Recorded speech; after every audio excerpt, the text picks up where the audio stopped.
The male lead found mythic-grade equipment but was reluctant to wear it, despite knowing that wearing it would grant him power rivaling the gods. As it turns out, he was a peerless genius with a 97% magic affinity, but because he filled out his application wrong, he ended up as a mediocre fighter for his entire life. However, fate opened a window for him, allowing him to discover a hidden treasure within a dungeon. The mythic grade item, the Eye of Odin. If auctioned, it would fetch at least 100 billion. Just as he was about to start living a life of leisure, he was assassinated by his younger half-brother. But at the very moment his life was ending, the mythic grade item he had just picked up suddenly erupted with the blinding light, and a pop-up notified him that the Eye of Odin had been equipped. It became his exclusive item.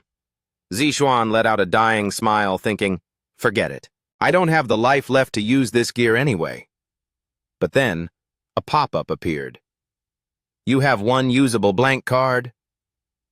While Zixuan was confused, his brother, breaking into a cold sweat, instantly cast the A-rank spell Lightning Chain. Zixuan didn't even try to dodge. "Why aren't you dodging?" "Because I'm not afraid." In the blink of an eye, the A-rank spell shattered into pieces. This was exactly the active skill of the mythic grade Eye of Odin. Absolute calculation. This skill can decompose and destroy the calculation structure of magic. And the surprises from the Eye of Odin didn't stop there. A pop-up notified him, consuming one blank card. A-rank spell Lightning Chain successfully copied.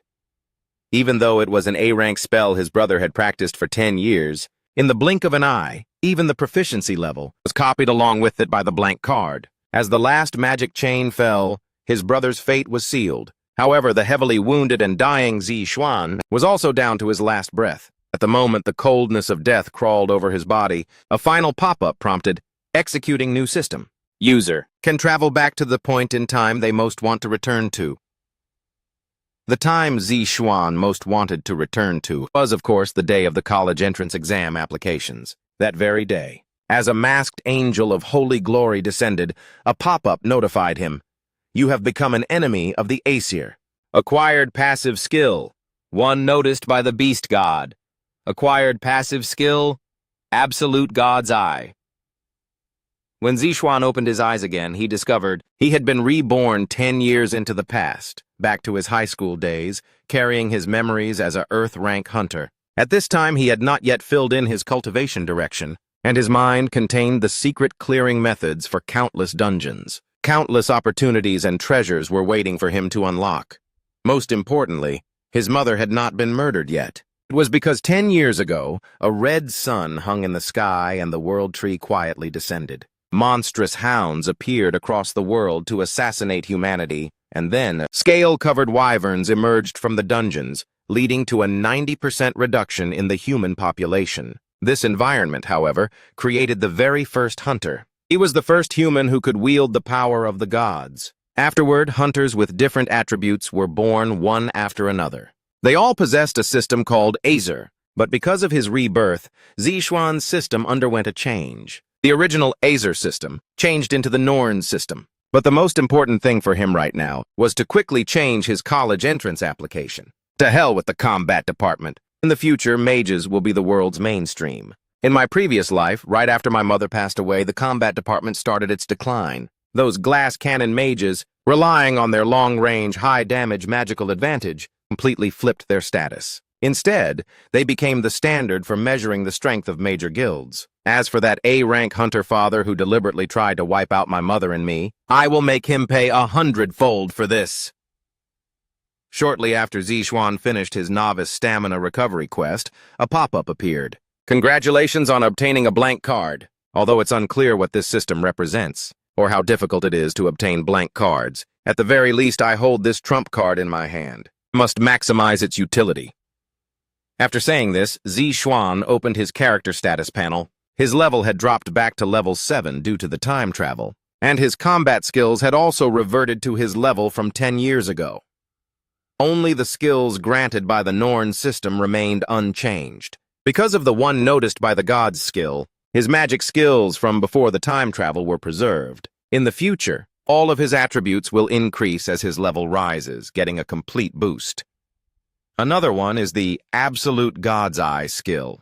It can see through illusions and grasp the essence of things.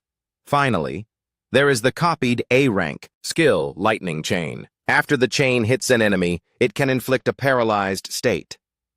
The dense skill descriptions left Zixuan feeling a bit dazed. Right now, he still has 21 unallocated attribute points. As a combatant in his previous life, he focused on stamina and strength. But that isn't much help for a mage. However, adding points to agility can be used to dodge attacks. While a mage's baseline depends on magic power intensity, a person's ceiling lies in endurance. The higher the endurance, the harder it is to tire, making the efficiency of doing anything higher than others. But Zixuan's current dilemma is, what skill would be best to copy with the blank card? He can't even cast Lightning Chain yet because of insufficient mana. In these few years, the mainstream profession is still combat-based. So if one wants to be a well-treated mage, learning healing magic would make them highly sought after everywhere. That said, powerful healing mages aren't that easy to find. Just then, Zixuan suddenly received a text from his childhood sweetheart. This girl was a regret from my past life, but she hasn't visited me in my dreams for a long time. His childhood friend excitedly expressed herself. I heard the holy maiden, Liu Xinin, is coming to our city to give a speech. This single sentence immediately enlightened Zixuan. The holy maiden is the strongest healer in hunter history. The exclusive magic she awakened is called sacrifice. When it comes to healing, she is the progenitor of the global hunter community. Next, he just needs a small trick to get close to this powerhouse and then perfectly copy her sacrifice skill. On the other hand, Holy Maiden Liu Xinin appears on the surface to be giving speeches in various cities, to call for more awakened ones to become hunters, to protect the cities, but in reality she is someone who has been discarded by her own, thereby protecting the city. In reality, he is someone who was abandoned by himself, a person essentially waiting for death. As for why Zixuan understood this so well in his previous life, it was because his female best friend, Jing Yuqing, happened to be a die-hard fan of the Holy Maiden, Liu Xinin. So once the speech ended, Zixuan sent his friend away and used his past life's memories to find Liu Xinin's parking spot. Sure enough, she was hiding right here. The personal bodyguard saw Zixuan and assumed he was just another obsessive fan. He was about to threaten and evict him, but Zixuan leaned in closer and smiled. I know Director Liu Xinin is suffering from an incurable disease, and only I can cure her. The bodyguard choked up for a moment, his face quickly twisting into a scowl. With eyes full of hostility and menace, he grabbed Zixuan's collar. Where did you hear that? Zixuan glanced around. Are you sure you want to shout about this in the middle of the street? Liu Xinin whispered softly. Brother Shinkai, calm down. Kid, can you take responsibility for what you just said? Zixuan gave a confident smile. Of course. The scene shifted to a grand hall. The Holy Maiden's expression was somewhat cold. How did you know I have a terminal illness? Zixuan's reply was airtight. If you're going to force me to explain right now, then I might as well not treat this disease at all. Liu Xinin brushed it off with a smile, though her eyes remained indifferent. And how do you plan to treat me? Zixuan directly confessed, I plan to copy your excellency's sacrifice skill. Liu Xinin was in disbelief. The bodyguard heard this and immediately decided the boy was a fraud. Kid, do you even know what an exclusive skill is? Who do you think you are claiming you can just copy it? Exclusive skills are even above S-rank skills. They can only be passed down through bloodlines or realized by the users themselves. They cannot be calculated. Therefore, exclusive skills simply cannot be copied. Zixuan snorted, a frog in a well. If I didn't have the ability, I wouldn't have come here to seek death. Liu Xinin became somewhat intrigued. Why do you think that copying sacrifice would allow you to treat me? Zixuan explained confidently. The essence of sacrifice is the trade of life force. If you consume your own life force to replenish yourself, it's fundamentally meaningless. Therefore, the level of the healing magic must be equal to or higher than yours. A natural curve appeared at the corner of Liu Xinin's mouth. In the next instant, holy energy flooded the surroundings. Moments later, white angelic wings unfolded from her back. Zixuan narrowed his eyes, and the blank card in his hand surfaced. A pop-up prompted, use card to learn the skill sacrifice? As Liu Xinin's sacrifice gradually ceased, the pop-up notified him. Learning of sacrifice skill complete. Having achieved his goal, Zixuan immediately began to show his hand. In the next second, identical holy wings bloomed from within Zixuan. That pure life energy, it was sacrifice, without a doubt. Now that he had leverage, Zihan began to negotiate other terms with Liu Xinin. Of course, Zixuan kept an ace up his sleeve because he had accidentally discovered in the system's skill description that sacrifice did more than just heal and remove debuffs. If the enemy was undead, it could transform into the offensive skill Judgment of Light. The most crucial point of all was that since the skill was copied by a blank card, it didn't have the side effect of consuming his own life force. Liu Xinin originally thought a boy Zixuan's age would only think about getting benefits from her guild. But Zixuan's gaze remained unwavering. I want to ask you to be my investor. Liu Xinin understood instantly. You mean, you want me to train you into an elite hunter? However, I also have a condition. Zixuan thought to himself, I'm her only hope for recovery anyway. If I don't treat her, she's the one who loses out. As expected of the chairwoman of the Lotus Guild, even in this situation, she's thinking about negotiating terms.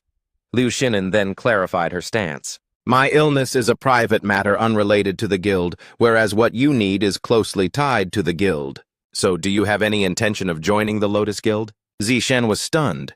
Is she extending an olive branch to me? Seeing Zixuan's confusion, a smile immediately spread across Liu Xinin's face. First, the fact that you know I, the chairwoman of the Lotus Guild, am terminally ill shows your intelligence capabilities are very strong. Second, you perfectly copied my sacrifice skill. Whether you can copy other exclusive skills in the future remains to be seen. Third, and most importantly, for a little guy like you to show no nervousness at all in front of the chairwoman of the Lotus Guild, you certainly have charisma. Actually, in his previous life, after Liu Xinin fell critically ill, the Lotus Guild disbanded on the spot for some reason. Currently, the Lotus Guild offers the undisputed best benefits, so there's no need to worry. However, Your Excellency, signing a guild contract with a student can lead to legal trouble. Liu Xinin naturally knew this. So have you heard of the guild's right of first negotiation? It means the guild will train these student hunters, and upon graduation, they have priority to sign with the guild. So, little guy, you can make your decision now. But Zixuan didn't agree immediately. Instead, he decided to treat Liu Xinin first. Other matters could be considered later. Your Excellency, I'm going to begin. Relax your body and don't resist. Liu Xinin was very compliant, and no longer guarded against Zixuan. The personal bodyguard, however, held little hope. After all, the chairwoman's illness. Even those who have spent their entire lives studying medicine wouldn't be confident in a cure. Sacred magic quietly bloomed in Zixuan's hands as the active skill Sacrifice was activated. Liu Xinin had never experienced the sensation of being the recipient of sacrifice. The aging cells in her body were miraculously regaining vitality. Even the most complex brain cells seemed to be experiencing a new spring. The personal bodyguard bowed 90 degrees to Zixuan. I solemnly apologize for my previous rudeness. It's fine. If I were you, I wouldn't have believed a kid's words either. Just then, a pop-up notified him that the target's illness was successfully cured. The passive skill Emergency Healing rose to level 19. Zixuan gradually withdrew the magic from his hands. The sacrifice is over, he said. Try moving your body around and see. The reborn Liu Xinin felt an unprecedented level of comfort. But little guy, shouldn't you be suffering from the side effects of the sacrifice? Because of the card copy, sacrifice had no side effects for Zixuan at all. It's all right. Couldn't Your Excellency just treat me when the time comes? Liu Xinin nodded. Little guy, our futures are now closely linked. After speaking, Liu Xinin handed him a business card. I will do my best to satisfy all your conditions. Zixuan didn't stand on ceremony. Your Excellency, I actually do have something I need your help with. A moment later, the personal bodyguard opened a car door, but it was Zixuan who stepped out. Young man, we've arrived. This is a low-level dungeon under the name of our Lotus Guild. It was important to remember that. The Miles Academy he was about to enter was full of geniuses. To stay ahead of the pack, he had to level up early. The bodyguard handed over a beginner's staff and a large crate of recovery potions. Young man, even though this is only a level 1 dungeon, are you sure you'll be okay soloing it? Actually, Zixuan was just afraid of others stealing his experience. The bodyguard handed over one more item, a teleportation stone. If you encounter danger, crush this and you'll be teleported back. Consider this an apology for my rudeness yesterday. Please don't decline it. However, just as Zixuan was stepping into the level 1 dungeon portal with a relaxed expression, a system pop-up suddenly errored out, followed by a surge of deathly energy rushing toward him. This power felt like a law, yet also like magic. A pop-up prompted, affected by the Norn system. User is being teleported to a designated area. Congratulations on arriving at the King's Tomb of Helheim. The monsters spawned here were no longer surface creatures, but an endless army of undead skeletons. The male lead possessed a precious card that could perfectly copy others' skills, yet he used it to copy the magic of the strongest healer in history. This S-rank exclusive skill is called Sacrifice. As the name suggests, it involves sacrificing life to gain healing magic of infinite power. But the drawback was that it couldn't be used on oneself. Consuming life to replenish life was essentially a zero-sum game. However, the sacrifice Zixuan copied carried no life-consuming side effects. It turns out that while this world discriminates against mages, they absolutely adore healers. However, Zixuan accidentally discovered that when he used his copied sacrifice skill on the undead, it could be transformed into S-rank offensive magic, Judgment of Light. Just as Zixuan entered the level 1 dungeon to solo it, he was suddenly affected by the Norn system and teleported to the King's Tomb of Helheim. Yet he didn't feel a trace of fear, because the monsters spawned here were no longer surface creatures, but endless waves of undead skeleton soldiers. For Zixuan, who possessed Judgment of Light, solo clearing an undead dungeon was actually the most efficient way to level up. The undead of Helheim are divided into 3 types: long-range skeleton archers, melee tank ghouls, and high-speed assassin scythe wraiths. Compared to average guild teams, the class composition of these undead was more organized. Fortunately, the Lotus Guild was wealthy and had its own blacksmith workshop, so Zixuan was gifted a C-rank magic staff to protect himself. It turns out, Helheim is just one of the 9 worlds of Norse mythology, and for a novice, conquering this dungeon is extremely difficult. But here, Zixuan's sacrifice skill existed like a cheat code. However, since Zixuan had never received a formal magical education, he subconsciously used the staff like a heavy sword to fight. Although his superb martial arts background allowed him to effectively repel the melee ghouls, no mage would ever fight monsters this way. Even though Zixuan used a simplified version of Lightning Chain to solo the undead and gain a massive amount of experience, he hit a wall in less than half an hour. The staff snapped due to low durability. Having traveled back in time, he still knew nothing about being a mage. Nevertheless, the outcome of the battle would be no different. A prompt appeared. Active skill Sacrifice activated. Intense light tore through the dark clouds. The system confirmed the presence of undead within the field. Sacrifice converted into an offensive skill. Judgment of Light initiated. In an instant, all undead within the field were completely engulfed by holy light falling from the sky. Simultaneously, several kill notifications popped up. Experience increased by 100%. Congratulations, the host's level has increased by 1. After doing this, Zixuan collapsed to the ground because his mana was depleted. But because of the level up, all his consumed attributes were fully restored. His previous fatigue vanished instantly. Zixuan couldn't help but marvel. As expected of an S-rank skills power, the surrounding undead had been cleared by the Judgment of Light. But no portal back had appeared. Do I really have to use the teleportation stone to go back? The next second, Zixuan felt something that sent a shiver down his spine. Why do I have such an ominous feeling?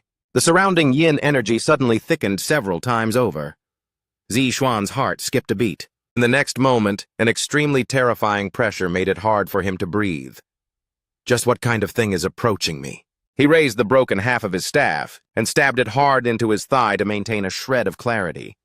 He absolutely could not faint. Zixuan covered his nose and mouth, trying to breathe steadily. But his hair standing on end told him every cell in his body was screaming in terror. It wasn't until a massive shadow appeared on the ground that he realized a gargantuan creature was standing behind him. As he turned to look, a prompt appeared. Dungeon boss Night Soul Phantom has appeared. Due to the overwhelming level gap between the host and the target, it is highly recommended to flee the dungeon immediately. Zixuan's heart sank like lead. Was he really going to die all over again? He hurriedly tried to summon his item inventory, but the phantom behind him wasn't about to give him the chance. In an instant, deathly energy permeated the entire space. At the critical moment, Zixuan gripped the teleportation stone, but just as he prepared to crush it, his body froze. The soul phantom had already descended right before his eyes. Following a deafening boom, the teleportation stone was swiped away by the boss. Zai instantly entered a near-death state. The system notified, host's life is in critical condition. Please use recovery items immediately. But the Night Soul Phantom let out a piercing screech, seemingly cursing the human before it. Zixuan knew it was hopeless. The bones in his limbs had already shattered from the previous attack. Seeing the Phantom's palm closing in to crush him, Zixuan shut his eyes tight, preparing for death's embrace. But after 10 seconds, he remained unharmed. The Phantom's palm was suspended in midair. Just as Zixuan was confused, a silver bell-like laughter rang in his ears. A girl with horns on her head appeared, her silver-white hair flowing down to her hips. "Soul Phantom, stand down! This boy is the guest I brought here. He is the rebel chosen by fate." The girl's body was split perfectly down the middle, half black and half white. She stared curiously at Zixuan. Can this green boy really take him down? His frame is quite ordinary, yet he wants to rival the Acer gods? I really don't know why Loki chose you. At this point, Zixuan's vision blurred from excessive blood loss. Hell said with a smile, "Hey kid, don't you dare die. If you fall, all the plans will go down the drain." Relying on sheer willpower, Zixuan forced himself to stay upright, which Hell found amusing. "Kid, I like the look in your eyes. But you are far too weak. You must grow stronger quickly. If you stop here, once that nightmarish Hell descends again, I, Hell, will make sure to eliminate you first." Under Zixuan's confused gaze, the woman holding his neck turned into a wisp of dark energy and gradually dissipated. "Kid, if your existence weren't so important, you wouldn't get this chance from me at all. Get stronger. Start by becoming strong enough to defeat the Night Soul Phantom. If you can do that, I will give you a very special gift. If you can't..." The Norn's system then popped up a notification. Main quest Hell's Trial. Within 2 months, defeat the Night Soul Phantom in front of you. Quest difficulty, C rank. There is only one penalty for failure, and that is death. The next instant, the dark aura of death enveloped Zixuan once more. The tentacles that had brought him to Helheim reappeared. From the depths of the underworld, Hell left her final words. "If you fail to kill it within 2 months, no matter where you hide, death is certain, child chosen by the Norns. I wish you luck." As the first ray of light hit his eyes, Zixuan woke up at the entrance of the Level 1 dungeon. The Lotus Guild logo meant he was out of the dungeon. All the injuries on his body had miraculously healed. Zixuan knew this wasn't a dream, because the quest pop-up was still right in front of him. This meant the person Zixuan had just met was indeed Hel, the goddess of death from Norse mythology. She called me a rebel. When he first obtained the system, it also said I had become an enemy of the Aesir. Everything happened so suddenly. It really caught me off guard. But at least one thing is certain. I have to defeat the Night Soul Phantom within 2 months. How on earth am I going to do that? At this moment, Zixuan also realized the severity of his own problems. From basic combat onwards, every aspect of me has issues. I haven't even fully mastered low-level magic. Therefore, building a solid foundation is the key to starting the path of a king. Just as Zixuan was preparing to message Liu Xinen, the bodyguard, Pu Xinkai, sent a text. "Liu Xinen wants to see me? The timing really is perfect, and she wants me to go over tomorrow." It seems she investigated the previous contract matters. I shouldn't be in a rush to agree. A good hand like this must be held carefully. The next day, Zixuan arrived at the Lotus Guild as scheduled. Ahead was the chairwoman's office. Zixuan remained silent, having already calculated the conditions he would demand in his heart. If I'm not mistaken, after I used the copied sacrifice skill to heal Liu Xinen yesterday, she must have looked up my college entrance exam talent. A 97% magic affinity rating, it's unique in the entire world. And this was one of Zixuan's bargaining chips. As soon as Zixuan entered the door, he saw a radiant Liu Xinen wearing a black bodysuit. She looked much more youthful than before. Liu Xinen got straight to the point. How do the previous contract terms look? The contract included a living allowance and an unlimited supply of C-rank equipment. The guild's cut for power leveling in dungeons was only 20%. These were guild benefits equivalent to those of an A-rank hunter. But then Zixuan raised one final request. "I believe your excellency has already seen my personal information and my application. I switched from the combat department to the magic department. There's less than a month until school starts, but I know absolutely nothing about magic. So my final request is, Director Liu Xinen, I hope you will become my magic teacher. If you agree, I will sign the priority negotiation contract with you." Liu Xinin let out an intrigued smile. Sinkai was shocked. The chairwoman is one of the few S-rank mage. This kid actually has the nerve to make demands of her without any hesitation. Liu Xinin laughed it off. Interesting little guy. I agree to your request. After all, I am quite interested in you as well. However, before I take you as a disciple, I need to verify your talent to see exactly what gives you the confidence to study under me. Liu Xinin snapped her fingers. Inside the office, a surging vortex of magic suddenly erupted. This is the Mana Rubik's Cube I prepared for you. If you can conquer this cube, I will teach you everything I know in the future. This was a Mana Rubik's Cube used to test magical talent. Only 7% of people can make it out alive. It had become the sole cornerstone for the S-rank beauty hunter, Liu Xinin, to select her disciples. The less time it takes to crack the Mana Rubik's Cube, the higher the tester's talent is considered to be. Even among those with S-rank talent, completing it within 60 minutes is considered top tier. Keep in mind, the current record is 30 minutes. It turns out the male lead was assigned a mandatory quest by the goddess of death. If he cannot kill the boss, Night Soul Phantom, within 2 months, no matter where he hides, he will surely die. Therefore, as someone who knew absolutely nothing about the fundamentals of magic, he urgently needed to find a powerful magic hunter to be his master. Thus, the S-rank mage Liu Xinin was Zixuan's best choice at the moment. Liu Xinin promised that, even if Zixuan could not pass the Mana Rubik's Cube test, all the previously discussed guild benefits would still be provided. Zixuan Kamudian walked toward the Mana Rubik's Cube without hesitation.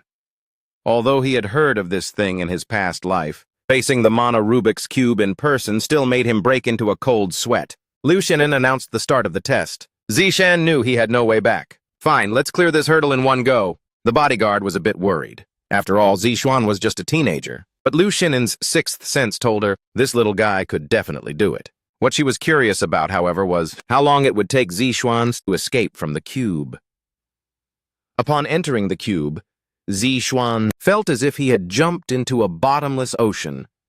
This was a liquid formed entirely of magic power. If one stayed in this environment for long, most people, before long, would die of mana poisoning.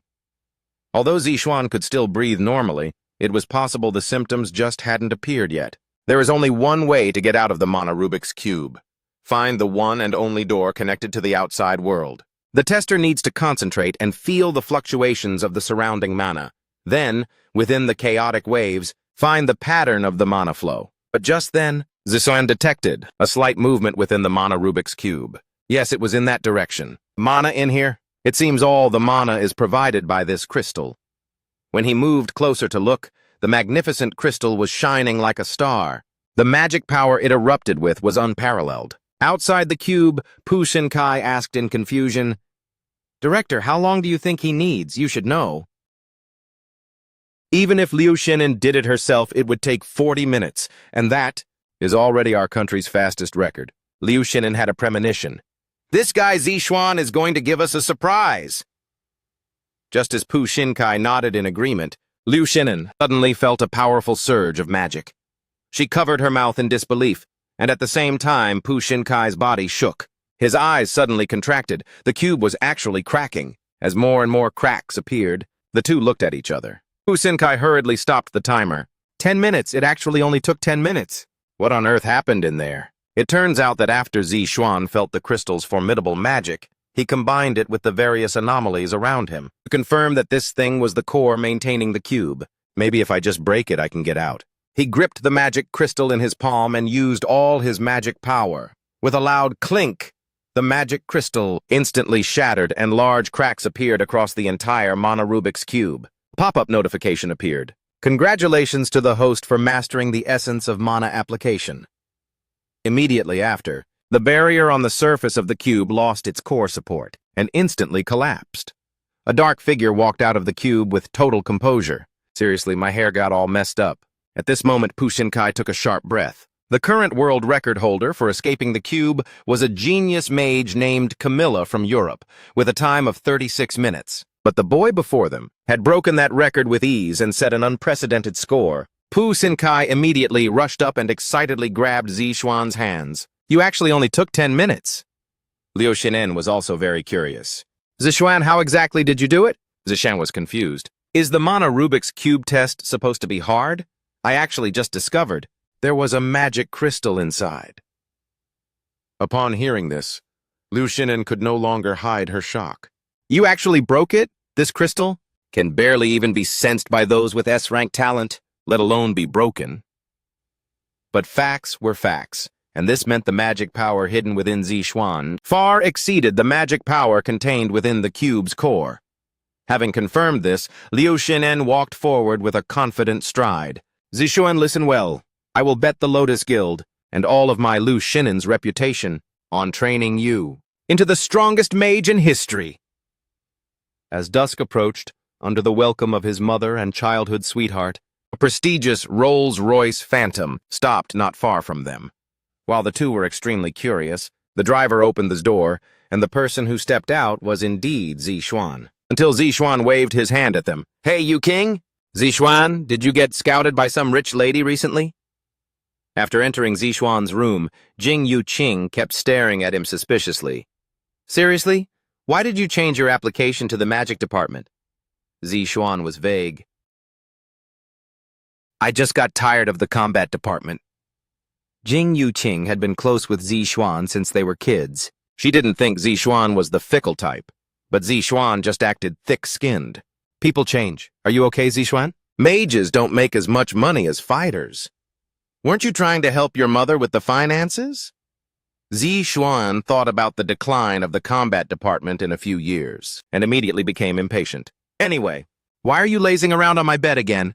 Are your parents on another business trip?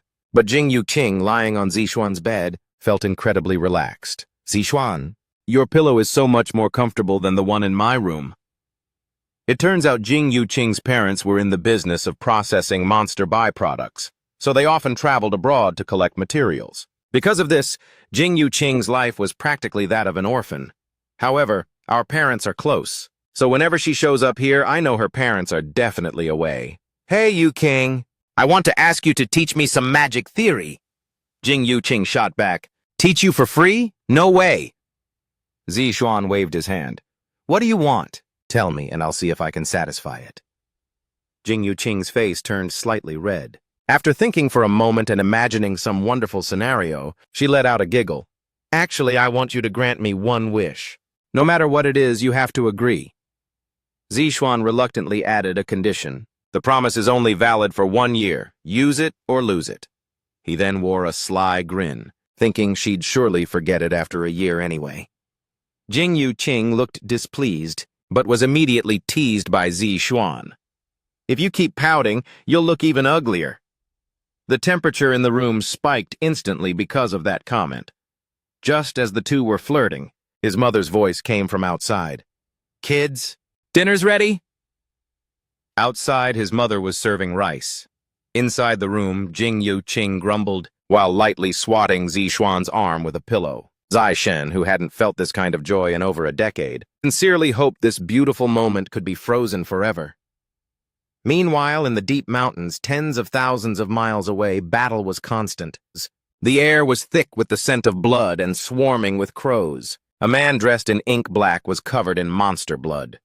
Looking closely at his features, he actually bore a slight resemblance to Zixuan. By his own strength, he had easily hunted down a Gaiga's horse. Hunter Min Chengao, thanks to you, we were able to conquer this beast so easily. If you were to join us, our guild would surely become much stronger.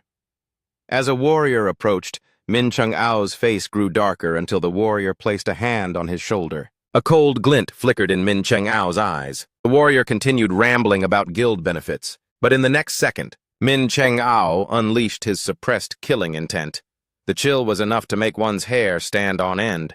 He turned to look at the bold warrior. With just a single glance, the warrior's body became paralyzed. That bone-deep fear left his mind completely blank. It turned out Min Cheng'ao had quietly activated dark magic. Filthy and shameless! Human nature full of despicable greed is truly disgusting. Then he suddenly remembered something. It's not just humans. They are all the same. After speaking, he transformed into a crow and vanished into thin air, leaving no trace behind. When the warrior regained his senses, he was baffled. Why am I standing here? This is a pill that enhances magic power. Once consumed, one's mana is permanently increased, and so, relying on a recipe from his previous life, the male lead brewed a whole pot. But when Zixuan took a bite, not only did his mana not increase at all, but his taste buds were hit with a viscous sensation harder to swallow than filth. In the end, he wasted 3 batches of raw materials, failed to refine the pill, and his capital was nearly depleted. It is currently the year 2020, and pills that permanently increase magic power won't be publicly revealed until 2024. Perhaps only the inventor of the pill from his past life, world-class alchemist Li Jae-sang, would know the secret. So Zixuan decided to find him and ask him about it right now. Even if he couldn't produce the pills yet, there was no harm in getting in touch with him. It turns out that after the world tree rose and monsters swarmed the earth, the original hunters disappeared after slaying a vast number of monsters. However, a few S-rank hunters consolidated their status at lightning speed. One of them, the S-rank hunter Li Jae-shin, nicknamed Fast Sword, took the spot of the top hunter through absolute strength. And the alchemist Zixuan was looking for, Li Jae-sang, was the youngest son of Fast Sword Li Jae-shin. But to his surprise, Li Jae-sang, who was a world-class alchemist in his past life, was currently being forced by his father into the combat department. Because he didn't like fighting, his combat skills were mediocre, and he had become known as the little stutterer among his classmates.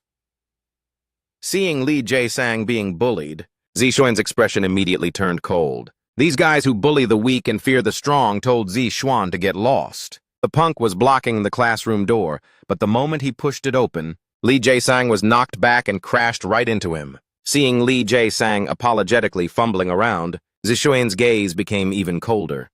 The bully asked Zixuan with a blank face, "What business do you have with the little stutterer?"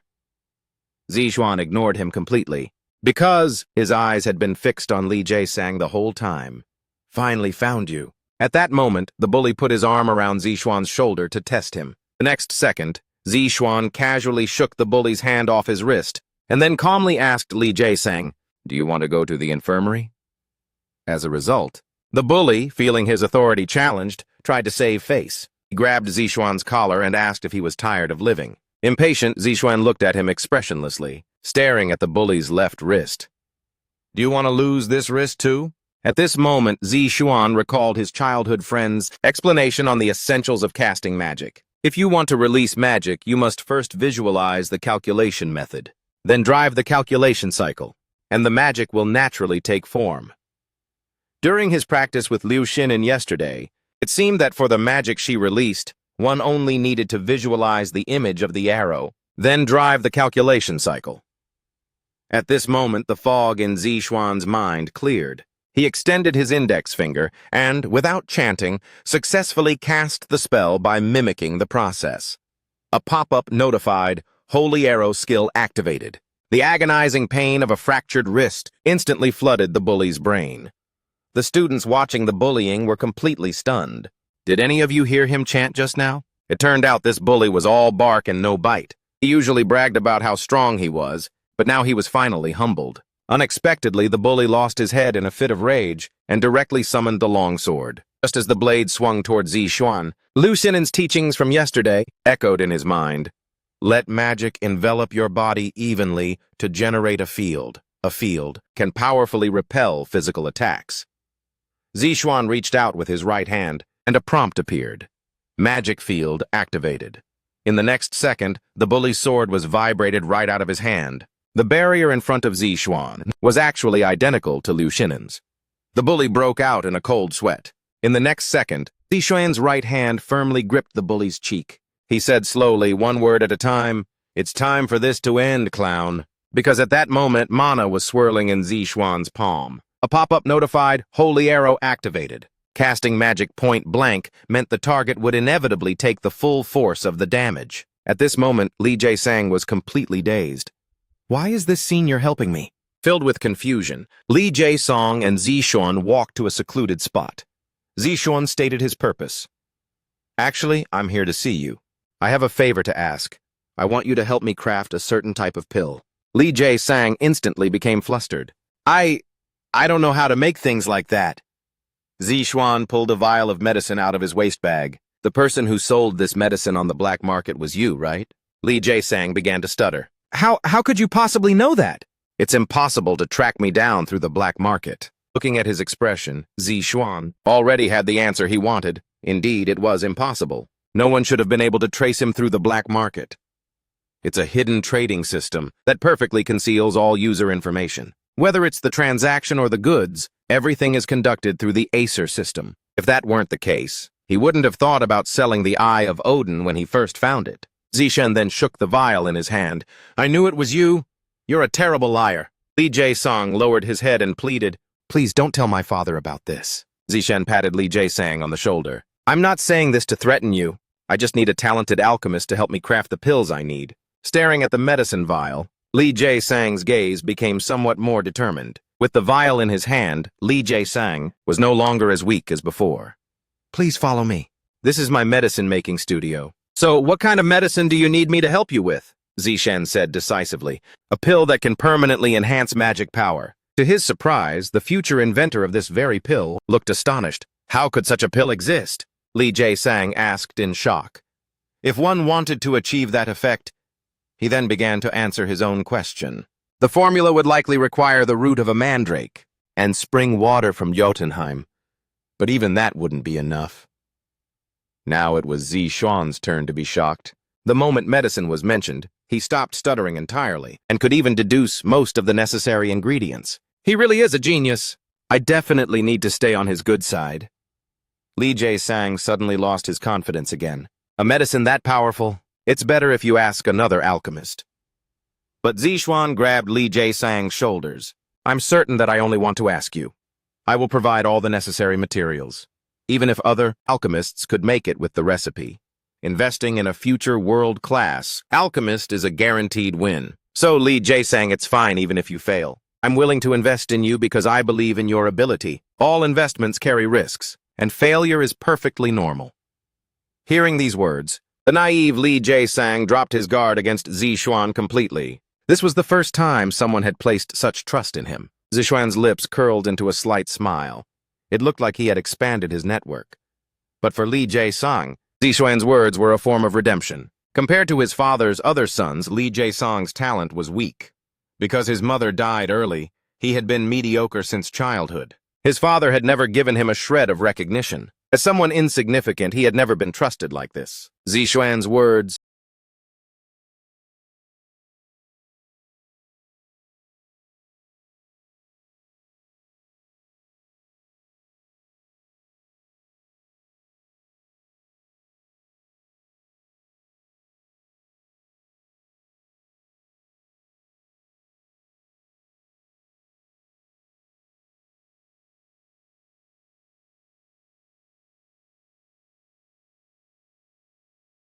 made the insecure Li Jae-sang feel that his life still had some purpose. The next day, Zi Xuan arrived at the Lotus Guild on time, only for Liu Xin-en to set a difficult challenge.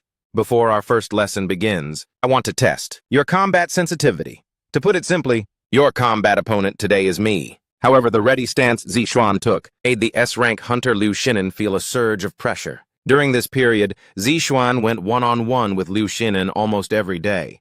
Under the high-intensity training, even Liu Xin-en's bust seemed to have slimmed down a bit. During this time, Zi Xuan's progress was very obvious. Not only could he control his skills with ease, but his attacks were bold and sweeping. He even exerted enough force to pry a gap in Liu Xin-en's protective shield. Liu Xin-en couldn't help but marvel that she had truly taken on a great disciple. Just as the two were preparing to turn up the heat and continue sparring, Sinkai called them to a halt. It was a joke to let them keep going. They would bring the house down. Liu Xin-en smilingly asked Zi Xuan if he was studying magic theory. Dai Shun said a friend was helping him with tutoring. This allowed Liu Xin-en, as his teacher, to feel completely relieved. As the president of the Lotus Guild, she truly didn't have much time to oversee theoretical lessons. Now it seemed her worries were redundant. Upon learning that Zi Xuan was entering the level 1 dungeon again, Liu Xin-en smilingly told him to relax. With his current state, he could completely crush a level 1 dungeon. Zishen gave a bitter smile. He naturally wouldn't tell her that what was a level 1 dungeon for others was a novice nightmare for him. The Night Soul Phantom was a C-rank boss. In the past, he was just a Earth-rank practitioner and could never have handled it alone. But this time is different. He has absolute confidence in defeating the opponent. The day before entering the dungeon, Zixuan found Li Jae-sang. After nearly a month and a half, Li Jae-sang finally produced the pill Zixuan needed. Without a word, Zixuan swallowed the pill on the spot. Magic power increased by 15 points. Hearing the system notification, Zixuan was somewhat shocked. This effect was simply incredible. According to his memories from before the time travel, an average alchemist making this pill wouldn't even increase magic power by 5 points. But this time it was a full 15 points. My choice back then was indeed correct. He then told Li Jae-sang to get some rest, while he himself prepared for the decisive battle the next day. Meanwhile, in Helheim, Hel stroked the pet beneath her and muttered, "Garm, I have a premonition that an esteemed guest is at the door." Valkyrie's ring, Valkyrie's necklace, Valkyrie's earrings. With 3 C-rank items forming a set, he acquired the passive skill, Mana Deprivation. To challenge the upcoming dungeon, Zixuan dressed himself in a way that looked a bit effeminate, but it was all to boost his attributes, so he wasn't ashamed. After greeting Shinkai, Zixuan stepped into the portal. It felt the same as last time.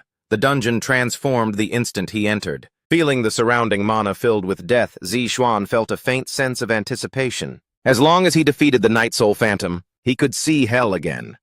At that time, whether it was about the rebel title or the Norn system, he would get a clear answer. Just then, a cold arrow flew rapidly toward him. Just like last time, the shooter was still a skeletal archer. But the Zixuan of today was no longer the boy from before. Liu Xinin once said she would teach him a special way of fighting. This method was to combine martial arts with magic. In the magic department, they are called battle mages. In the combat department, they are called magic swordsmen. They share one common trait. So far, not a single person in the world has successfully mastered this system. As the notification sounds for monster kills rang out, Zixuan relied on the fusion of magic and martial arts to easily clear the undead mobs. Meanwhile, at the dungeon entrance, Shinkai was scrolling through TikTok while waiting for Zixuan to come out. Suddenly, an unfamiliar aura came from behind him. Alert, he immediately summoned his daggers. A sports car slowly drove up. "Brother Shinkai, so this is where you are." The woman's name was Yanju, and she was an old acquaintance of Shinkai. However, though she was a familiar face, she did not belong to the same camp. Shinkai sheathed his daggers. He knew she was there to fish for information. Sure enough, after just a few words of small talk, Yanju asked about the rumors of Liu Xinin being seriously ill. Shinkai told her not to believe the gossip, but Yanju hinted that the Lotus Guild had a mole. Hearing this, Shinkai felt a surge of irritation. It seemed he would have to do some house cleaning when he got back. Just then, Yanju suddenly pulled out a photo of Zixuan and asked why this boy had been spending so much time with Liu Xinin lately. Shinkai's gaze turned cold as he told Yanju not to stick her nose where it didn't belong. Yanju let out a long sigh and walked toward her car. "Don't worry, Brother Shinkai. I know you're tight-lipped and stubborn. I'm only here because the guild paid me. I have to go through the motions. Since the task is done, I'll be taking my leave." Yanju's words left Shinkai feeling a bit awkward, but he knew he had to report this to the chairwoman immediately. On the other side, having cleared out the undead mobs, Zixuan was quietly waiting for the boss to appear. Accompanied by a terrifying aura, the Night Soul Phantom made its entrance. Only this time, Zixuan didn't feel a shred of fear. "Long time no see. I'm a bit different from last time, don't you think? Are you ready to face your death?" Once he was at the mercy of others. Now he stood tall.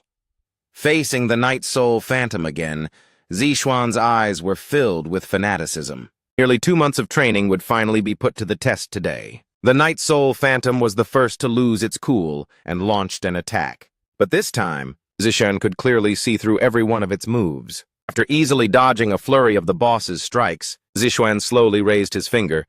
"My turn, right?" Lightning chain activated. A golden light emerged from his back, and the chains acted like agile pythons, relentlessly lashing and thrusting at the boss's body.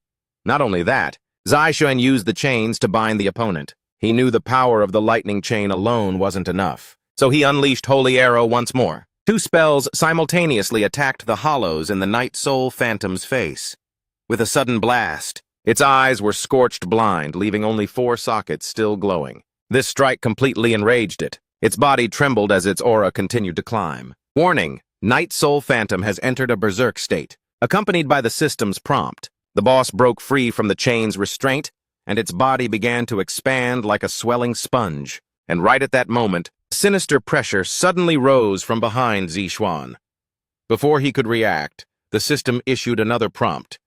Death brand has been cast upon the user. If the brand is not removed within 10 minutes, the user will die instantly. Removal condition. Defeat the Night Soul Phantom. Zixuan cursed under his breath. Play dirty, will you? He immediately activated absolute calculation, but even when the calculation succeeded, the brand would simply grow back again. I haven't run into some kind of bug, have I? Suddenly, the image of that woman popped into Zixuan's mind. Yes, this must be Hell's doing. But no matter how much he shouted and cursed, there was no response. Furthermore, the time remaining until his death was slowly ticking away. It seemed the only solution was to take down the boss in front of him. Zixuan didn't hesitate and charged toward it. But this time, the Night Soul Phantom actually turned and fled into the distance. Seeing its smug behavior, Zixuan realized that it was trying to stall for time. It looked like he had to use an area of effect skill to trap it. However, if he used Judgment of Light, the enemy would surely defend in advance, and his mana would be wasted for nothing. After thinking for a moment, Zixuan suddenly had an idea. The opponent's eyes were already partially blinded. If he took out the rest, it would have nowhere to run. With this thought, Zixuan first cast a speed buff on himself to boost his agility. Then he reached his hand toward the sky. Sure enough, seeing Zixuan's movement, the boss immediately began to retreat. However, this wasn't Zixuan's sacrifice skill. It was Light Burst. The blinding golden light made it impossible to keep one's eyes open. And within that golden radiance, Zixuan interwove his lightning chains. Accompanied by a miserable shriek, the boss's final few eyes were taken out. One foot stepped onto the Night Soul Phantom's head. Zixuan let out a cold sneer. I told you long ago that looking too closely would make you explode. Now look at you. Prepare to receive my Judgment of Light. Night Soul Phantom defeated. Death brand removed. Experience increased by 3,000 points. Obtained material item, Night Soul Phantom Core. Obtained equipment item, Shadow Armor. The system's notifications sounded like celestial music in Zixuan's mind. But before he could immerse himself in the joy, another change suddenly occurred. Everything before his eyes shattered like shards of glass, instantly disintegrating. What reappeared before him was a massive temple. Is this Hell's temple? Filled with doubt, Zixuan stepped into the temple. He was greeted by the sight of a massive, ferocious hound. Hell was currently sitting on the hound's back. Congratulations, rebel chosen by fate. You have passed my trial perfectly. Why did you give me the Norn system and all these trials? Why on earth are you doing this? Hell looked at Zixuan with a beaming smile. It is all to make you into a rebel. If that's the case, why did you choose me? Because from the very beginning you were born with this destiny. Great.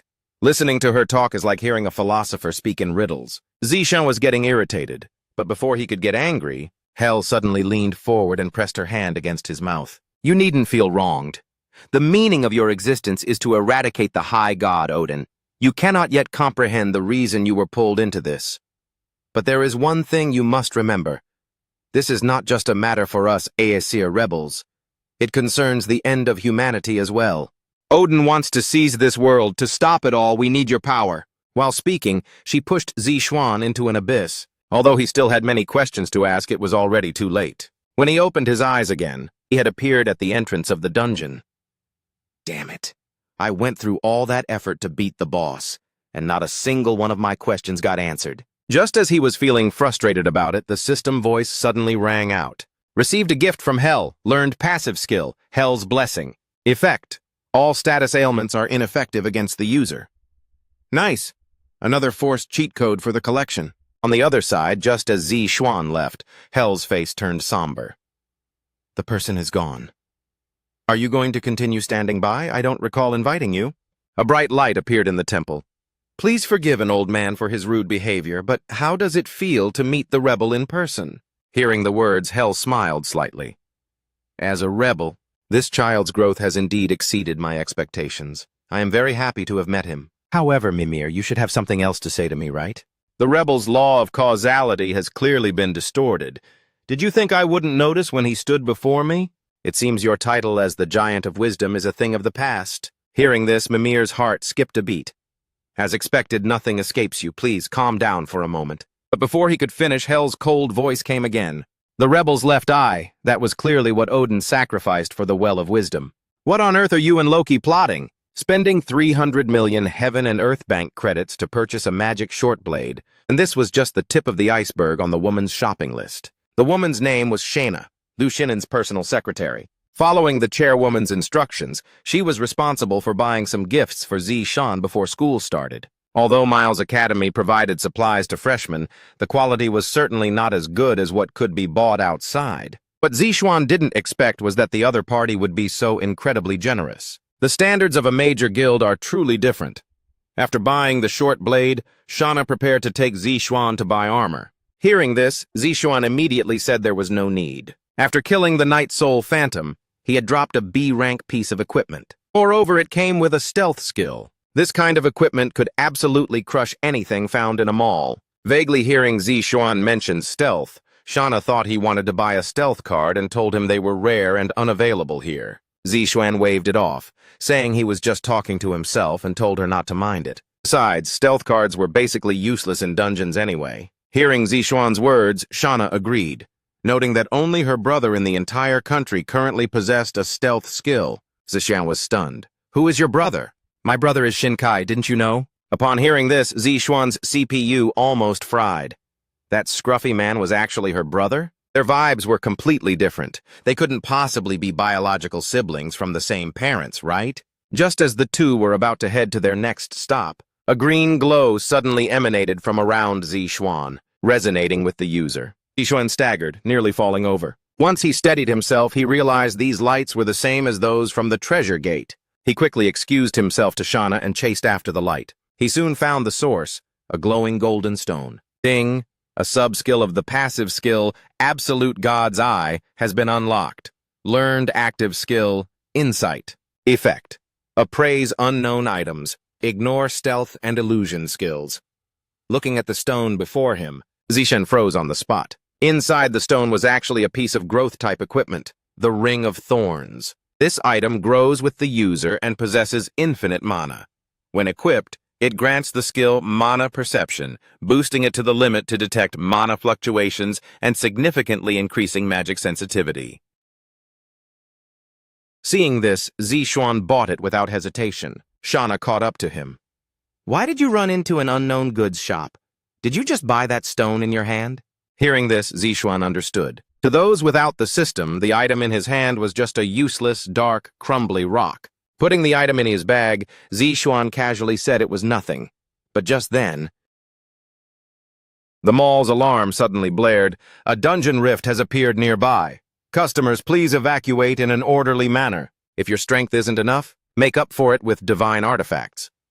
After the unique mythic-grade Eye of Odin, Zishan had acquired a new piece of divine gear, the Ring of Thorns. But before he could even get used to the equipment, a dungeon rift erupted in the mall. To Zishan, this was simply awesome. Right now, he desperately needed a satisfying battle to release the suppressed joy in his heart. Kicking open a glass window of the mall, Zishan leapt down from the 28th floor. The goblins on the ground were dumbfounded, but before they could react, Zishan launched an indiscriminate attack. Leaping back and forth off the building walls, not a single goblin within his sight could escape. Suddenly, he spotted a white-haired boy not far away. Stomping a goblin to death, Zishan paused for a moment. It was actually the unfortunate genius, Anhaoyan.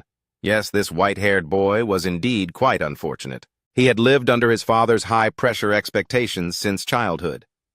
Despite being talented, he had never faced a real monster in combat. He had intended to use this goblin raid to prove himself to his father, but he realized he had overestimated himself. Seeing the streets swarming with goblins, he instantly panicked. Aside from his stubborn mouth, every part of him had gone soft with fear. Just as he was about to become a laughingstock, Zishan descended from the sky and saved him. Hearing Zishan call out his name, Anhaoyan was stunned for a moment, but Zishan didn't explain.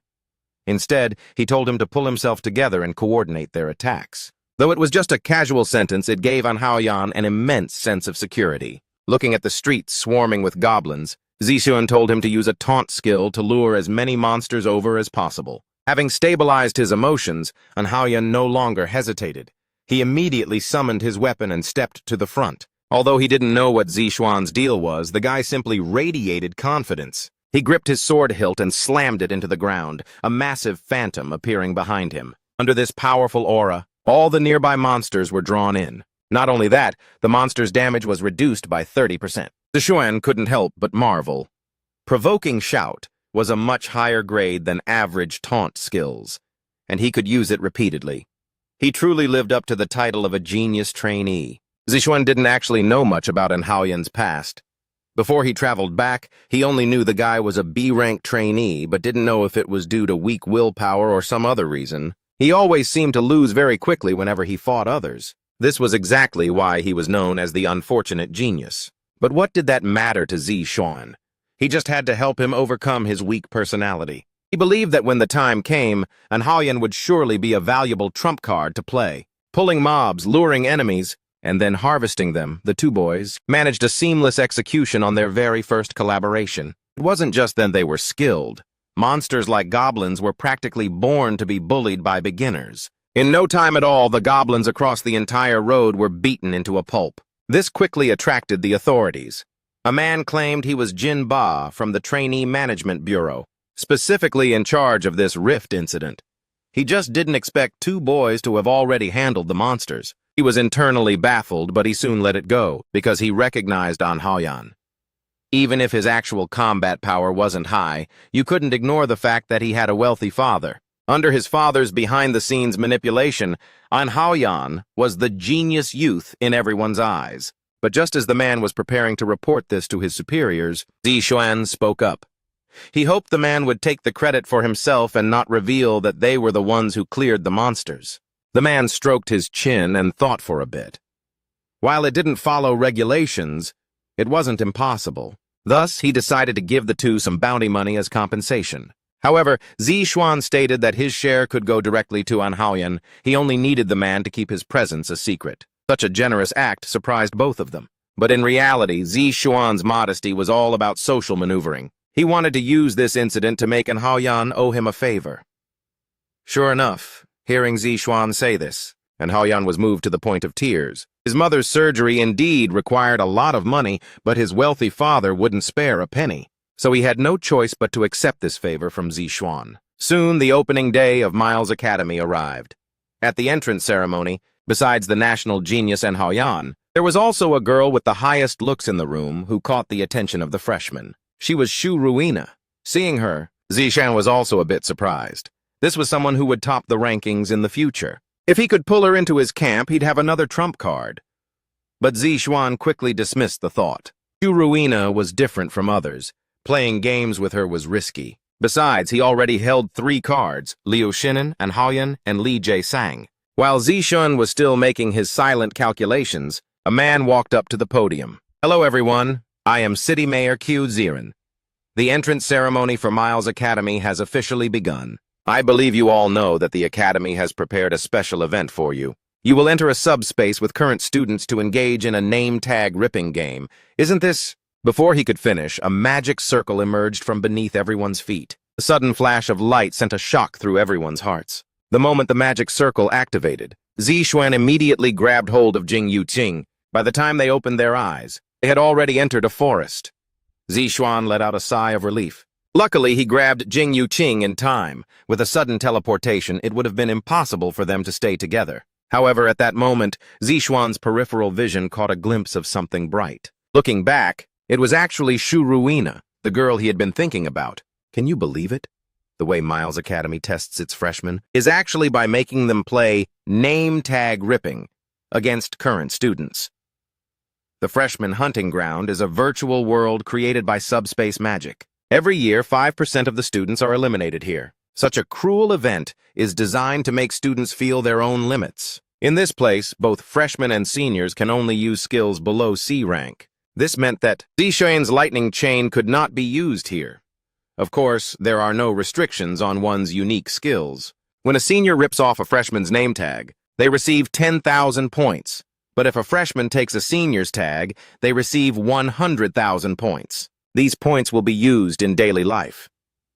Zixuan didn't want to draw attention to himself right away. He planned to take Jing Yuqing and just lay low here for 3 days. The subspace has various devices prepared for students. Besides traps and recovery items, There are also shelters and necessities for survival. So Zixuan's primary task was to set up a hidden shelter. However, Jing Yuqing didn't want to leave just like that. She wanted to bring Shu Ruina along. After all, this game is very unfriendly to freshmen. Sticking together might be the only way to survive until the end. Jing Yuqing's idea was good, but Zixuan didn't want to do it. Although Shu Ruina was quite powerful, she was an uncontrollable variable. Before he traveled back, he had learned about her from the television news. Several incidents where people fell into traps were caused by Shu Ruina losing her mind due to excessive anger. He asked Jing Yuqing how she could guarantee that the girl wouldn't betray them. Jing Yuqing stated that the vibe the girl gave her was just like Zixuan when he was a kid. She believed her judgment was definitely correct. Before Zixuan could stop her, she had already quickly run over to Shu Ruina. Under her enthusiastic invitation, Shu Ruina's icy expression shifted slightly. However, right then, a sudden gust of wind blew from a distance. Oh my. I didn't expect to run into 3 freshmen so soon. It looks like today's points will be easy to get. The newcomers were seniors Shen Junxiang and Quan Sulyul. Seeing 3 people at the scene, Quan Sulyul looked wary. He had clearly sensed only 2 people earlier, but now there was Zixuan. This made him suspect that the opponent was a high-level expert. At this point, Jing Yuqing looked panicked. Seeing they were from the combat department, she whispered to Zixuan, asking if they should run. Zixuan shook his head, saying it was useless.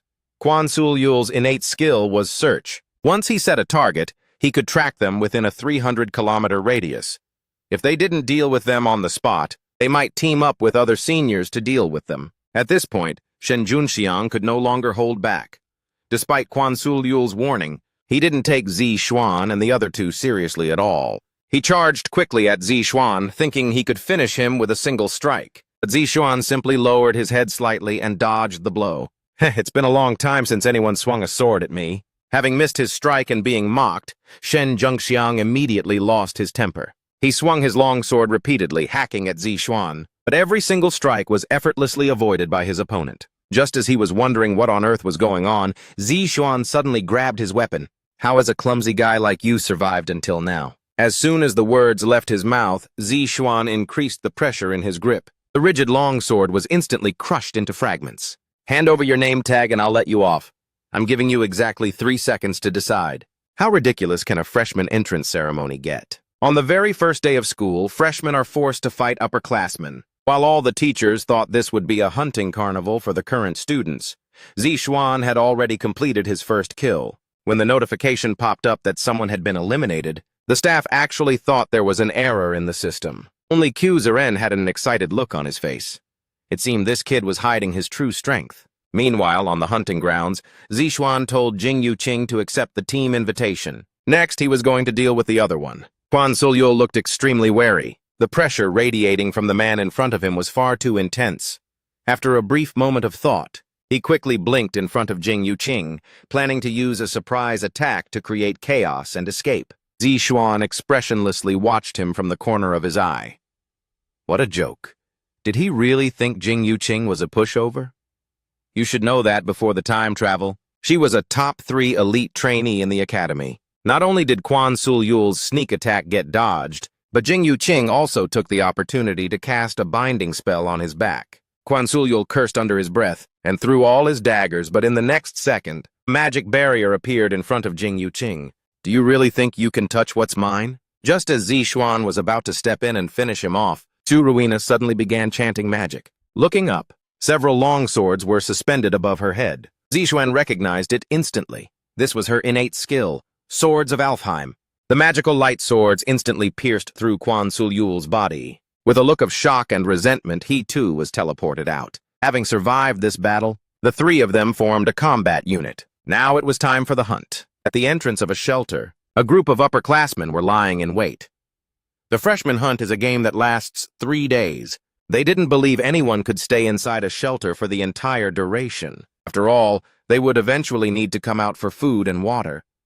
Just as everyone was staring intensely at the exit, Jing Yuqing quietly hid behind a tree. A precise spell pierced right through the chest of one of the grunts. Jing Yuqing immediately turned and ran. Her goal wasn't just a sneak attack. It was to lure this entire group away. Upon seeing Jing Yuqing's retreating figure, several people immediately gave chase. As Jing Yuqing fled, she taunted the group following her.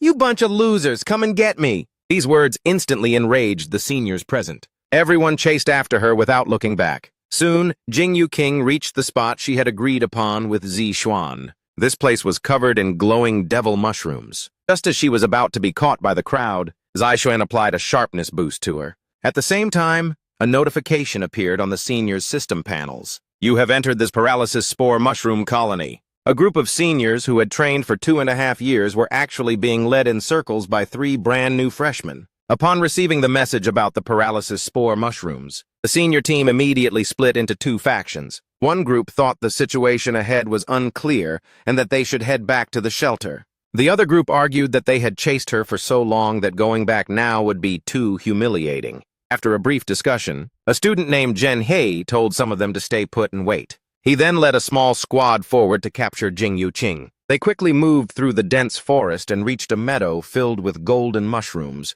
Seeing them arrive, Jing Yuqing mocked them with a beaming smile. The already frustrated group flew into a rage. The leader charged forward recklessly, determined to take her down. However, just as they neared Jing Yuqing, she suddenly broke into a grin. She then struck a golden mushroom with her staff. The paralysis spore mushroom is about to explode. Creatures within 50 meters will be paralyzed for 2 hours. The light from the explosion shot into the sky. Seeing this, Zi Xuan said in a low voice, "It's our turn to take the stage." Exactly. Making Jing Yuqing the bait was Zi Xuan's plan all along. Trap the seniors with paralysis spores, then use a swap skill to switch positions with Zi Xuan. As for the side effects of the paralysis spores, he had obtained the antidote from Li Jae-sang long before entering the school. And so the moment the seniors were poisoned, Jing Yuqing and Zi Xuan completed their position swap. One of the grunts was kicked to the ground. Despite his body being paralyzed, his mouth remained stubborn. He yelled at Zi Xuan to just wait, claiming his brothers were all outside. Listening to his powerless howling, Zi Xuan felt like he was looking at a fool. "I'm so sorry, but your little brothers probably can't save you." Meanwhile, on the outskirts of the spore field, Shuruina was going on a killing spree. Seeing the notifications of his comrades dying one by one, the grunt grit his teeth in anger. "Don't get cocky. This place is full of poison. You can't move either." "Just wait 2 hours and see how I kill you." "Who told you I can't move?" Seeing Zi Xuan moving freely, the grunt was completely stunned. Indeed, with the Hell's Blessing skill, how could Zi Xuan possibly be poisoned? And these immobilized grunts were destined to become mere points under his feet. There are 70 ways to impress a cold and elegant woman. The first is to become stronger. The other 69 involve, well, other things. After taking out a group of seniors, the way Shuruina looked at Zi Xuan completely changed. After entering the shelter, Shuruina was no longer as cold as before and took the initiative to start a conversation with Zi Xuan. However, at this moment, Zi Xuan was busy crafting stamina-restoring potions. Seeing that the other party hadn't succeeded even once, Shuruina weakly mentioned that she actually knew how to cook and suggested letting her try. With that, she tied up her hair and began cooking. Soon, a large pot of fragrant food was ready. After one bite, the taste was simply divine. Watching Zishen wolf down the food, Shuruina couldn't help but blush. While the 3 were happily replenishing their stamina, several instructors in the observation room wore looks of concern. They originally thought the top rankings for this hunting operation would be students from the combat department, but they didn't expect to be dominated by 3 freshmen from the magic department. They even began to suspect the system had an error. Xu Ziren stared at the large screen with excitement. He watched the video of Zi Xuan wiping out the seniors over and over again. His strikes were decisive. His judgment was incredible, and he even possessed the strength to defeat the combat department. This boy didn't act like a student from the magic department at all. In fact, he didn't act like a freshman at all. He ordered his subordinates to bring him the boy's data immediately, but the subordinate stammered, unsure if the data was credible, because it showed Zi Xuan's magic rating was 97%. Seeing this, Xu Ziren was so shocked he covered his mouth. Then, under the stunned gaze of his subordinate, he actually burst into wild laughter. "Great! I want to confirm for myself exactly what kind of outstanding talent this student named Zi Xuan is." Hearing the mayor's words, the subordinate immediately understood. "Are you going to personally intervene in this trial?" Xu Ziren chuckled. Then An Haoyan's image appeared on the big screen. "Let's design an interesting game." Meanwhile, Zi Xuan's group left the shelter to continue hunting seniors. Jing Yuqing was a bit confused. Why leave the shelter? Isn't it safer there? Zixuan told her that since no more seniors were coming to this part of the forest, they had to move if they wanted more points. However, just then, a sudden sense of crisis arose. Turning around, a flash of light appeared nearby. Zixuan sensed trouble and told everyone to prepare for battle. As soon as he spoke, a massive wave of sword chi struck. The immense force left a deep trench in the ground. Zixuan's brow furrowed. This level of power completely exceeded the C-rank restriction. Just then, the system suddenly issued a prompt. Subspace connection is unstable. Restrictions on participants are temporarily lifted. I didn't expect us to meet this way. And Haoyan, what on earth are you doing? The former fanboy was now drawing his blade against him, and Haoyan's appearance made Zixuan worry, but he soon noticed something strange. The other party looked like a controlled corpse. Zixuan thought for a moment, recalling that a similar event had happened before his time travel. The Miles Academy anniversary celebration had left an indelible bloody mark on history, and the culprit behind the incident was Q Ziren's innate skill, brainwash. Because his corruption was exposed, Q Ziren caused a terrible accident at the school to use as cover for his escape. And Jing Yuqing was one of those who lost their lives in that accident. Zixuan knew the first thing he had to do was make Haoyan regain consciousness. While he was thinking about how to do it, a system message suddenly popped up. Active quest. Save the students under the brainwashing spell. Reward, blank card. Seeing this, Zixuan was stunned for a moment. Then he broke into a smile. The blank card really came at the perfect time. Seeing Zixuan walking toward the opponent alone, Jing Yuqing shouted that they would be ready in a moment. But Zixuan calmly stated that he was the only one needed for this battle and told them to leave the area quickly. Jing Yuqing was stunned. Don't you know he's a genius of the combat department? Hey, do you think I can't handle it? Zixuan's confident look left Zhuruina somewhat mesmerized. But before she could admire him any further, Jing Yuqing grabbed her and ran in the opposite direction. Meanwhile, Haoyan had entered his combat stance. He had originally thought receiving a video call from Mayor Q Ziren was about something else, but he unexpectedly fell victim to the other's mental pollution. Now he had only one thought in his mind: to kill Zixuan. Cold flashes of sword chi were constantly unleashed from his hands. Zixuan, with his hands in his pockets, dodged the attacks with leisure. The current Haoyan was like a completely different person compared to when they met a few days ago. After activating the skill Martial Records, Haoyan's physical attributes had already surpassed Zixuan's. Zixuan activated Wind Boost. In a flash, he appeared behind his opponent. Lightning chains coalesced in his hands. He needed to restrain the boy before he could wake him up. But at that moment, Haoyan suddenly sensed the danger behind him and quickly retreated to open up some distance. Seeing the opponent react so swiftly, Zixuan felt a hint of surprise. To think his body reacted even before his eyes could track my movements. He truly is the genius youth everyone says he is. Actually, helping the other person break free from the brainwashing could be done simply with absolute calculation. But the problem was that a pair of eyes was watching him. One didn't need to think to know that person must be smirking perversely, waiting to see what kind of chemical reaction would occur between him and the combat department's finest. Thinking of this, Zixuan suddenly laughed. It would be a pity to just get this over with quickly. If you want to watch, then watch. But watching the show comes with a very high price. Who exactly has the upper hand, the mage or the warrior? The instructors in front of the screens never dreamed that a student from the magic department could engage in close-quarters combat like a warrior and even hold the advantage. In an era where mages are treated like underdogs, Zixuan's performance was as astonishing as a novice joining the NBA. After a round of fighting, Haoyan was covered in wounds. Suddenly, Zixuan turned back and smiled. In the next second, he activated the active skill Flashbang. The blinding light turned the large screen completely white. The instructors in the monitoring room were all shocked. Q Ziren, exasperated, snatched the remote from his assistant. His face turned a deep shade of purple. Zixuan's actions were undoubtedly treating him like a fool, but no matter how he pressed the buttons, the screen remained a blank white. In a fit of rage, he crushed the remote in his hand. Wait, what is this? Calming down, Q Ziren called his subordinates and stated that after the event, he wanted to personally meet Zixuan. The subordinate was puzzled. Deciding so quickly, won't there be any problems? Suppressing the anger in his heart, Q Ziren said coldly, "Do you know why he used magic to cut the feed when he clearly had the upper hand? Because he knows how to increase his own value.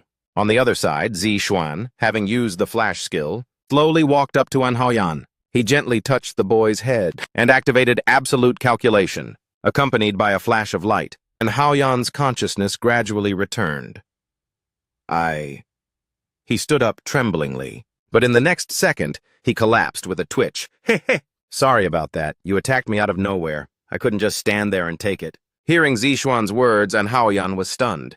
Being hit by a crowd control spell, he had no memory of what happened. Zixuan gave him a general rundown of the situation, but An Haoyan didn't remember who had cast the mental control on him. Zixuan didn't explain further, only saying that the opponent must be some big shot. Looking at the confused An Haoyan, Zixuan thought to himself, once you've experienced everything Miles Academy has to offer, you'll see exactly what kind of person Qiu Ziren is. Having resolved this incident, Zixuan received the blank card as a system reward. Just as he was saying goodbye to An Haoyan to go find Jing Yuqing, the other boy suddenly ripped off his own name tag and tossed it to him. Zixuan looked surprised. What is this for? It's fine, I lost. This belongs to you. But next time might be different. At Miles Academy, I will definitely defeat you and take my name tag back. Watching An Haoyan's disappearing figure, Zixuan gripped the name tag tightly.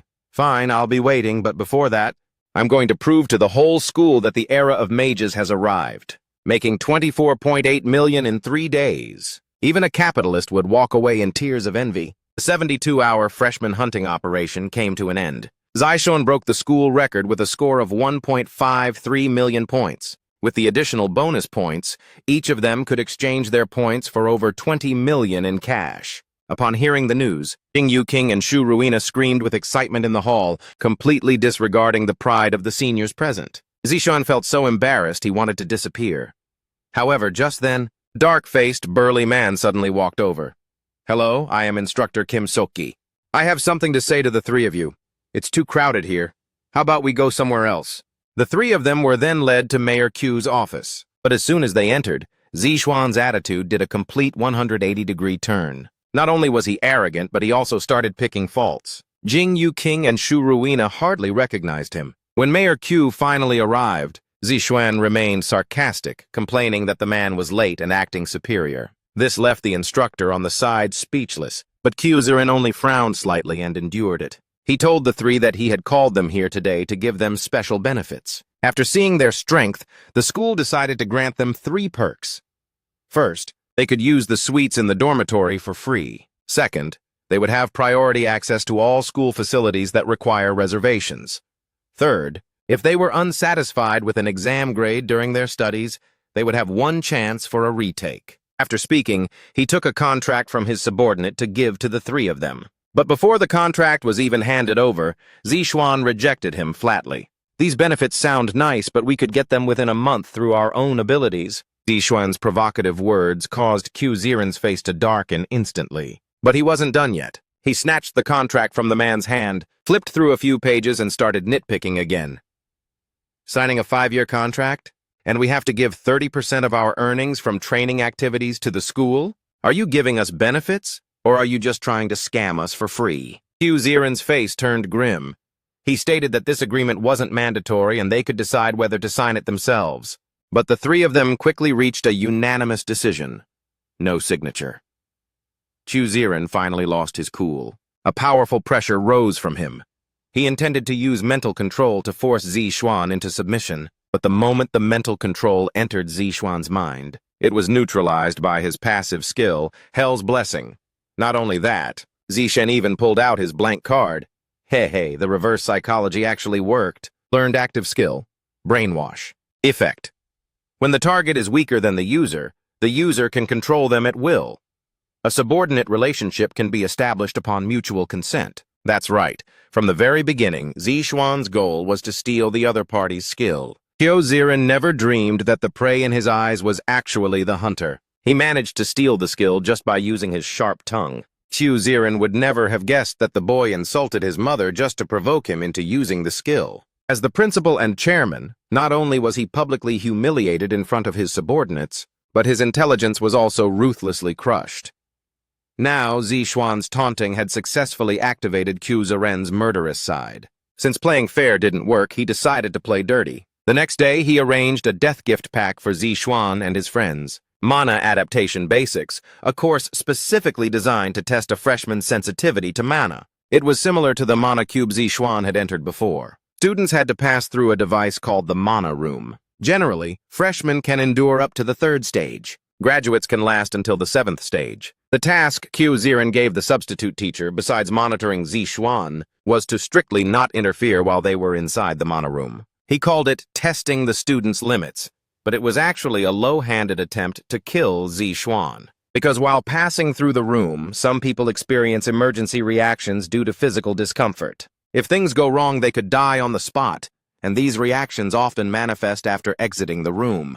The first few stages went smoothly. By the 4th stage, half of the students couldn't take it anymore. By the 7th stage, only 4 students remained. Aside from Zixuan's trio, there was a student named Lee Soo-hyuk. This guy was also ranked in the top 5 among the freshmen. When they reached the 8th stage, Lee Soo-hyuk and Jing-yu King started to struggle. Fortunately, they valued their lives and gave up on the spot. Shuruina also had some reactions, but driven by her competitive nature, she chose to continue. Finally, during the 9th stage, Shuruina had to be carried out by Choi Se-wan. Although her vitals were fine, the experience was quite painful. In contrast, Zixuan was perfectly fine. However, the following 10th stage was different. Even a teacher would experience breathing difficulties passing through it. But before the teacher could warn him, Zixuan dived straight in. The teacher quickly chased after him. Despite the principal's strict orders not to interfere, he was afraid Zixuan would die inside. But when he saw that Zixuan looked as if nothing was wrong at all, he froze on the spot. Is this kid even a student? The test ended, and Zixuan became the genius in the teacher's eyes. At the same time, he became a thorn in Lee Soo-hyuk's side. He suspected Zixuan had used some backdoor connection to get in. Otherwise, there was no way the guy could be stronger than him. Even his own companions couldn't stand his whining. Damn it, you couldn't even beat Jing-yu Ching or Shu Ruina. And you have the nerve to say that? He told Lee Soo-hyuk to stop overthinking it. But how could someone with a death wish ever listen? A brand new freshman grunt has actually sparked a tug-of-war between 2 beautiful guild presidents. After finishing the day's classes, Zixuan reported the events of the past few days to Liu Xinin. After all, she is his teacher now. You might as well take what you can get. Aside from that, he recommended several talents to Liu Xinin. Among them were Shu Ruina, Jing-yu King, and An Haoyan. Additionally, there was Li Jae-sang. The first 3 weren't an issue, but Li Jae-sang made Liu Xinin hesitant. He is the youngest son of the first S-rank practitioner. Even though his talent doesn't match his brother's and he's ignored by his family, family is still family. Pulling him into the Lotus Guild might cause friction with his father's Deification Guild, which seemed like too big of a risk. But Zixuan insisted on bringing him over, because Li Jae-sang will eventually become the world's #1 alchemist. Hearing Zixuan's confident answer, Liu Xinin only gave a faint smile and didn't respond. What a joke. Who can truly say what the future holds? At that moment, Shinkai came to report that the chairwoman of the Planner Guild, Ji-hyun, was on the line. After hanging up, Liu Xinin told her assistant to let the guest in. The 2 beautiful chairwomen met. Though polite on the surface, every word was loaded with subtext. After a round of hypocritical pleasantries, Ji-hyun revealed her purpose. She heard the Lotus Guild was focusing on cultivating a certain talent recently, so she offered a price up front. Liu Xinin couldn't keep her cool after hearing that. You should ask somewhere else. We have never treated that child as a tool for profit. Ji-hyun smiled slightly. Do you think the child feels the same way? Heh. There are many things in this world that money can't buy. You just don't know it yet. Seeing the change in the other's expression, Ji-hyun didn't continue to push.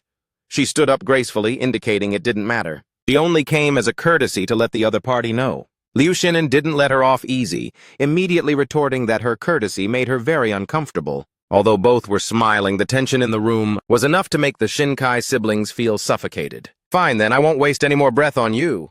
We'll each use our own means to see who gets the boy. On the other side, after his physical assessment, Zixuan reached his 20th lesson. Combat against virtual projection monsters. Although the test is safe, the strength of the monsters is a 1-to-1 replication, and you still feel pain when damaged. According to the rules, they would be tested in groups of 2. To Zixuan's surprise, he was grouped with Lee Soo-hyuk. Right from the start, Lee Soo-hyuk displayed a lot of hostility. He claimed Zixuan must have some special secret. Otherwise, it would be impossible to take first place in the freshman hunt. Seeing the hostility, Zixuan didn't indulge him. If you don't believe it, feel free to find out.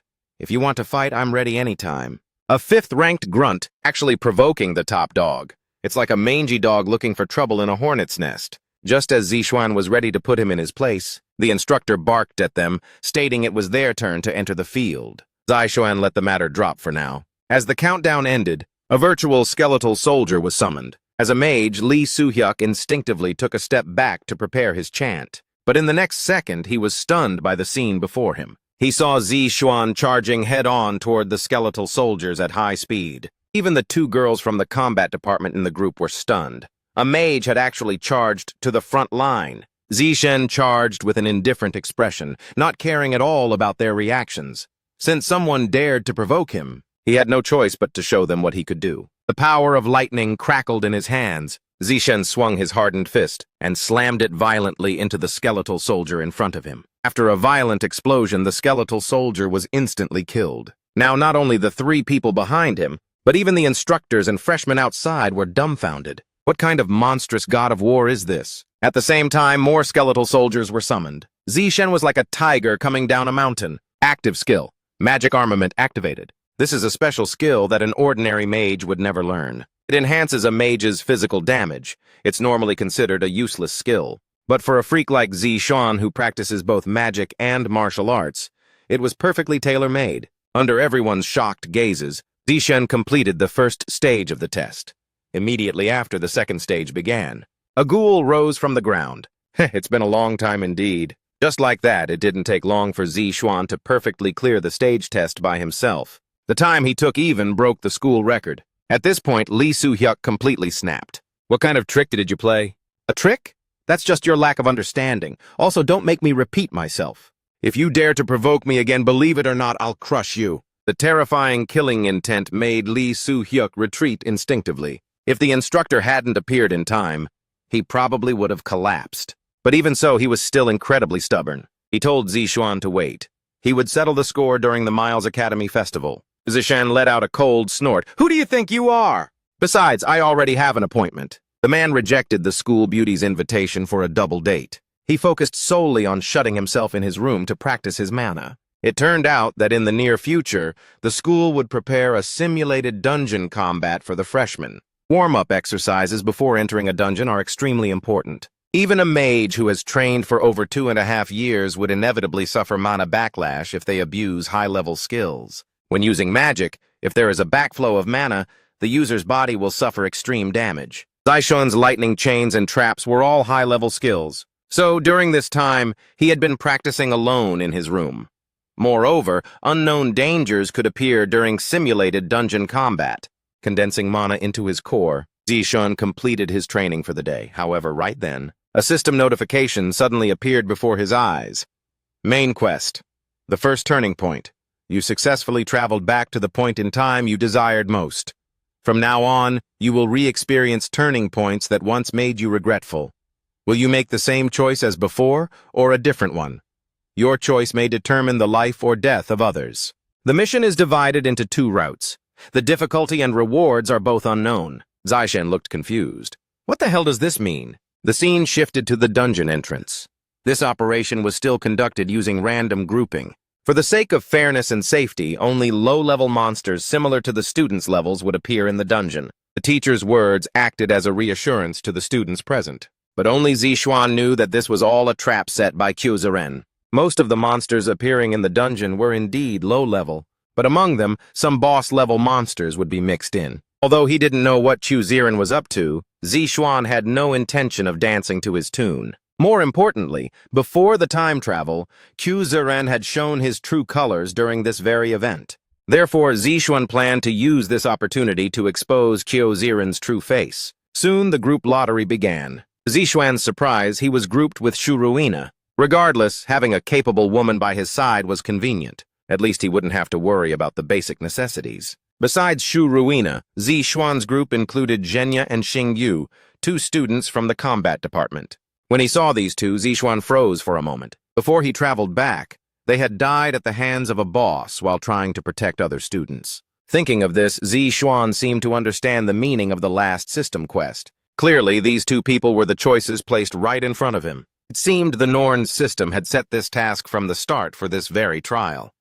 In that case, I will personally rewrite their ending. An orc king actually appeared in the simulated dungeon the school prepared for the freshmen. After the grouping was finished, Zixuan immediately formulated a battle plan. As they approached the dungeon, he specifically glanced at Jing Yuqing. Seeing her grouped with an Haoyan, Zixuan felt relieved. At least she wouldn't be hurt while with him. And so, under the instructor's guidance, everyone entered the dungeon one after another. After an unknown amount of time, Jing Yuqing's group entered a mine. Just as they thought they were about to strike diamonds, and Haoyan was the first to sense a crisis. Shortly after his warning, a pack of werewolves surrounded the cave entrance. Seeing their numbers, and Haoyan couldn't help but frown. Though their individual strength was low, they were hard to handle in such large numbers. Drawing his weapon, and Haoyan decided to end it quickly.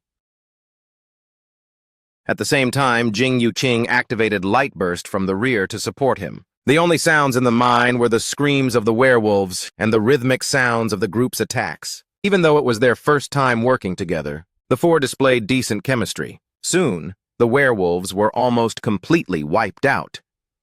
Just as everyone thought the battle was over, the warrior in the team suddenly clutched his neck and collapsed. Seeing this, the group panicked. Could werewolves be poisonous? But in the next second, Jing Yuqing was stunned. It wasn't poison that caused this, but the werewolf king's fear skill. Meanwhile, elsewhere, Zixuan's group had been slaughtering their way through with ease, and arrived at a mine as well.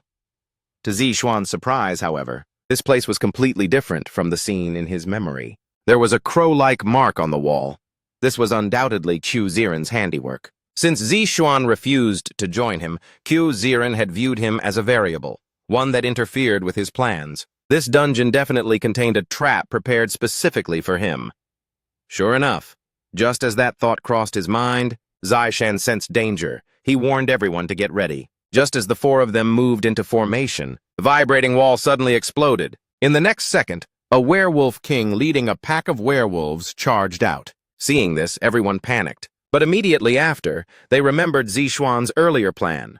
No matter what they encountered, they must absolutely not leave their positions. And so, the three of them stood their ground and began to fend off the werewolf attack. Meanwhile, Zixuan had already charged toward the werewolf king. His fist, enveloped in the power of thunder, slammed violently toward the opponent. The power of a single punch was terrifying. But even before the thick smoke cleared, Zhen began to laugh. Heh, I figured there would be a variable. I just didn't expect that variable would be encountering an orc king with regenerative abilities. This is getting a bit ridiculous. Ding!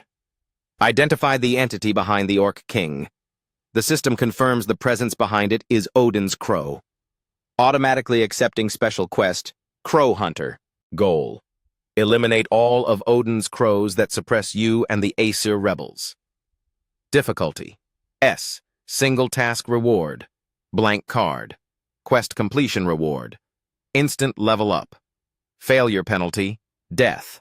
How absurd can a simulated dungeon for testing freshmen get? It actually contained an orc king with regenerative skills. Upon seeing the system notification, Zixuan couldn't help but furrow his brow. Legend has it that Odin has two crows, Hugin and Munin. It is through them that Odin observes the world and rules Asgard. In that case, this werewolf king must be a follower of Odin. But even knowing the manipulator behind it, Zixuan still wasn't confident he could take it down alone. According to his MO before time traveling, he would have chosen to bail long ago. But now he had three people behind him. If he abandoned them, wouldn't that be the same choice he made before traveling back? It seemed the Norn system had anticipated this. After a moment of thought, Zixuan told the other three to leave first, as he couldn't fight while protecting them. But Zhu Ruina didn't want to abandon Zixuan, stating she could help him. Looking at the determined look in her eyes, Zixuan knew he couldn't convince her otherwise. So he told Xingyu and the other student to leave the dungeon first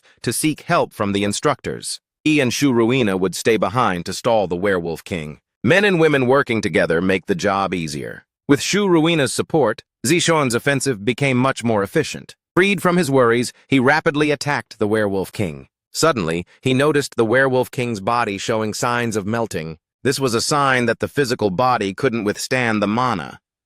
Zixuan instantly realized that someone was forcibly infusing the werewolf king with mana exceeding its limit. Heh! Having fun hiding back there, Odin's crow? Equipping the divine artifact, Ring of Thorns, on his wrist, Ziquan gained the active skill, Mana Perception. With the enhancement of this skill, he clearly saw that the mana inside the Werewolf King was like threads being manipulated by a crow. Heh, finally showing your true colors. Since I've found you, let me send you on your way. Meanwhile, at the dungeon entrance, Jing Yu Qing's group was the first to open a portal. Seeing that someone in the team was injured, the instructor in charge was shocked. And Haoyan told him that they had encountered a beast king in the dungeon and barely escaped. Hearing this, the instructor immediately arranged for the injured to be treated. At the same time, he called Mayor Q Ziren, asking him to immediately send a rescue team for support. Q Ziren casually took the call and said he was already aware of the situation. Then he simply hung up the phone. The instructor felt that his tone was a bit strange, but didn't think much of it. Unaware that all of this was caused by Q Ziren. His mission was to find talent for Odin and the Aesir, but for those who wouldn't join him, he would destroy them with his own hands. The school's two top geniuses joined forces to fight a B-rank monster. But even so, the two were still struggling to keep up. The Werewolf King not only possessed immortality and regenerative abilities, but the mana in its body was also being continuously infused by Odin's crow. No matter how many lightning chains were used, they couldn't get close to the opponent. Zixuan knew they wouldn't be able to hold out for long if this continued. Zhu Ruina, in particular, was now on the verge of total collapse. Yet even so, she continued to cast magic shields for Zixuan without stopping. Zixuan knew she must be well aware that even if they defeated the king, she could be severely injured or even die from mana backlash. The fact that she did it anyway moved him deeply. After traveling back, he had made up his mind never to trust anyone again. But Shu Ruina was giving her all for him without looking back. Thinking of this, Zixuan stopped holding back. Several lightning chains surged rapidly toward the king. Zixuan stepped forward quickly, treading directly onto the chains. This scene left Shu Ruina utterly shocked. The lightning chains were incredibly fast. To be able to step on them, one needed not only absolute control over magic, but also the courage to discard the fear of death. But she didn't know that it was precisely her selflessness that gave Zixuan his resolve. By now, Zixuan had reached the air above the Werewolf King. Seeing him, the Werewolf King immediately swung its spiked mace. It was so fast that Shu Ruina didn't even have time to cast a spell.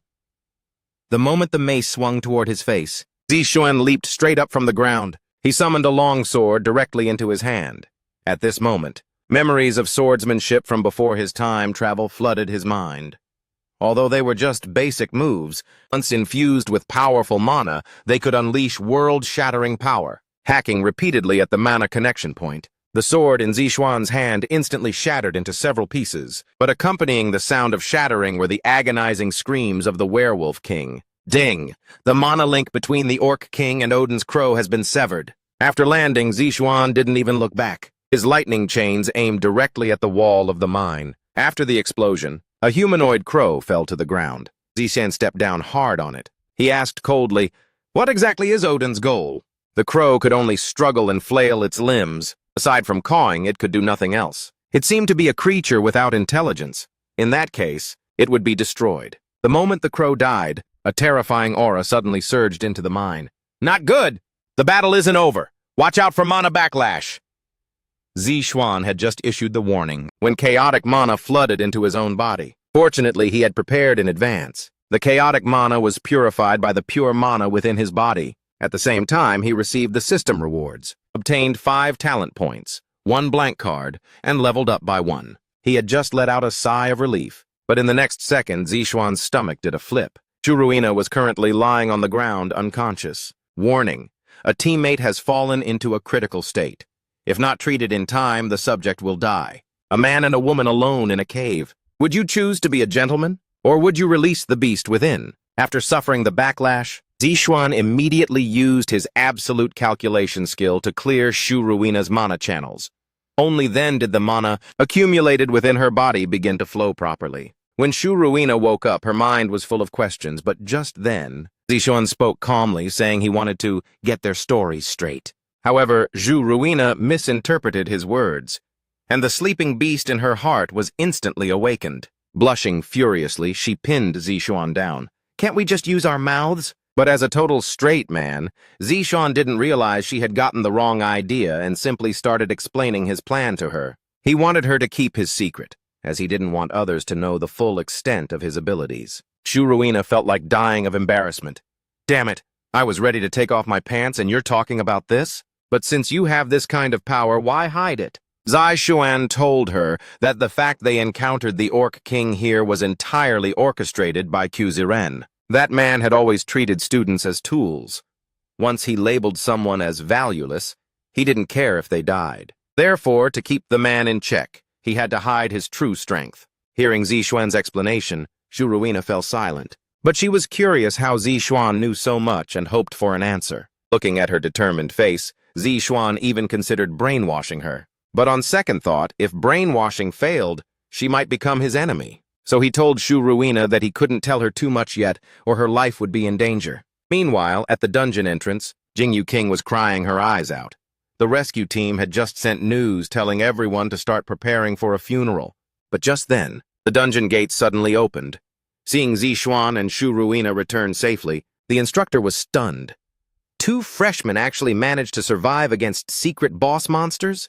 Are they really just new students? After giving a brief explanation to the group, Zixuan decided to head back and rest. At this time, the system rewards were issued.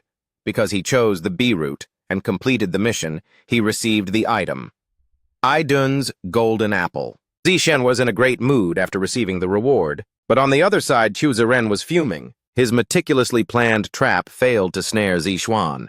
He questioned his subordinate's usefulness. Breaking into a cold sweat, the subordinate apologized repeatedly, promising not to let the mayor down next time. Gazing coldly at him, Qiu Ziren said with malice, "During the next event, you must tame that wild stallion Zixuan, or you can go to hell with him." The man obtained a glowing golden apple. He didn't expect it to be a legendary mythic-grade item. This was an apple governed by Idun, the goddess of youth. Consuming it not only delays aging, but also permanently increases mana adaptability. It was essentially a gas station for men and a beauty salon for women. He took a bite, and the juice splattered. A golden light swirled around Zixuan's body. Ding! Stamina permanently increased by 20 points. Mana permanently increased by 20 points. User's aging speed reduced by 50%. Self-healing ability increased by 50%. Mana adaptability has received a massive permanent boost. Seeing the god-tier effects brought by the golden apple, Zixuan couldn't help but pick up his phone and call Liu Shinin. Right now, he desperately needed a hearty battle to release the primordial power within his body. Of course, he wasn't looking to spar with her for no reason. Rather, he wanted her to arrange a dungeon for him. It turns out that just moments ago, Zixuan accidentally heard an expert's explanation on TV about theme dungeons. Theme dungeons are different from ordinary ones. The challenger becomes a character within the dungeon, and to clear it, specific conditions must be met. Furthermore, you cannot exit midway. You can think of it as a live-action play. However, the most eye-catching part is the hidden menu within theme dungeons. Practitioners refer to these items as God's arrangements. Zixuan remembered that in a few days, that specific amusement park-themed dungeon would break out. The divine boots of speed once used by Thor's servant were hidden right there. Before the time travel, this item became a divine artifact that many awakened ones coveted due to its absolute advantage in drastically increasing agility. Previously, Zixuan had allocated his talent points into mana and endurance. With this equipment, his various abilities would be perfectly balanced. So this time, he was determined to get it. After arranging everything, Zixuan arrived at Fantasyland. He walked quickly to the ticket booth and handed over the exclusive black card engraved with the Lotus Guild's mark. "Hello, I am Zixuan from the Lotus Guild. In a little while, a theme dungeon will break out here." Meanwhile, at the school's male dormitory, instructor Kim Ji-yeon was preparing to have a chat with Zixuan. She thought the previous accident would have left a shadow on this freshman, but she didn't expect that he had already headed out to take care of business. This made Kim Ji-yeon couldn't help but feel curious about this freshman. After leaving the dormitory building, Kim Ji-yeon's team leader called. It turns out that since the last accident, they had begun a secret investigation.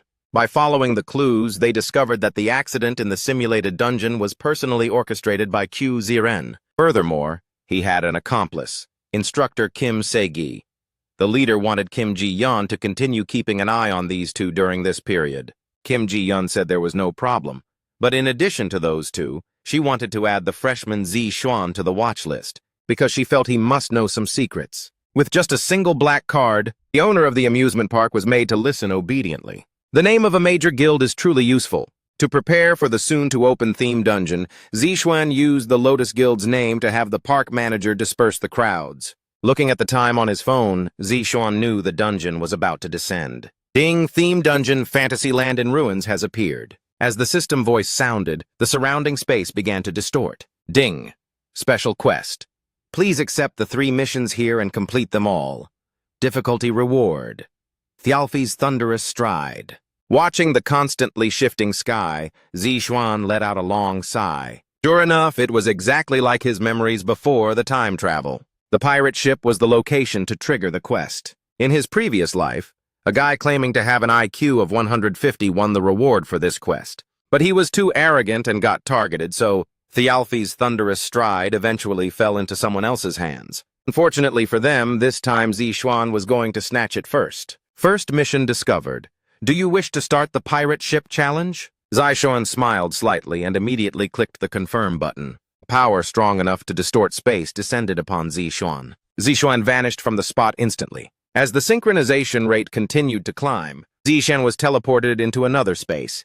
Zixuan's mission this time was similar to a murder mystery script. He will transform into Thialfi, a warrior who survived a Viking invasion, searching for his kidnapped sister Roskva.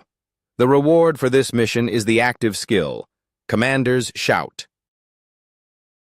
Thialfi is a servant of Thor and the fastest runner in the 9 worlds. He was originally a mortal. Because his entire family died at the hands of Vikings, he harbors an extreme hatred for Vikings who worship the Aesir. Zixuan has reason to suspect that this mission is inextricably linked to the Norns system. Opening his eyes, Zixuan found himself on a ship. According to the memories flooding his mind, this was a ship stolen from the Vikings in order to save Roskva, and the one who masterminded this operation was Frederick. Just as Zixuan finished processing this information, the ship suffered a violent impact. Countless pirates boarded the vessel. Seeing this, Zixuan told Frederick to stand back. It was his turn to show off. Applying force to his feet, Zixuan leaped onto the other ship. Looking at the shouting grunts, Zixuan remained expressionless. He planned to end this quickly, but just then, a woman on the ship caught his attention. In the middle of the ship stood a bound woman with pink hair. The system indicated she was Thialfi's sister, Roskva.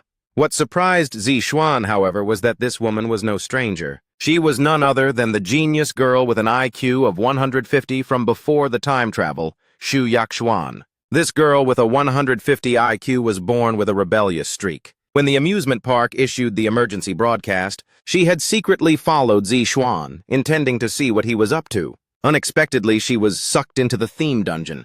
Looking at Xu Yaxuan, who had transformed into Roskva, Zixuan felt a massive headache coming on.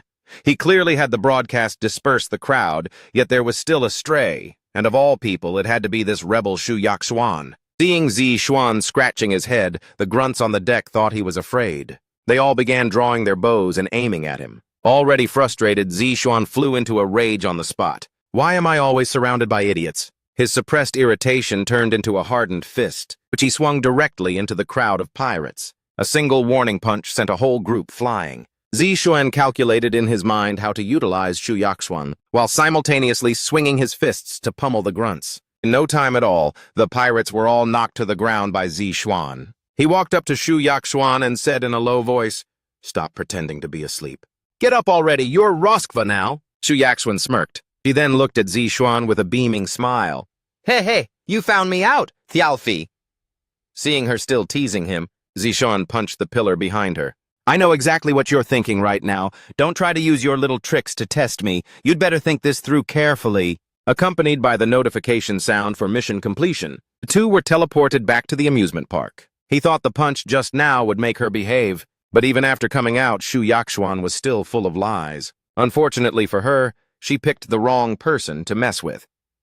As a time traveler, Zixuan didn't know everything about Xu Yaxuan, but at the very least, he could tell when she was lying. He directly called out her skill, Thought Acceleration, a skill that can instantly slow down time for the user and accelerate their thinking. Besides being used for commanding, this skill can also analyze and read the opponent's thoughts. Upon hearing Zixuan reveal her secret, Xu Yaxuan's face turned pale. Zishun stated that if she wanted to get out alive, she had to listen to him. Otherwise, he would leave her right there. Xu Yaxuan panicked.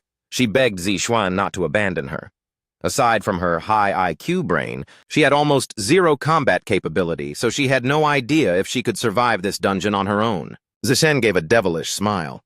To tame a smart woman, mere words are not enough. He activated a sub-skill of brainwash to create a contract and made her sign it. Upon seeing the contents of the contract, Xu Yaxuan broke out in a cold sweat.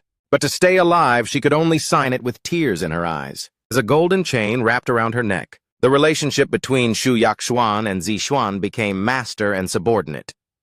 To her surprise, this contract would not end even after the mission was over. It seemed she was destined to follow him for the rest of her life. She thought she had grabbed onto a sturdy thigh, but it turned out she had just signed her life away to this man. After signing the contract with Zixuan, Xu Yaxuan lost her spark. The two then arrived at the second mission point, the haunted house. Despite claiming she wasn't scared, Xu Yaxuan was internally screaming for help. In this mission, she played a camera woman, while Zixuan was a haunted house exploration streamer. Their mission was to leave the haunted house without violating 3 specific rules. Furthermore, some of their skills were sealed. Just as they were discussing the mission, a terrifying-looking man suddenly appeared behind them. "I am the butler of this manor. I am here by the Count's order to receive you." As the butler spoke, a system prompt popped up. "The Ferrandio Manor. You have received an invitation from the owner, Count Ferrandio. A dark and wretched secret is hidden here. Please record the truth with your camera, uncover the secret, and escape. Reward: active skill illusion." As the manor gates opened, the two slowly followed him inside. Upon entering the room, Xu Yaxuan was drawn to a painting. It depicted a young girl holding a dog. The butler suddenly looked at them gloomily. "This is a portrait of the manor's mistress, Miss Ferrandio, and her beloved dog, Wang Kai." The butler's chilling glance sent shivers down their spines. Zishen knew this mission was different from the last. There were no background hints provided. All secrets had to be explored personally. Soon, they were invited into a room. "This is the dinner the master has prepared for you. Please enjoy. I will return once you have finished your meal." Leaving these words, the butler exited the room with a sinister expression.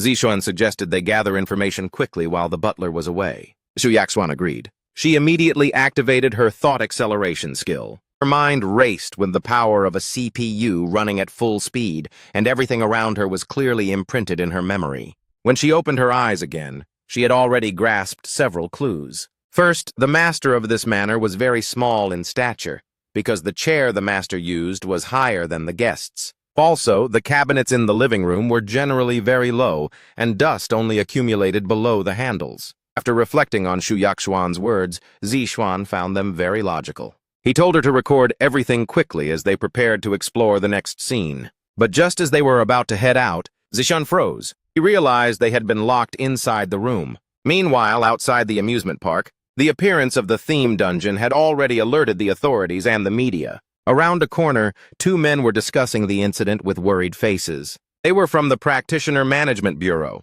responsible for dungeon safety in this area. The current theme dungeon had become a stumbling block for their promotions, as they heard 2 children were trapped inside. If those kids didn't make it out safely, losing a promotion would be the least of their problems. Even the blonde guy who was just promoted after the goblin incident would be demoted. At that moment, the blonde guy pulled up the files of the trapped personnel. Upon seeing Zixuan's photo, the blonde guy was instantly stunned. Isn't this the kid who cleared out the goblins?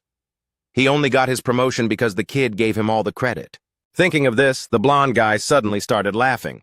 "Don't worry, boss. This theme dungeon might actually be successfully cleared. What kind of tricks are hidden in a haunted house built in an amusement park?" Discovering they were locked in the room, Zixuan knew that since this was a puzzle quest, physical exorcism definitely wouldn't work. Moreover, if a combat weakling like Xu Yaxuan could clear the game before the time travel, it meant there must be something he hadn't discovered yet. While Zixuan was contemplating his next move, Xu Yaxuan's expression suddenly changed.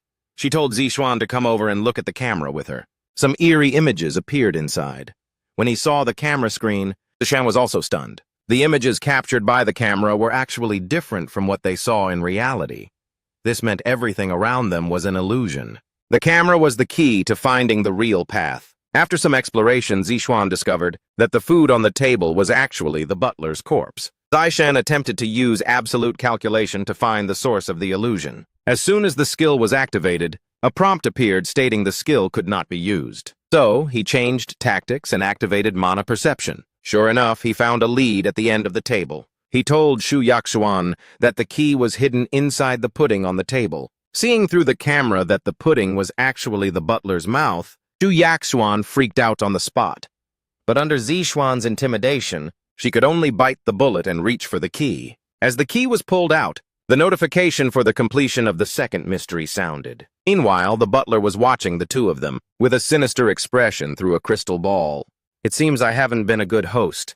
However, as the head butler of this manor, how could I ever let Count Ferrandio down? At this time, Zixuan was leading Shu Yaxuan to explore the remaining rooms. To speed up progress, he told Shu Yaxuan to split up from him. Though Shu Yaxuan was 10,000 times reluctant, she did as Zixuan said to get out as soon as possible. Just as he entered a guest room, Zixuan felt a fluctuation of mana behind him. Turning his head, he saw a ghost in white. The ghost lightly raised a finger, and in the next second, the butler appeared behind Zixuan. When he opened his eyes again, he and Shu Yaxuan had been locked in a dungeon. Zishan cursed under his breath. Although he expected them to move, he didn't expect to be ambushed like that. After taking a clear look at their surroundings, Zixuan applied a silencing effect to his fist. With one punch, the cell door was instantly smashed through. To save time, he had to resort to physical exorcism now. Suddenly, the sound of a dog barking came from behind. Before he could react, a small dog had leaped into his arms. Seeing the creature, Zixuan was momentarily stunned. He noticed the dog was holding a string of glowing keys in its mouth. Zixuan picked it up excitedly. However, what he didn't know was that the Shu Yaxuan behind him was a fake. This little dog carrying the keys was actually the real Shu Yaxuan. How satisfying is it to have the world's #1 healer as your backer? It's clean, efficient, and keeps you going. Shortly after Zixuan entered the theme dungeon, Liu Xinin ordered Xingkai to rush to the scene. Xingkai found the people from the Bureau of Awakened and stated that the Lotus Guild would bear any negative consequences caused by this incident. The man with the mustache was bewildered. What kind of charm did a Miles Academy freshman have to make them do this? Xingkai didn't explain. He only requested that they not make Zixuan's information public. The mustache man was even more puzzled. Why do you trust that kid so much to clear it? Xingkai told him not to worry. He stated that if Zixuan couldn't even clear a dungeon like this, the Lotus Guild wouldn't bother intervening anymore. Meanwhile, in the haunted house, after obtaining the keys from the dog, Zixuan received a new mission. Read Ferrandio's diary. Reward: removal of skill restrictions within the theme dungeon. He then headed to the 4th floor of the manor with Shu Yaxuan. But along the way, this Shu Yaxuan constantly tried to discourage him, saying it was a trap. Just as the two were stuck on the 3rd floor, unable to find an exit, the ghost in white appeared behind Zixuan again. Seeing it, Shu Yaxuan's expression suddenly froze. He then grabbed Zixuan, trying to pull him away, but Zixuan had a different idea at this moment. Shaking off her arm, he asked the ghost if it held a grudge against this manor. The ghost shook its head and then pointed its finger. This time, the butler did not appear. Zixuan guessed that last time the ghost might have just been trying to warn him. So what do you mean this time? Are you showing me the way? Zixuan tried asking. The ghost nodded in affirmation. Before leaving, Zixuan said that if he had the chance, he would help the ghost find peace. Guided by the ghost in white, Zixuan found Ferrandio's room. Upon entering, the fake Shu Yaxuan volunteered to search the desk. But Zixuan stated that the area was too important, so he would handle it himself. He soon found Ferrandio's diary on the desk. After reading through it carefully, Zixuan finally understood the secret of the manor. It turned out Ferrandio had been murdered from the very beginning. The culprit must be a monster that forcibly occupied the manor. Just as he thought this, a system prompt appeared. The restraints on you have been lifted. Skill usage restrictions have vanished. However, at that moment, the body of the Shu Yaxuan behind him suddenly began to mutate. Turning around, he saw that the entity had transformed into a living ghost. Simultaneously, the room door burst open, and countless butlers appeared behind the ghost. Ding! The first mystery of the manor is solved. Side quest completed. Successfully solved all mysteries of the manor. Please exit the manor safely. Physical exorcism is the most lethal kind. With his skill restrictions lifted, Zixuan felt like he had finally gotten the ball. Even though the living ghosts were numerous, Zishuan remained entirely unfazed. In fact, Zishuan had sensed something was wrong with the Zhu Yakshuan in the dungeon long ago. She kept calling him brother the whole way, which grossed him out. He taunted the ghost for being too stupid. These words instantly enraged the entity, and the butlers behind it all transformed into living ghosts and charged forward. This type of monster can copy others' bodies and skills, but no matter how well it fights, it's still only a C-rank magic beast. Dodging and weaving through their attacks, Zishuan unleashed his lightning chains. The already battered bodies of the living ghosts were riddled with holes. Refusing to give up, the entity lunged at Zishuan, but by then the lightning chains had already bound it tightly. The sound of explosions echoed throughout the entire room. The living ghost died completely before Zishuan. As he was leaving, Zishuan looked back and saw that Ferrandio had returned to human form and was waving at him. Zishuan smiled knowingly and opened the room door. Ding, second mission completed. You have completed a hidden plotline. You will receive bonus rewards during settlement. Back in the amusement park, Zishuan began checking his rewards. For completing the 2 missions, he obtained 2 skills, Commander's Shout and Illusion. Although these are support skills, if used correctly, they might just be enough to change the outcome. Meanwhile, Zhu Yakshuan was sulking on the side. He clearly knew she was that little dog all along, but didn't say a word, making her think she was a goner. Zishuan didn't baby her. You're a subordinate. Why are you throwing a tantrum with me? Get up and get to work. It's time for the 3rd mission point. And so, with her grumbling all the way, they arrived at the 3rd mission point. As soon as they arrived, music began to play. People dressed in finery appeared all around them. Soon, a man in white wearing a mask approached Zishuan. Zishuan told him to cut the nonsense and just hand out the mission. The masked man told him that monsters would soon appear from the spatial rift nearby. Their job was to dodge the monsters' attacks until they reached the destination. However, the number and level of the monsters would change based on the challenger's strength. After detection, the pair's combined level was determined to be S rank. Hearing this, the two were shell-shocked. You've got to be kidding me, right? How could my level possibly be S rank? But the masked man ignored them completely. Accompanied by a blazing fire, a massive figure appeared in the amusement park. Please dodge the attacks of Surtur's clone and reach the destination alive. Hidden quest. Defeat Surtur's clone to eliminate potential threats. The appearance of Surtur's clone left Zishuan utterly shocked, but what confused him even more was that the number of participants for this mission was listed as 3. Damn it, who is the 3rd person? Something is definitely wrong here. An ordinary-looking little stray cat had actually summoned an S-rank magic beast. Surtur is the guardian of Muspelheim, the realm of fire giants. He existed even before Ymir, the ancestor of giants, was born. Burning down the entire world is his only goal. Legend has it that the flaming demonic sword in his hand can turn the entire world into nothingness in an instant. The moment the entity appeared, Zishuan was already cursing under his breath. While he was busy running for his life, a small black cat was watching everything with great interest. Oh dear, it seems my presence made things turn out like this. Should I help him out a bit? Hey, you're quite the troublemaker. You clearly have no intention of helping, yet here you are making sarcastic remarks. But I would like to see if our rebel can survive this time. The voice belonged to Hel, the ruler of the underworld. Through the crystal ball at the kitten's feet, she was observing Zishuan's movements. Zishuan was currently dodging Nonstop. Even though it was just a clone of Surtur, the shockwaves alone were enough to cut through his skin. Just then, Zhu Yakshuan suddenly spotted the location of the stronghold. Hearing this, Zishuan immediately activated his speed-up skill. Zhu Yakshuan shot forward like an arrow released from a bow. Even though Surtur was powerful, the mission only required the 2 of them to reach the stronghold safely. By now, Surtur was nearing a state of total rage. Damn it, which little darling summoned me? Come out and accept your death already! Fireballs exploded all around Zishuan. He knew that if they kept running together, they wouldn't make it. So he told Zhu Yakshuan to head to the stronghold first while he lured the enemy away. After Zhu Yakshuan left, Zishuan turned around and ran right under Surtur's feet. Stop looking! Your daddy is right here! Surtur's eyes narrowed, and he immediately hurled a fireball. Zishuan dodged it quickly. With a leap, he reached the top of a high tower. You think you can catch me with that speed? Zishuan's taunt instantly infuriated the giant. Massive fist slammed down violently. Zishuan thought this would be enough to keep the giant distracted, but unexpectedly Surtur spotted the fleeing Zhu Yakshuan. Just as Shu Yakshuan was about to reach the stronghold, a fireball descended from the sky. Witnessing this, the two were instantly stunned. Ding! The finish line stronghold has been destroyed. The original clear conditions can no longer be met. You must complete the hidden quest to clear the dungeon.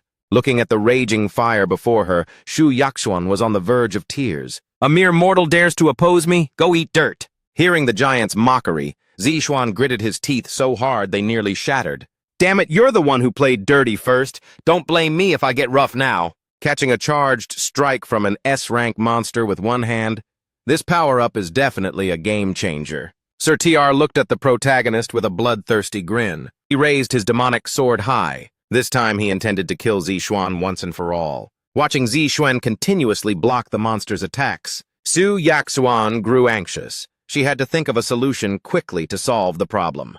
Suddenly, she had a flash of inspiration. She hurriedly called out to Zixuan.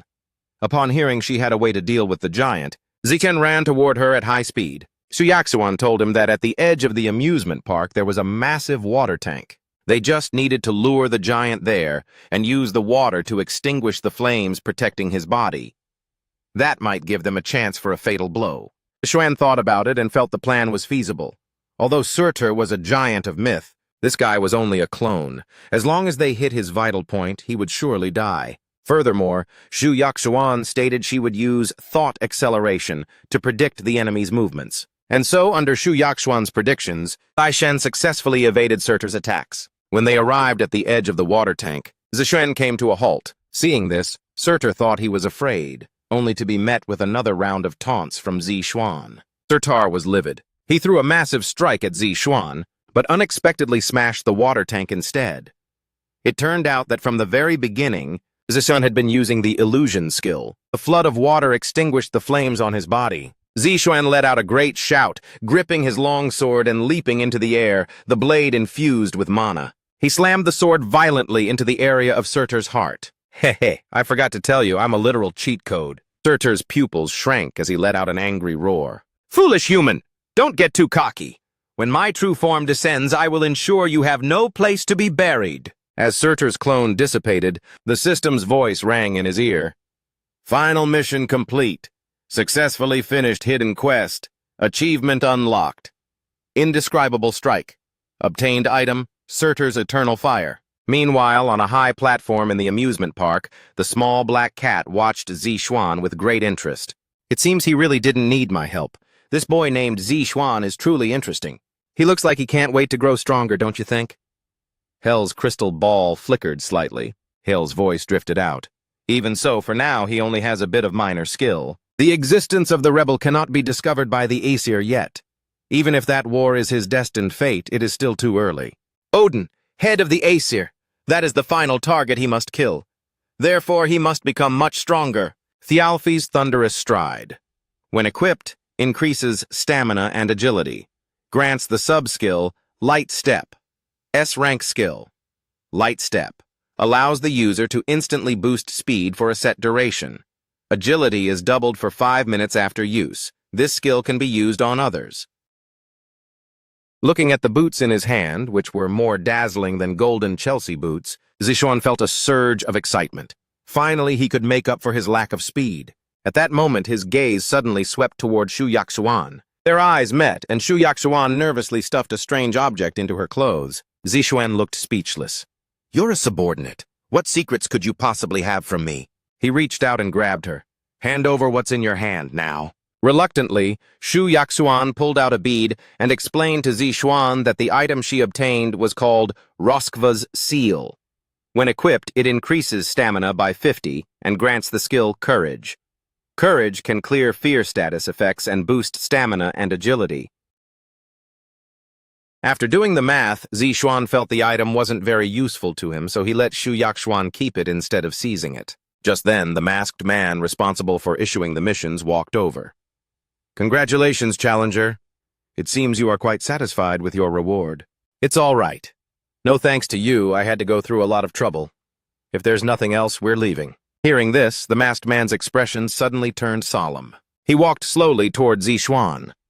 Destined rebel, I wish you a safe journey. Upon hearing those words, Zixuan's heart pounded wildly. He wondered how the other person had seen through his identity, but before he could ask, the other person had already vanished with a smile. Meanwhile, a massive crowd had gathered at the entrance of the dungeon. Suddenly, a shattering sound echoed from the air, and the dungeon barrier burst apart like glass. As two people stepped out of the amusement park, the crowd erupted in cheers. However, before the press could swarm them, Aksuan quickly activated the skill on his boots and vanished. He left a completely bewildered Lee Yakswan standing there, looking utterly stunned. Shortly after returning to his dorm, Aksuan saw the news about the themed dungeon on TV. To his surprise, there wasn't a single mention of his information.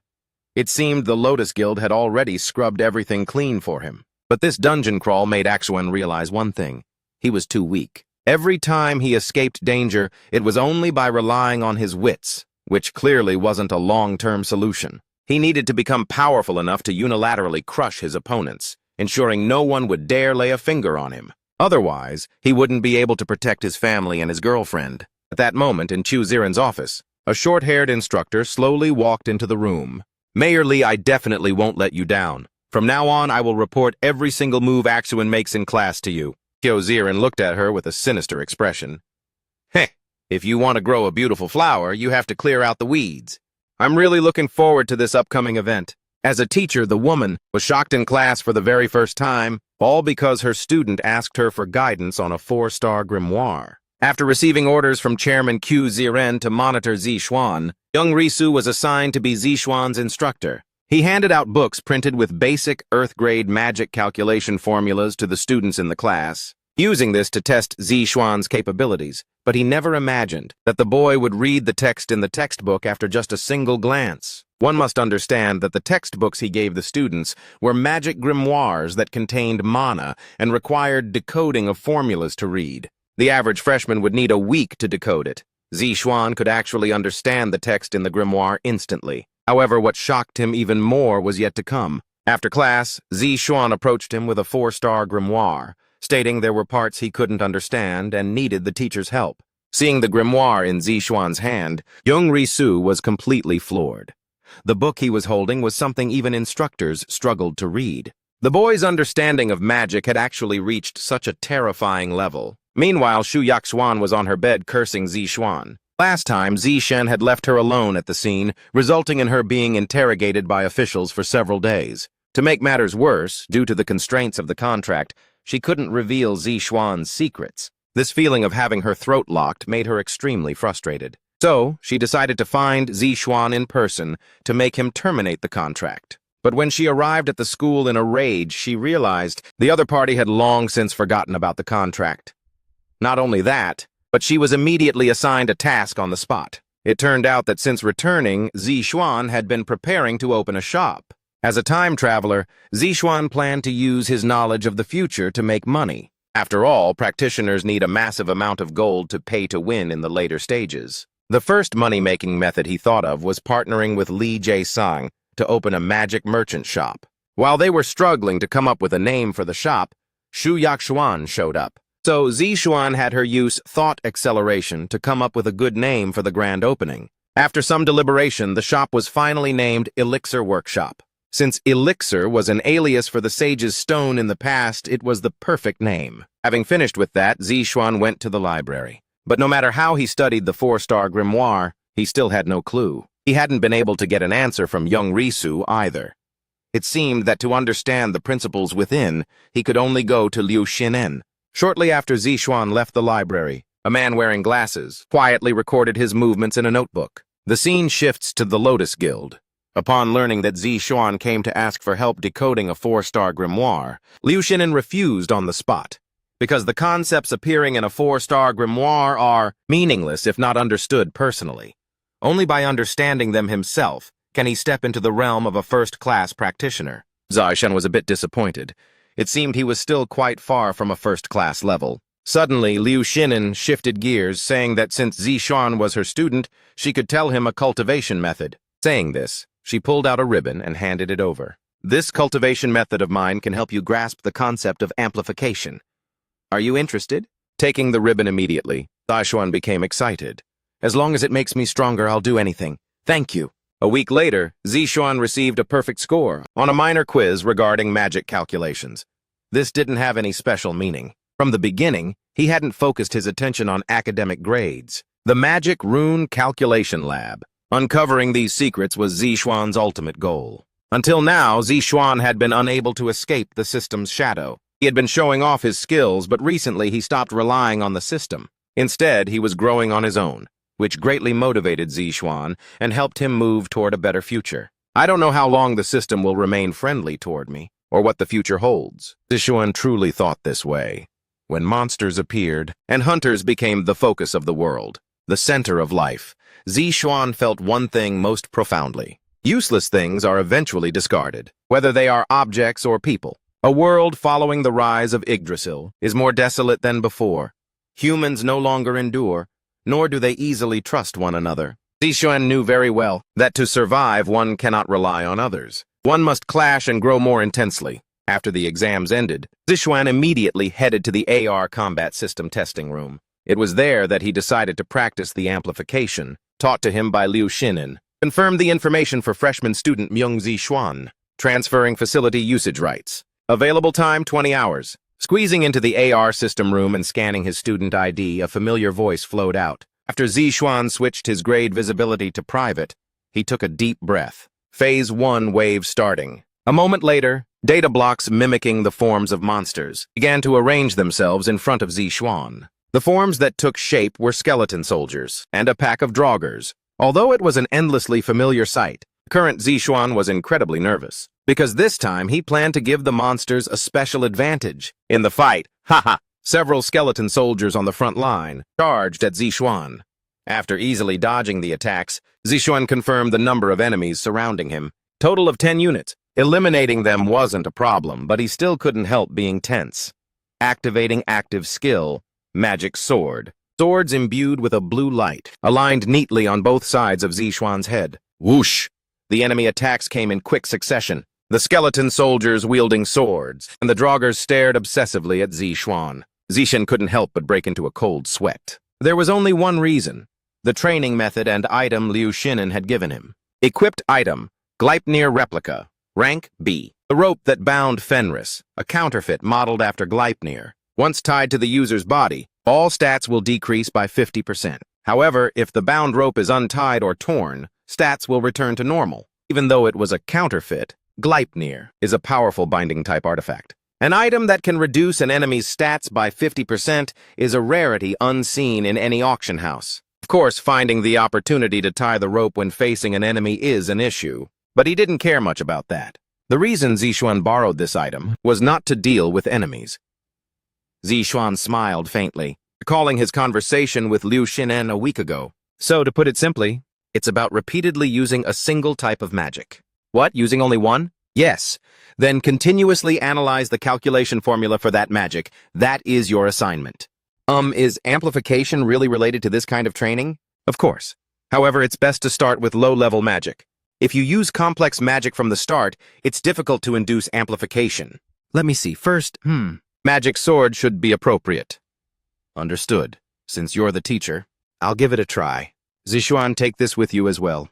It will help. It's a rope. The rope currently tied around Zixuan's wrist is the Gleipnir replica. The user's stats are temporarily reduced by 50%. Even if the system didn't specifically notify him, Aishen could sense that his condition was different from usual. His body felt much heavier than before, as if he might sink at any moment. This is more serious than I imagined. Have I relied too much on my growing body? The Gleipnir replica, though made of 6 substances that do not exist in the 9 realms, differs from the original, but for Zixuan's current training, it is more than enough. Stats reduced by 50%. But Zixuan was not satisfied with just that. He added another multiplier, using only Magic Sword to fight enemies, and breaking his own record in the process. Floor 27, Miles Academy Central Library. Jingyu King and Shu Ruina sat side by side, reading magic books. It was just past 8 p.m. Having read for a long time, Jingyu King yawned and closed her book. Ha! It's already 8 o'clock. Ruina, aren't you tired? A little, but I'm okay.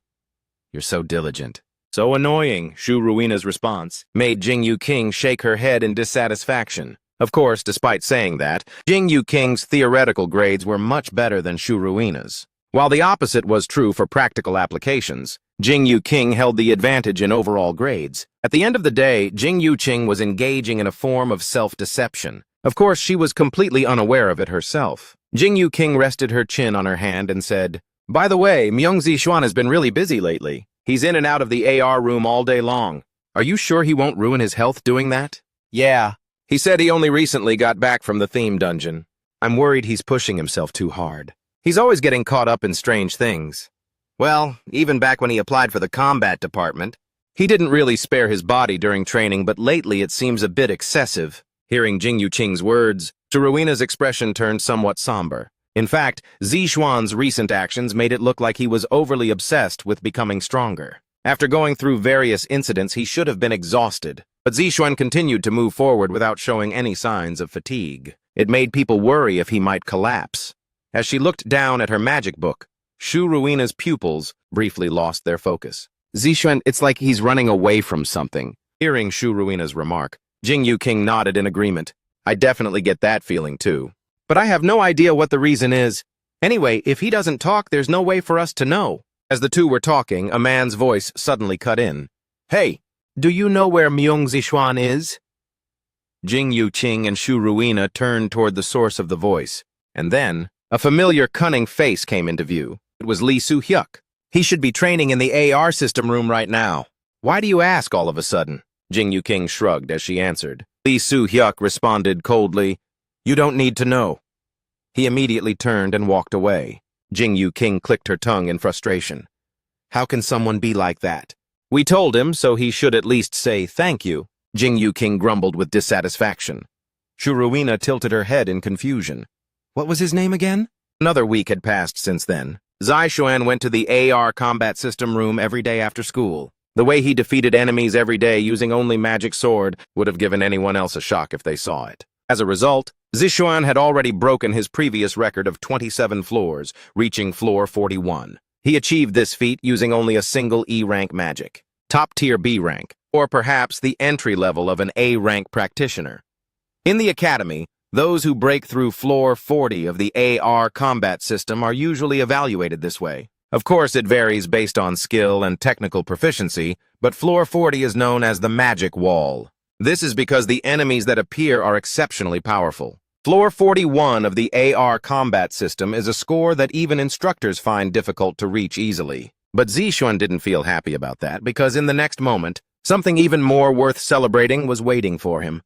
Understanding of calculation formulas has significantly increased. Obtained passive skill, formula comprehension. The efficiency of Magic Sword has increased dramatically. Skill leveled up. Obtained Magic Sword Level 2, Chapter 83. Understanding Magic Calculations, V. Comprehension of calculation formulas has significantly increased. Obtained passive skill. Formula comprehension. Magic Sword efficiency increased sharply. Skill leveled up. Magic Sword.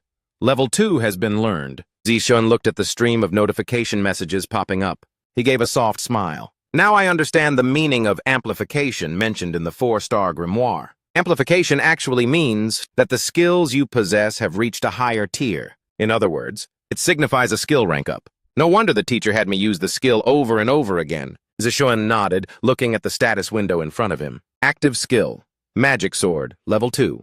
Rank, E. Fires arrow-like attacks condensed from mana. Target designated. This is the most fundamental attack magic. Zixuan crossed his arms with satisfaction.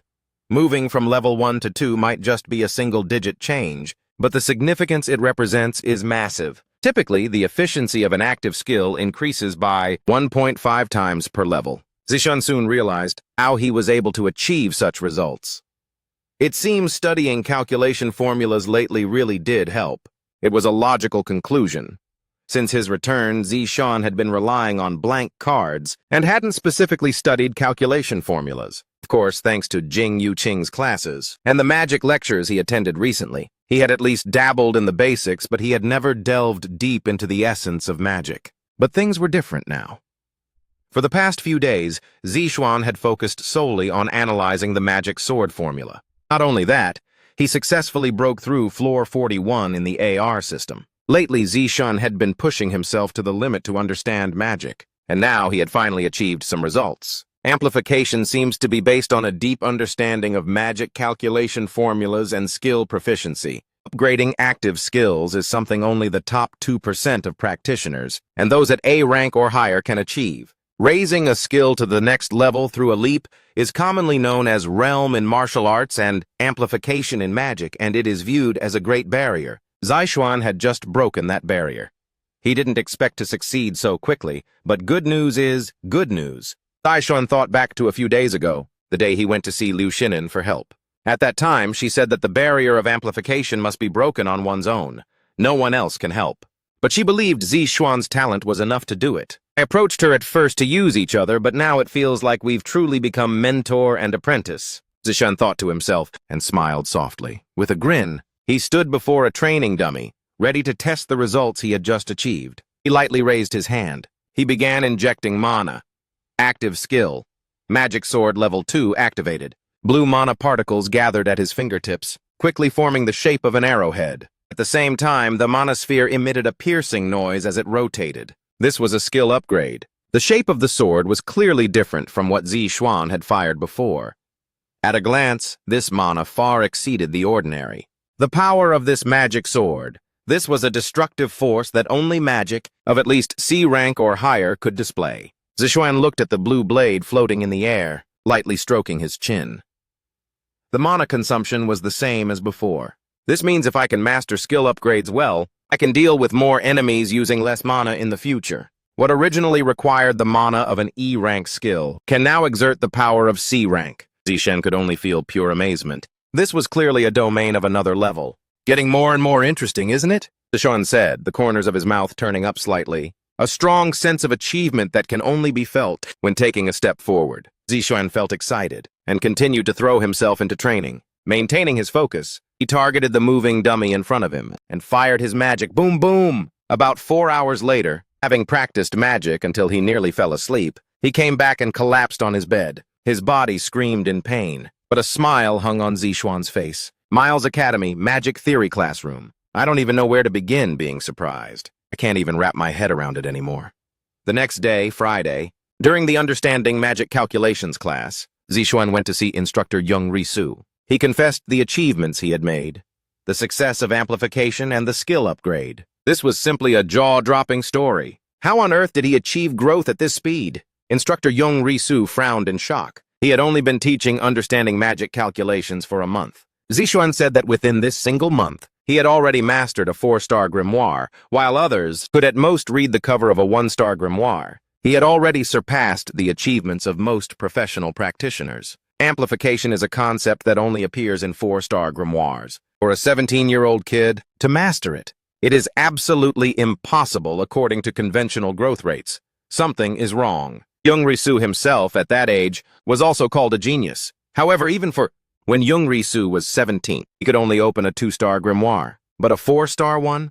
Unless some dishonest means were used, it should be impossible. I must report this to Principal Gu Jae-in immediately. He must have used some other method. Gu Jae-in had instructed several magic department instructors, including himself, to keep a close eye on Zishuan, observe him carefully, and report any abnormalities immediately.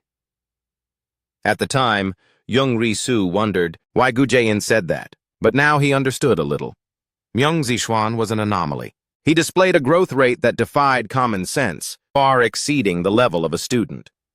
Among the instructors, only a handful could rival Zishuan. Perhaps the principal wanted to groom this child into the next long-term asset. If it were Chu Ziren, he would definitely think that way. Young Zishuan was clearly a charismatic piece. If utilized properly, he would become a massive asset for Miles. But at the same time, the thoughts flashing through his mind were far from lighthearted. Young Zishuan is dangerous. He is not a sword that can be easily wielded. A sword that is too sharp will cut its master before it wounds the enemy. Young Risu remained wary of Zishuan. He already possessed a powerful force nearing completion. Despite this, the fact remained that he had never been exposed in the media prior to the freshman hunt. The message was clear. Zishuan had intentionally hidden his information. Instructor Young Risu looked tensely into Zishuan's eyes. Student Myung Zishuan, how does a mere student possess such power?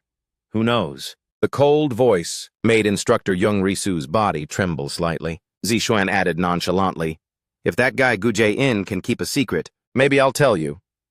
Upon hearing this, Instructor Young Risu's facial muscles twitched. He bit his lip. It really was strange. This child definitely has a secret. Thinking this, Young Risu glared at Zixuan and gritted his teeth. Watch your disrespectful tone toward the principal. Mind your own business.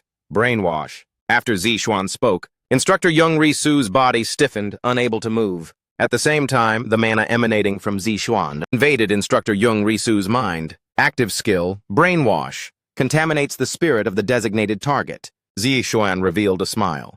The hypnosis he obtained from Q Ziren was a skill that eroded the opponent's mind and turned them into a puppet. The only drawback was that it could only be used on opponents weaker than himself. But right now that had no effect on Zixuan. It was true.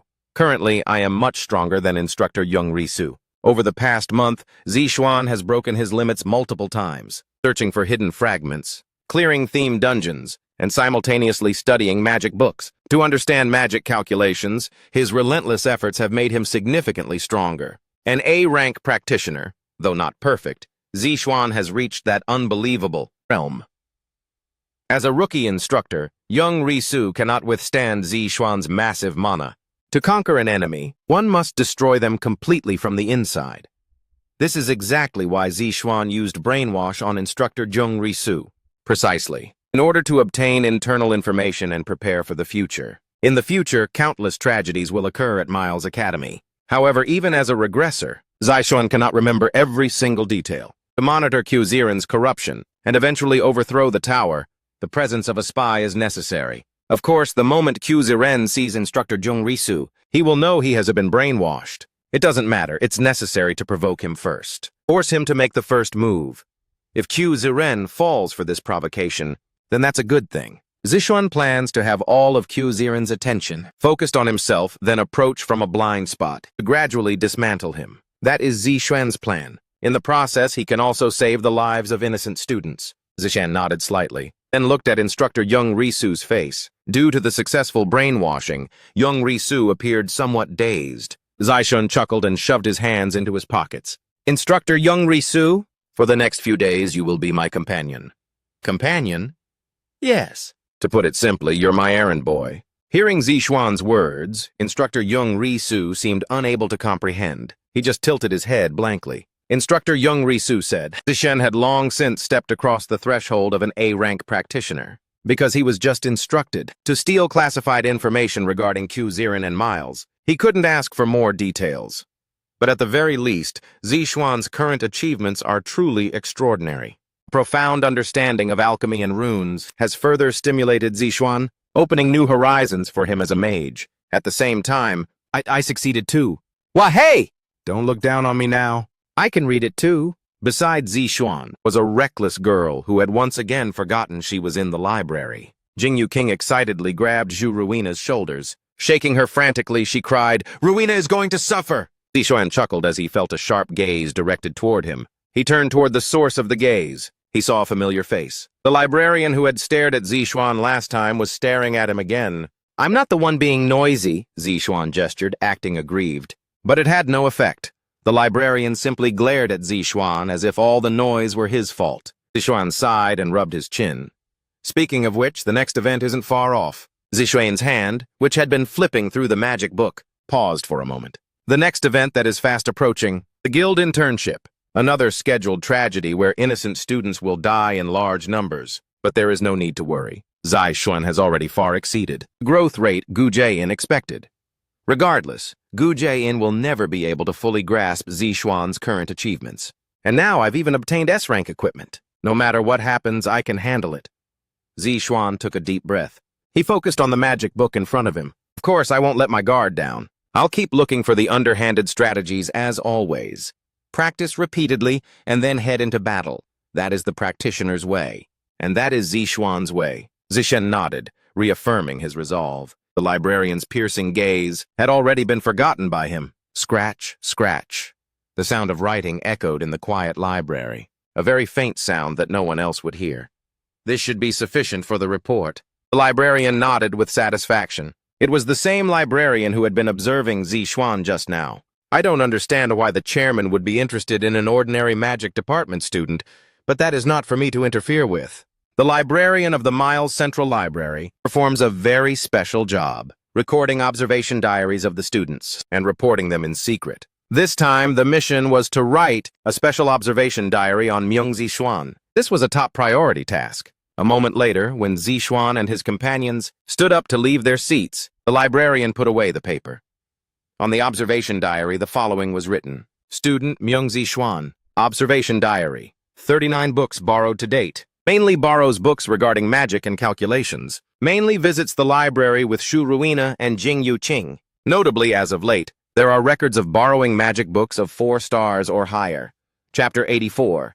An Unexpected Visitor. 1. Miles Academy Chairman's Office. A cup of aromatic coffee reflected a man's face. Gu Jae-in. The chairman of Miles sat with his legs crossed, deep in thought. If this information is true, then it is truly something to look forward to, Gu Jae-in muttered to himself. He looked down at the documents for a while. Student Myung-Zishuan's observation diary, the document just received, from the librarian planted in the library. Gu Jae-in stroked his chin, pondering. If this information is true, Myung-Zishuan's practitioner rank is at least B. It's simply unbelievable. Starting to study a 4-star magic book means Zishuan's achievement has reached at least B rank and is approaching a rank. If this were any other student's observation diary, I might not believe it. The mock dungeon.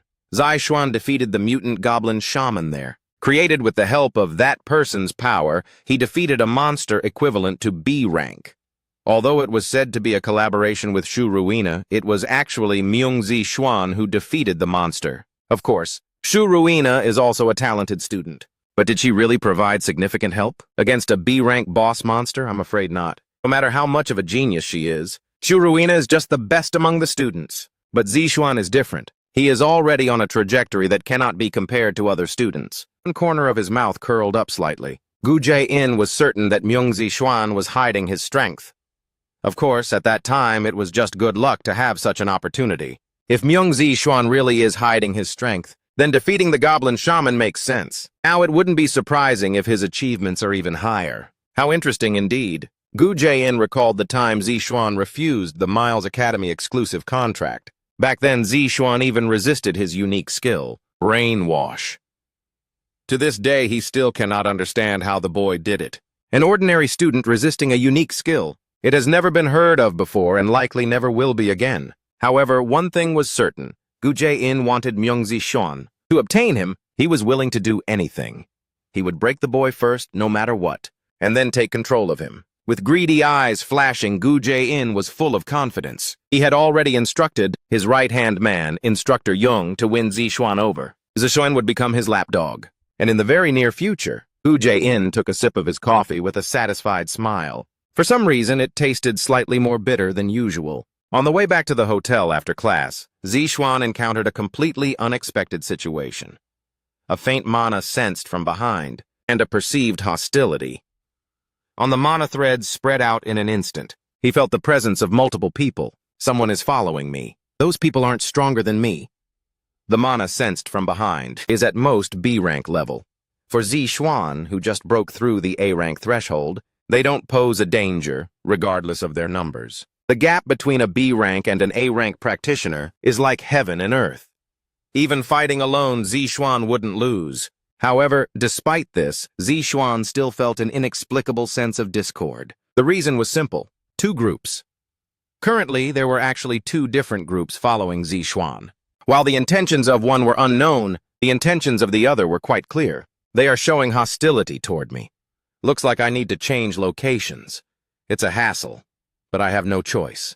I don't know what their goal is, but I can't cause a commotion here. According to Miles's policy, Academy students involved in fights outside the grounds face suspension at minimum. At worst, they will be expelled. Of course, for top-performing students, crimes are covered up anyway, but there's no need to create a weakness. After making up his mind, Zishuan began walking toward the dark mountain path, leaving the academy area. He passed through the student dormitory area and walked toward a secluded spot for about 30 minutes, arriving at the dense forest behind the academy. Zishuan stopped walking and lightly clenched his fists. I don't know their intentions, but there is one thing I must make clear to them. Provoking me is not a wise choice. Zishuan intended to make this point clear to the stalkers. Whoosh, whoosh, whoosh! Zishuan instantly let out an explosive surge of mana. Though he didn't fully release his A-rank power for the 2 groups behind him, it was quite a shock. He turned around and began using mana perception to read their presence. This was a skill acquired along with Mistilton. It was signaling the enemy's movements. There were 3 enemies in total. Zixuan chuckled. Are you coming here, or should I come to you? A blatant provocation. Simultaneously, a sharp sword of mana sensed from behind, aimed for Zixuan's neck. The sting of a combat-type practitioner, at least at B rank. This was an attack launched by the group, showing hostility toward him. Zixuan leaned down to dodge the attack, then shifted his gaze to the enemy's neck. His brow twitched. A hockey mask. Though the face was hidden, one thing was clear. They wanted to kill him. Whoosh! The sharp blade flew toward Zixuan's neck. A heavy and fast attack that only a practitioner of at least B rank could launch. Kang Amju, hiding in the bushes behind, felt a wave of confusion. What's going on? Who on earth are those people? Why are they attacking Myung Zixuan? Kang Amju was the leader of the Curator Guild, sent here under the instructions of Baek Ji-yeon, because she received the mission to recruit Myung Zixuan into the Curator Guild. Since Zixuan is still a student, contacting him early is illegal, so she intended to observe from the shadows. She would approach him as soon as an opportunity arose. What on earth is going on? Kang Amju could not comprehend the events currently unfolding. Discovering that another faction was following Zixuan was strange enough, but she never expected them to launch a direct attack on him. It seems he's hated by other factions. They are at least B-rank powerhouses, to be targeted by people like that. While clicking her tongue, a thought flashed through Kang Amju's mind. Wait, isn't this a great opportunity? If I save Myung Zixuan here, it would be hard for him to refuse his savior, wouldn't it? In that case, I might be able to naturally recruit Myung Zixuan into the Curator Guild. Of course, the enemies confronting Zixuan were strong, but the people she brought along were also elite practitioners from the Curator Guild. They were all individuals who easily surpassed B rank. All right, let's save Zixuan. After making her decision, Kang Amju immediately prepared to issue orders to her subordinates. However, at that very moment, Kang Amju's eyes narrowed instantly. Zixuan's figure vanished. What happened? The next moment, bam! The combat-type hunter who attacked Zixuan was pinned against a tree. Kang Amju's face turned pale. Her lips were gradually overtaken by terror. He didn't just avoid a B-rank fighter's attack, he counterattacked. Her palms began to sweat. Instinctively, Kang Amju realized she had to abandon all the plans she had just made. Aishan twisted his body, evading 2 blades aimed at his arms. Though the visibility was poor, thanks to mana perception, the opponent's movements were crystal clear. Therefore, a swift counterattack was not difficult. After all, he held the S-rank item, Thialfi's Thunderous Stride. This item significantly boosted his agility attribute. Even if Zixuan's actual realm was only early A rank, with the help of this item, he became even more powerful. The battle unfolded at the foot of the dim mountain. Fortunately, there were almost no pedestrians around, so there were no major issues. This area belongs to Miles, and the outskirts are dangerous zones where monsters roam. At least no one else would get caught up in this. Zixuan calmed his mind and observed the enemy's movements. There were 3 people in total. 1 used a long blade, and 2 used short blades. The ones who had just swung their swords at him from close range were assassins using short daggers. The blades were short and sharp, and their speed was incredibly fast. But he was already very familiar with attacks from this type of combat class. It wasn't hard to dodge them. Why are you chasing me? Zixuan asked. He received no answer, but he hadn't expected one anyway. This time it's a coordinated attack. It came at him fluidly. Their movements were ruthless, but Zixuan didn't care.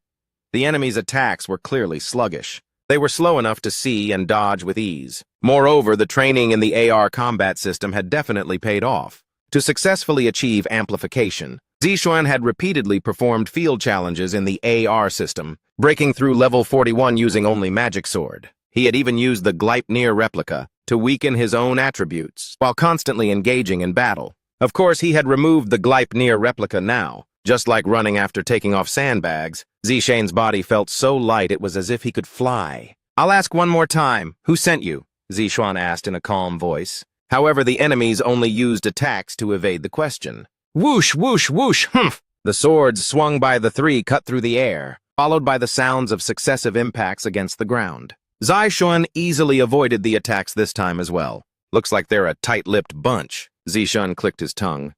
He didn't want to drag this out any longer. Of course, finding out who was attacking him was important, but that could be solved by simply torturing one of them severely. The corners of Zixuan's mouth turned up slightly. This was the perfect opportunity to test his newly learned magic. This is great! Sizzle. Mana surged as a whirlwind began to coil in Zixuan's hand. Talk or I'll kill you. Think carefully, Zixuan said, flashing a bright smile at the enemies confronting him. How are you going to stay alive? Skill activated, magic sword level 2. Whoosh, whoosh, whoosh! 3 magic swords fired in succession, streaking straight toward the enemy's vitals. What? What's going on? I wasn't told about this! Danger! Scatter quickly! Only then did the enemies find their voices. It was a cry of confusion and instinctive peril. Zixuan's smirk widened, revealing a cunning grin. In any case, from the very beginning he had no intention of letting anyone here go. To those who tried to kill him, Zixuan was not the kind of good person who would just let them walk away. So you should only do what you can actually handle. Damn it, this is impossible! Boom! The 3 magic swords struck the enemy's throats and hearts. An explosion rang out at the same time. However, Zixuan's expression was not good. He frowned, quickly covering his entire body with mana. In that moment of danger, a dizzying sensation flashed through Zixuan's mind. Zixuan released his mana to the maximum, deploying a defensive barrier as the dust settled. From within, the figure of a towering man could be seen, a man who had accurately blocked his attack. Zixuan couldn't help but tremble at that familiar face. How are you here? Zixuan's usually calm voice wavered slightly for the first time. Every nerve in his body was tense, and cold sweat poured down. The man before him was enough to shake him to his core. The person who blocked Zixuan's attack was none other than his father, Myeong-sung-woo. Chapter 85. An unexpected, uninvited guest, too. Thump, thump. His heart pounded violently. Zixuan's pupils shook, and his vision narrowed, fixing upon a single point. The target was his own father, Myeong-sung-woo. Since his regression, Zixuan was more shaken than ever before. The villain who had stripped him of everything, the man who committed atrocities far worse than others in the name of a father. The very target of his revenge was now right before his eyes. Even for the consistently composed Zixuan, it was impossible not to be shaken here. Sizzle. His mana fluctuated unstably, and cracks appeared in his barrier. Zixuan gritted his teeth so hard that the taste of blood seeped from his gums. His breathing grew ragged, and his consciousness began to blur. Despite Zixuan's agitation, Myeong-sung-woo's expression remained unchanged. Soon, Myeong-sung-woo's lips parted, and an emotionless sentence flowed out, "Long time no see, son." The irritation threshold instantly hit its limit.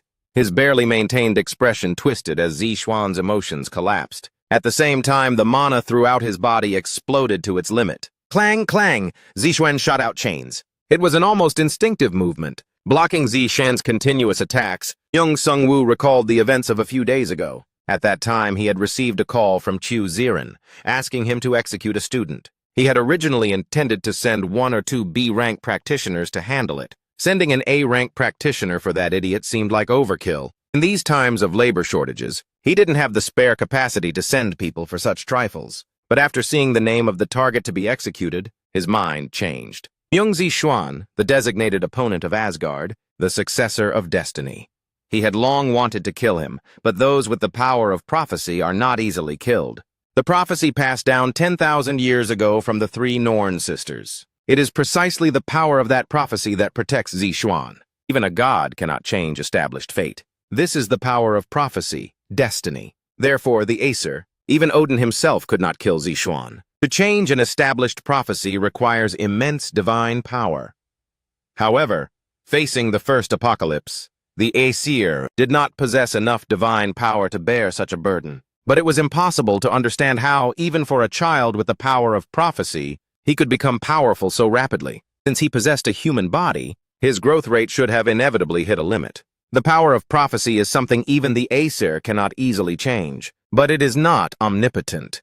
It does not strengthen the physical body, nor does it bestow special powers. On the contrary, it is a natural law that such power would gradually weaken over time. Myeong-sung-woo thought for a moment. Before the prophetic power protecting Zixuan expires, there are 10 years remaining. That year he will be 27 years old. After that, Zixuan can be killed without consuming divine power. Therefore, he has been lingering around Zixuan, waiting until now, to find the actual moment to kill him without exhausting divine power. Yet, how could this be? Myung Zishuan was able to grow so quickly? On the television news, Zishuan's freshman hunt results were being reported continuously. The atmosphere was incredibly lively. The student who took first place in Miles' highest level event in the magic world. A genius who neutralized seniors and won one-on-one. And various other headlines. This was more than just a coincidence. Therefore, Myung Sung-woo first dispatched other B-rank practitioners to verify Zishuan's strength, and now he understood. The performance in the freshman hunt, and the suppression of 2 B-rank practitioners. Without a doubt, the one who made Ziren eat dirt, and the mastermind behind the revival of the Lotus Guild, is indeed Myung Zishuan. Besides, I don't see what's wrong with a father coming to see his son. Myung Sung-woo was certain that Zishuan had begun to inherit the power of the anti-Aesir faction as the opponent. The members of the Curator Guild, hidden in the bushes observing the situation, all of them, without exception, watched the battle between the two with dazed expressions. Is that even possible? Kang Amju bit her lip, looking at the middle-aged man confronting Zishuan. The powerful mana radiating from the middle-aged man, the battle between the two had already far exceeded the level of what they could withstand, A-rank practitioners.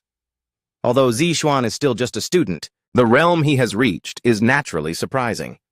But the most shocking thing was the mana released by the middle-aged man confronting him. Mana at a level surpassing A rank and reaching S rank. Who on earth is that man? Face never seen before in the media. Although questions arose, there was no time for long reflection. If they weren't careful, they could be swallowed by this massive vortex of mana. Kang Amju quickly used telepathy on her companions. Everyone listen up, we are leaving here immediately. There was no other way. If they were caught in the crossfire of this battle, she might lose all her guild members. They had to retreat now. She hoped everyone could make it back alive. Son, stop talking nonsense. Shut up. I've never considered you my father. It seems you're going through puberty. Stop talking that bullshit. I asked why you are here. The battle between the two temporarily entered a stalemate. Myung Sung-woo didn't answer. He just watched Zishuan quietly. That dismissive attitude, the hostility that could be felt on the skin. Based on that alone, Zishuan likely already knew his true identity. Even if he didn't know everything, he at least had a suspicion. It seems the role of the father ends here. Myung Sung-woo looked at Zishuan with cold eyes. Zishuan seemed unable to control his rage. He couldn't fully contain the overflowing mana. Mana surged out, pores split, and a stinging sensation came from his back. Lord Myung Sung-woo, the hunter. Shouldn't we head back now? One of the 3 men who had confronted Zishuan earlier asked uneasily. They probably sensed that the atmosphere was wrong. However, Myung Sung-woo didn't seem to think they were worth listening to. He placed his hand on his sword. Thwack! In an instant, the necks of all 3 men were severed cleanly. They fell to the ground. Myung Sung-woo said in a flat voice, I don't really like it when there are too many people listening. Zishuan involuntarily let out a sound of horror. He hadn't even seen the movement of the sword being drawn. His mind instantly became a mess. In his memory, Myung Sung-woo was clearly an A-rank practitioner. That's what he had been told since he was a child. After his regression, he had aimed to reach A rank specifically to kill him. But what was this appearance? Myung Sung-woo's power did not look like A rank level at all. He was at least in existence equal to Liu Shinin. Zishan got goosebumps all over his body. I'm not the only one hiding my strength. I have a question. Myung Sung-woo took a step towards Zishuan and asked. Zishan gritted his teeth. Could he actually beat Myung Sung-woo right now? No, absolutely impossible. That guy's power is off the charts no matter how you look at it. Zishuan quickly accelerated his thoughts. Looking at the approaching enemy, Myung Sung-woo emitted a murderous mana. The anti-Aesir gods, have they contacted you? What? Zishuan narrowed his eyes, mulling over the words he had just heard. The anti-Aesir? Why would Myung Sung-woo know about them? Answer me, anti-Aesir gods! Myung Sung-woo placed his hand on his sword again. The back of his neck went cold. Zishuan felt as if his brain were frozen. That sword is dangerous. A long sword was already gripped in Myung Sung-woo's hand before he knew it.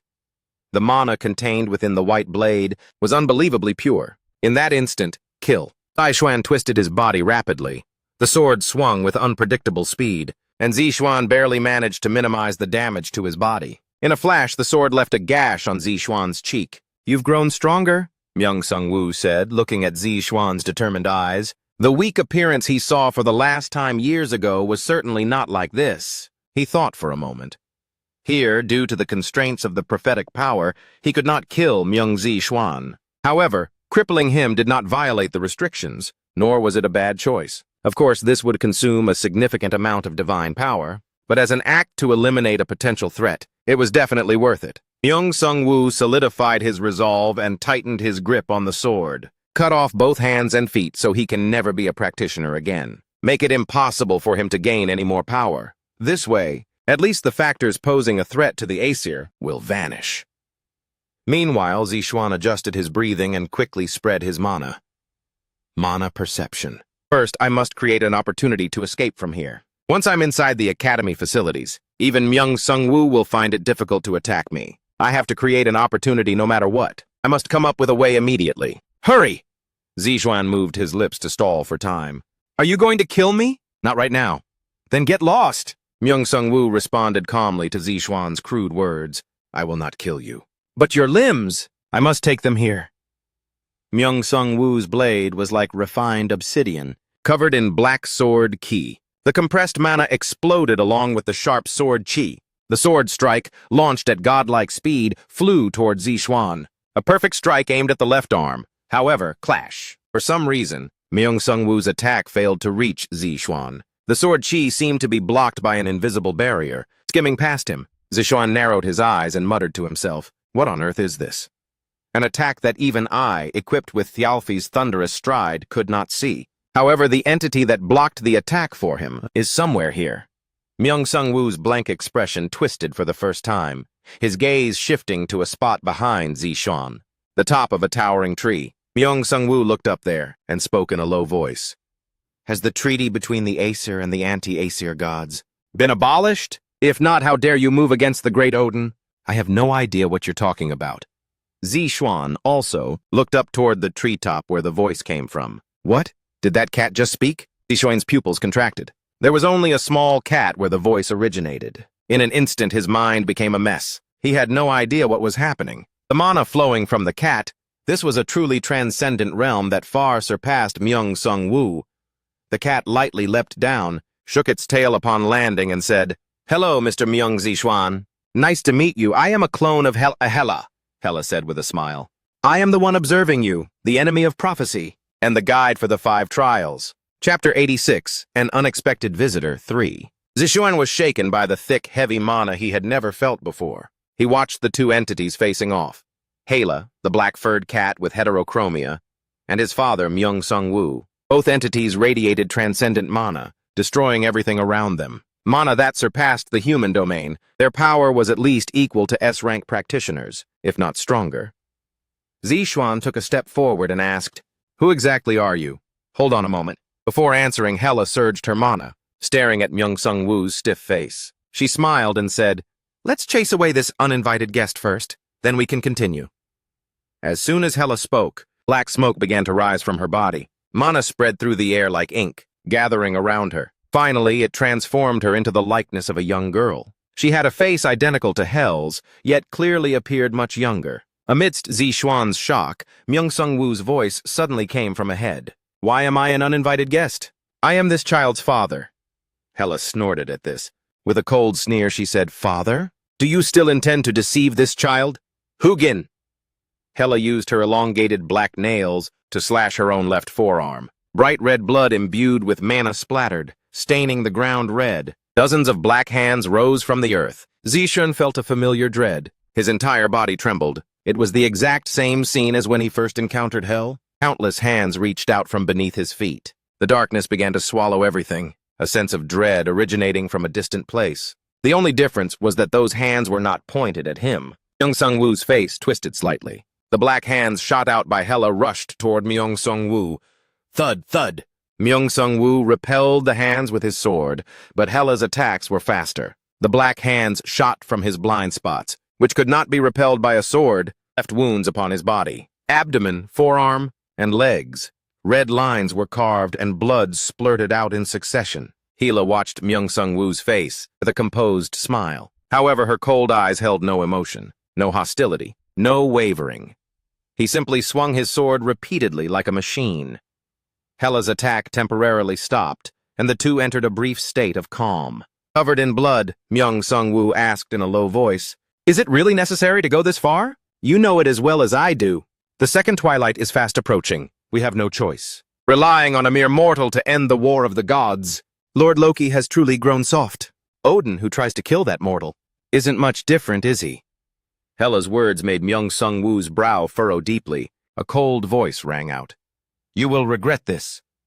After the warning, Myung Sung Woo turned and left. Zixuan and Hela, that's enough for today. I will withdraw, but if you interfere with me like this again, I will formally hold you accountable. According to Aesir law, as you wish.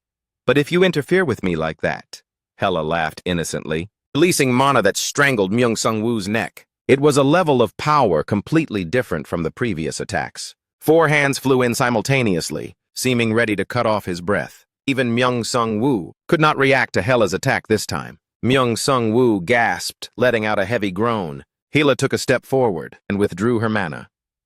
Better remember this. Your neck could be severed at any moment. The treaty was only signed between the Aesir and the anti-Aesir forces. A clause against killing Odin's ravens does not exist. I will remember that. After speaking, Myung Sung Woo vanished in the blink of an eye. Just as when he first appeared, his movements were completely unpredictable. Meanwhile, after the battle between the two entities ended, Zixuan remained unable to move for a long time. The mana within his body clashed and surged backward. Bloody phlegm rose in his throat. Dizzy, one of his knees buckled, and his entire body leaned forward. After coughing up a mouthful of blood, Zixuan finally regained consciousness. Breathing deeply like a diver surfacing from the water, Zixuan pondered. Nothing happening to him made sense. The enemy of prophecy, the second twilight, Hela, Hugin, the ravens. But it wasn't as if there were no answers. Zixuan endured his physical exhaustion and forced himself to look up. The familiar scent of blood lingered at the tip of his nose, seeping into his mind. Hela stood with her back to Zixuan, gazing at him intently. Zixuan looked at Hela and asked, Hela, is it? Please tell me the truth. Hela nodded slightly. Her purple lips slowly parted, and the corners of her eyes curved into a charming arc. Very well. This is the story of your innate destiny. Zixuan returned to the hotel with Hela. Because he used sacrifice to heal his severe internal injuries, his condition had improved. Of course, during this process, he had to chug Lee Jae-song's mana recovery potions like water.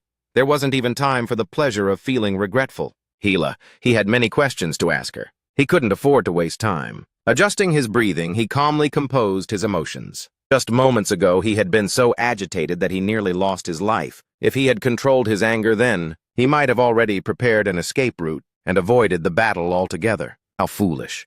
Anger can sometimes erode emotions and wear down one's rationality. A practitioner must never be swallowed by their emotions. Zixuan had to admit that his survival today was purely a stroke of luck. Whew. He exhaled softly. After settling his mind, he raised his head. Zixuan looked at Hela with a slightly improved expression. Hela smiled when she saw his calm face. She spoke first. If there is anything you want to ask, feel free, I will answer everything I'm able to. Hearing her words, Zixuan hesitated for a moment before moving his lips. My father, no. What exactly is Myung Sung Woo's true identity? Hela seemed to have expected this question long ago and answered immediately. Myung Sung Woo! His true identity is Hugin, one of Odin's ravens. Zixuan's brow furrowed. While the two entities were confronting each other, he had vaguely guessed it. But hearing it clearly was different. Odin's ravens. If it was them, he already had some experience. The mock dungeon. It was there that Zixuan encountered the mutant Earth Spirit Lord and defeated it. In the process, he learned that Odin's ravens were behind it. But is my father, Myung Sung Woo, really one of Odin's ravens? Hela observed Zixuan's expression and said calmly, Your biological father is already dead. Hugin is a spiritual entity that erodes the human heart and fills the void with false emotions. He has been masquerading as your family, lingering by your side to monitor the opponent of the prophecy. He's really not my father? Rather than explaining with words, it will be easier to understand if you see it for yourself. Snap. Hela flicked her fingers. It felt as if an electric current surged through Zixuan's mind. Norner. The system is retrieving the user's backup memories. A scream escaped Zixuan's lips at the same time. Why was something like this even born? His own past related to his father began to slowly surface. Useless brat. I felt a sensation as if I were swimming in water. I slowly opened my eyes. A ceiling that wasn't unfamiliar and a well-known background. Feeling a sense of familiarity, I sat up abruptly and looked around. Where is this? Though the question felt hollow, This was a familiar place. It was a place I knew. The house where I lived with my parents during my childhood. A place filled with terrifying and filthy memories. A place I never wanted to recall again. Why am I here? I really don't know why something like you was even born. A voice rang out. Without any inflection, a cold voice, as if treating a tool, pierced my ears and stung my skin. My father, Myung-Sung-woo, was looking at my younger self, the 10-year-old me who had just awakened. My younger self was suffering from my father's violence. What can a brat like you even do now that you've awakened magic? Father hated that I had awakened, although I didn't know the exact reason. From the day I awakened, he beat me whenever he had the chance. He cursed at me. Why was it like this? He was extremely sensitive to my power, as if it were something absolutely intolerable. Stop it! Why are you hitting the child again? My mother's agitated voice rang out. Involuntarily, tears streamed down my face. Yes, Mother was that kind of person. Even in the face of Father's rage, she never left me, silently guarding my side. If she had left sooner, perhaps she wouldn't have met such a tragic death. Flashback. I continued to sink into an even more distant past. The 5-year-old me and Mother. My young self was wearing funeral clothes. The smell of burning incense was pungent, seeping into the funeral attire. It was suffocating, but not because of the scent. It just felt heavy, as if I had forgotten something I shouldn't have. That blurred and sad feeling was etched clearly in my mind. It's okay, Zixuan. Everything will be fine. Mother held me tightly and said it repeatedly, but I didn't know why she was crying now. Who was the person in that blurred funerary portrait? I couldn't remember anything. I broke free from Mother's hand and stood up to walk as if possessed. It felt as if smoke were coiling around my entire body. Feeling a crushing pressure in my chest, I walked forward step by step. Finally, I stood before a portrait. The face in the frame came clearly into focus. Why did my body lose all its strength? Tears suddenly gushed out. I collapsed directly onto the floor. The face in the frame belonged to the person I had completely forgotten in my mind. Father, the incredibly gentle and warm father. The one who took me to fly kites. The one who took me to amusement parks. The one who secretly bought me ice cream. Father. Why? Why did I forget his existence? In an instant, I felt a bone-chilling horror. The father in the portrait was completely different from Myung-Sung-woo. I just felt like I finally understood. This man was my biological father. At the same time, a question clearly surfaced. Then who on earth is Myung-Sung-woo? Backup data fully loaded. Gasping, Zixuan clutched the left side of his chest, breathing heavily. The blood in his body seemed to stop for an instant, then began to flow again. His eyes were bloodshot. It seems you have finally broken free from the manipulation. The first thing he heard was Hella's voice, a unique voice, calm yet tinged with a hint of sadness. Zixuan remained speechless for a while. Hella gave Zixuan time to accept the whole truth. For an ordinary person, this story was too much to bear, because everything he had just heard was true. Just why? Zixuan clenched his fists, his voice trembling faintly. Why do that? Because you were born with the fate of the opponent. Hela answered immediately. The opponent? The prophecy? Zixuan raised his head to meet Hella's gaze. What on earth are those things? Why torture me like this? The first Ragnarok. Hela looked into Zixuan's determined eyes and said, It all began there. Chapter 87. The Opponent of Prophecy, 1. 10,000 years ago, the first Ragnarok occurred. From the very first sentence, Zixuan had to clamp his mouth shut. Ragnarok, the final chapter of the gods, the conclusion of all stories. The weight of this word in Norse mythology, the twilight of the gods, was truly heavy. Hela chose her words carefully to convey limited information. In the final battle, the anti-Aesir coalition fought fiercely, but ultimately lost to the Aesir gods and the army led by the Valkyries. After the war ended, Odin forced the anti-Aesir faction to sign a treaty, under the condition of releasing the imprisoned gods and giants. To help Zixuan understand, Hela waved her hand lightly. Along with a translucent window, the specific contents of the treaty surfaced. This document proves the anti-Aesir forces were defeated in Ragnarok. From this day forth, the anti-Aesir forces shall not inflict any harm upon the Aesir gods. They must submit under the rule of the supreme Odin. This treaty further strengthened Odin's power. Life forms across countless worlds suffered in pain, constantly wailing. Hela's gaze suddenly turned toward Zixuan. It was then that the three Norn sisters delivered a prophecy. Hela's voice trembled slightly as she continued, In approximately 10,000 years, when the second twilight arrives, the weakest existence shall overthrow Odin and Asgard to open a new world. To us, that prophecy is the final hope. Hela crossed her arms and looked deeply at Zixuan. Her mysterious eyes were clearly reflected in Zixuan's pupils. Her purple-red lips parted, and the sentence Zixuan had anticipated escaped her. And the opponent in that prophecy is Zixuan. It is you. After Hela finished speaking, Zixuan was overwhelmed by complex emotions. A moment of silence flowed. Zixuan's hesitant mouth opened. Using me to kill Odin? That is your plan, isn't it? Yes. Even though his tone was sharp, Hela confirmed it.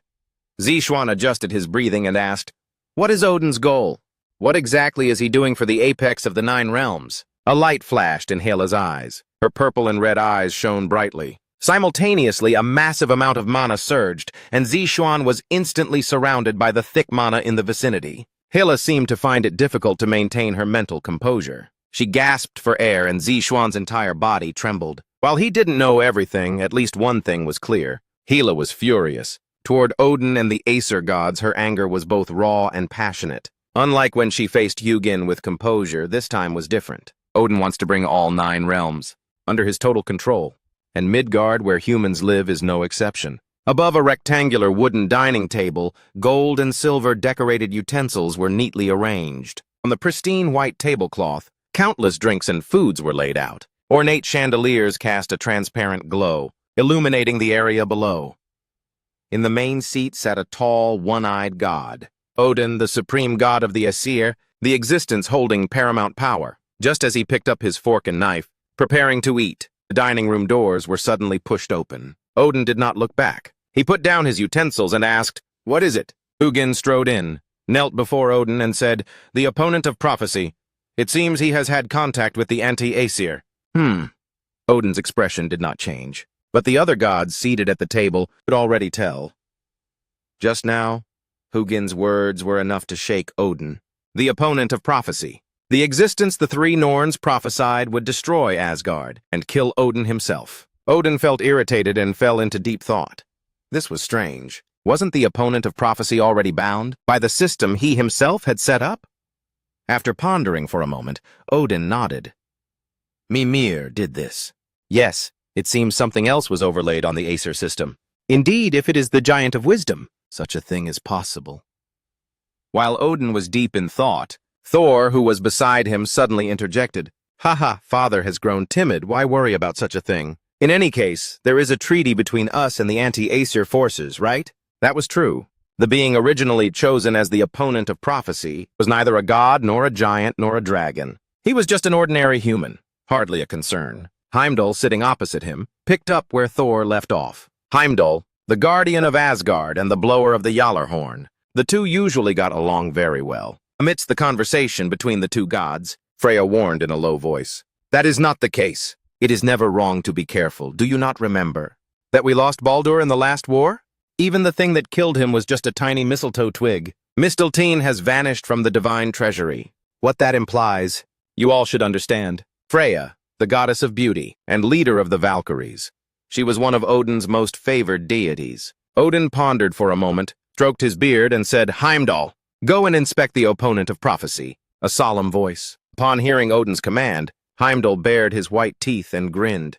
Understood. Finally, a chance to leave Asgard, the apex of the 9 realms. Yes, that was Odin's ultimate goal. Zixuan took a deep breath to calm his mind. If what Hela said was true, it was understandable why Odin wanted to kill him. Zixuan was born as the opponent. To Odin, he was like a thorn in his side. Hela continued to explain. Odin won the last war, but he did not gain control over all things. Besides Asgard, the worlds he conquered include 4 others: Vanaheim, Jotunheim, Svartalfheim, and Muspelheim. Are you saying Odin wants to conquer the remaining 4 worlds? So he is preparing for a second war. Exactly, you understand well. There's one thing I don't quite get. After a moment of thought, Zixuan asked, "If that's the case, why didn't Odin kill me sooner?" Just as Zixuan said, as the supreme god of the Aesir, Odin possesses transcendent power. The anti-Aesir forces, the only ones capable of opposing the Aesir, were bound by the treaty and could not even launch an attack against them. Killing an ordinary human should have been a simple task for him. So why send Hugin and resort to emotional manipulation? Such a troublesome choice? It's because of the power of prophecy. At some point, she seemed to have regained her composure, speaking in a flat voice. The power of prophecy is established fate itself. It is a massive current that even gods cannot resist. Even gods cannot resist it? Yes, you are currently being protected by that power. However, Hela whispered as if as a reminder, no matter how strong the power of prophecy is, it is not infinite. 10 years from now, the prophetic power protecting you will completely vanish. At that time, you will be killed by Odin and the Aesir gods. No. Perhaps it is more accurate to say you have already experienced it once. Hearing Hela's words, a twisted smile appeared on Zixuan's face. Now everything was finally beginning to make sense. Why, before his regression at the age of 27, he had met such a death. Odin wanted to kill me from the start. Keeping Hugin by my side as a father was merely to monitor me. Then 10 years later, when the power of prophecy fully vanished, I was killed. Zishan gritted his teeth and clenched his fists. Damn it. Odin and the Aesir. They were toying with me from the beginning. They killed my family, manipulated my emotions, and threw me into hell. According to Hela, his mother had also lost her original memories of his father. Because of Hugin, this was an affair that went far beyond what could be called a tragic fate. A cold, calm rage surged from deep within. Did all of this happen just because prophecy designated me as the opponent? This is nothing but revenge. The reason Zixuan wanted to return, learn magic, and become strong. He didn't want anything to do with things like gods. He only wanted to find the person who took everything from him and kill them. He had worked hard just to live his own life. But things were different now. If the ones responsible for his tragedy were the Aesir and Odin, then he had to kill them first. Destroy them. He had to kill them, no matter what. Odin, the apex of the Aesir. Zaisenmada his decision. In any case, he was already swept up in this massive torrent of fate. Other than constant resistance, he had no other choice. If what Hela said was true, Ragnarok would descend once again at some point. If victory could not be achieved there, then Midgard would also end up entirely beneath Odin's feet. Not only that, as far as Odin was concerned, there was no reason to let him live. If things continued like this, he would surely die. Naturally, he never intended to die. Zishan repeated to himself, I must become stronger, stronger than I am now, against the Aesir and the Vanir, to take revenge on Odin and to protect what is precious to him. But at my current rate of growth, I won't be able to accomplish such a thing. Through the clash with Myung-Sung-woo, he had truly realized this. The current him was too weak. He had to grow rapidly, at a speed incomparable to others. However, he couldn't act without a plan. After all, this was about opposing gods. Confronting them without any preparation was impossible. Perhaps the anti-Aesir forces thought so as well. They surely had prepared a mechanism for his growth. And that was likely what Hela mentioned when they first met. You said you are the observer of the enemy of prophecy. And the guide for the 5 trials. Those trials, could they be? Yes. Hela understood Zixuan's intent and immediately cut in. The main quest. A smile played on her lips. That is the force that will let you grow into the God Slayer who kills Odin.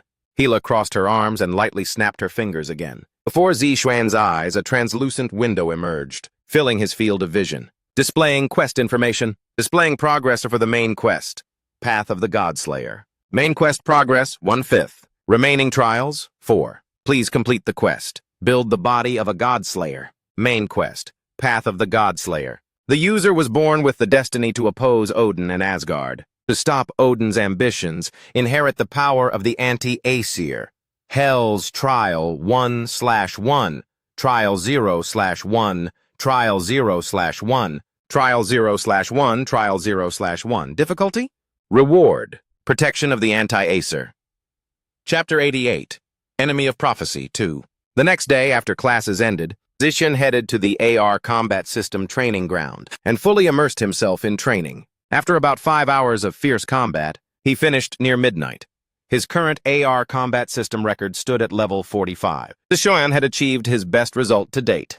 The performance of the enhanced magic sword was even better than imagined. Even while wearing the Gram replica, which caused his attributes to drop, he could still reach this level of firepower. It was truly surprising, yet Zixuan remained unsatisfied. It was because of the quest Hela had shown him yesterday. Main quest progress 1/5. Remaining trials 4. Please complete the quest. Build the body of a God Slayer. Main quest Path of the God Slayer. The user was born with the destiny to oppose Odin and Asgard. To stop Odin's ambitions, inherit the power of the anti-Acer. Hell's Trial, 1/1. Trial, 0/1. Trial, 0/1. Trial, 0/1. Trial, 0/1. Difficulty? Reward.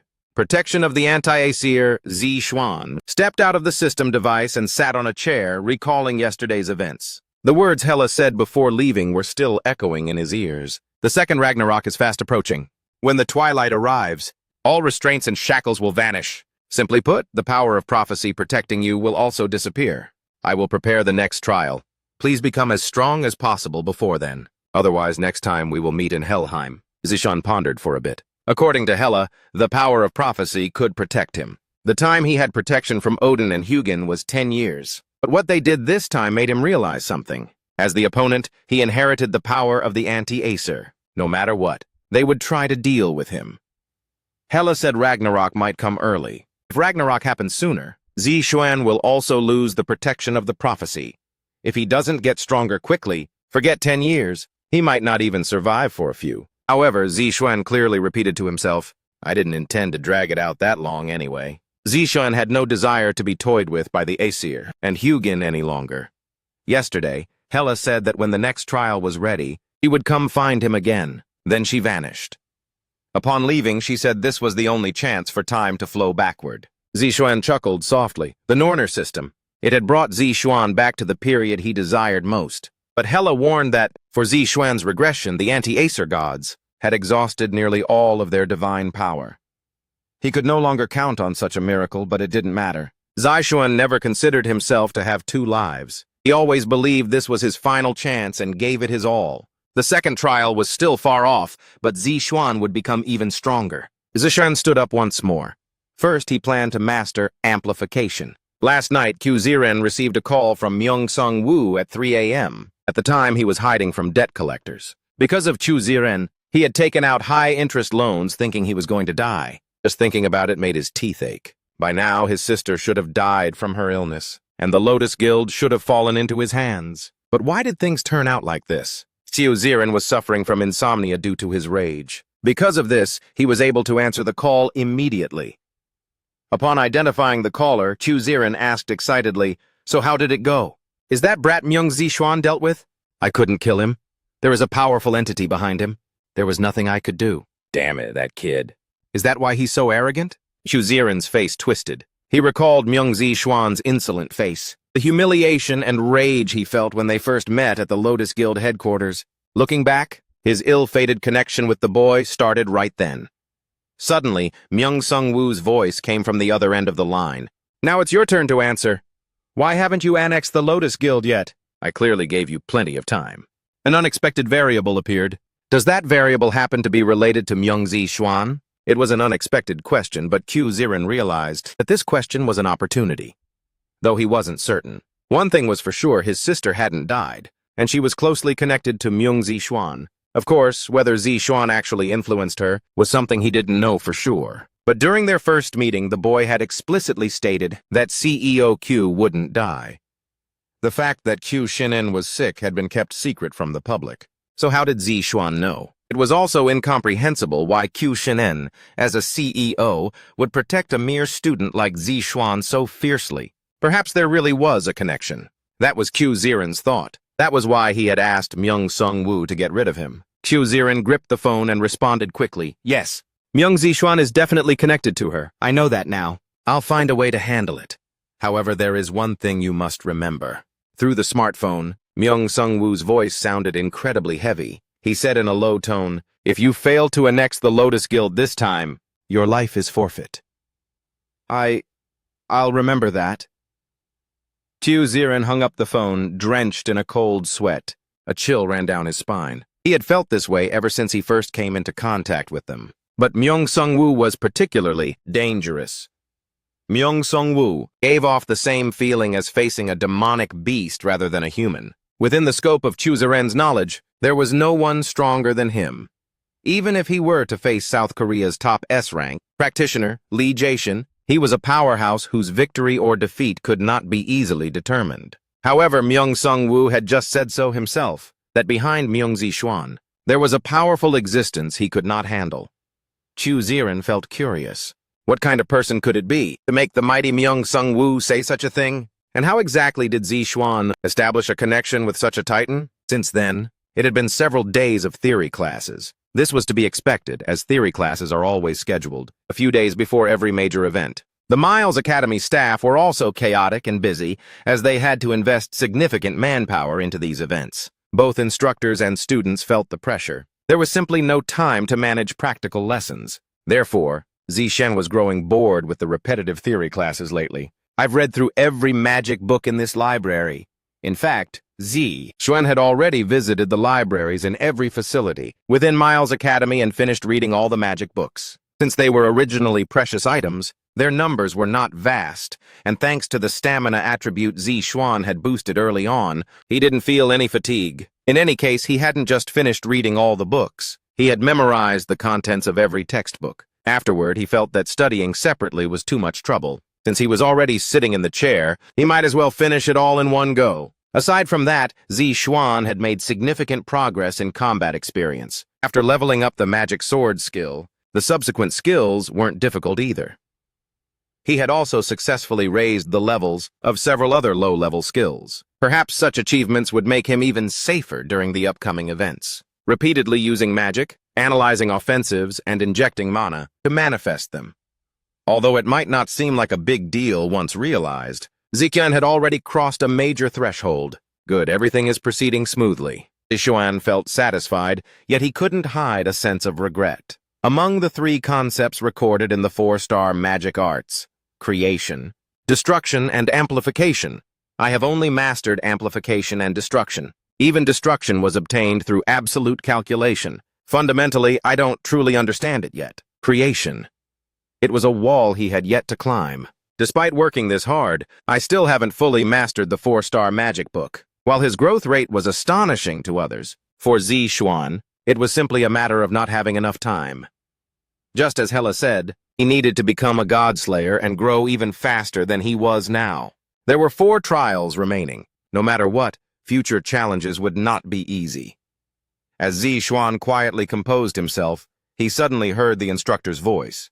And so Yggdrasil rose in the middle of the Pacific Ocean, a dull, monotonous voice. In any other context, one might say the voice was pleasant, but in a classroom setting, it was merely sleep-inducing. Zixuan barely managed to suppress his drowsiness. Given the natural constitution of a practitioner, could a voice alone make one this sleepy? Is he using a sleep spell? While Zixuan was lost in thought, the instructor suddenly asked, "Student Myung Zixuan, can you explain the history and emergence of magic?"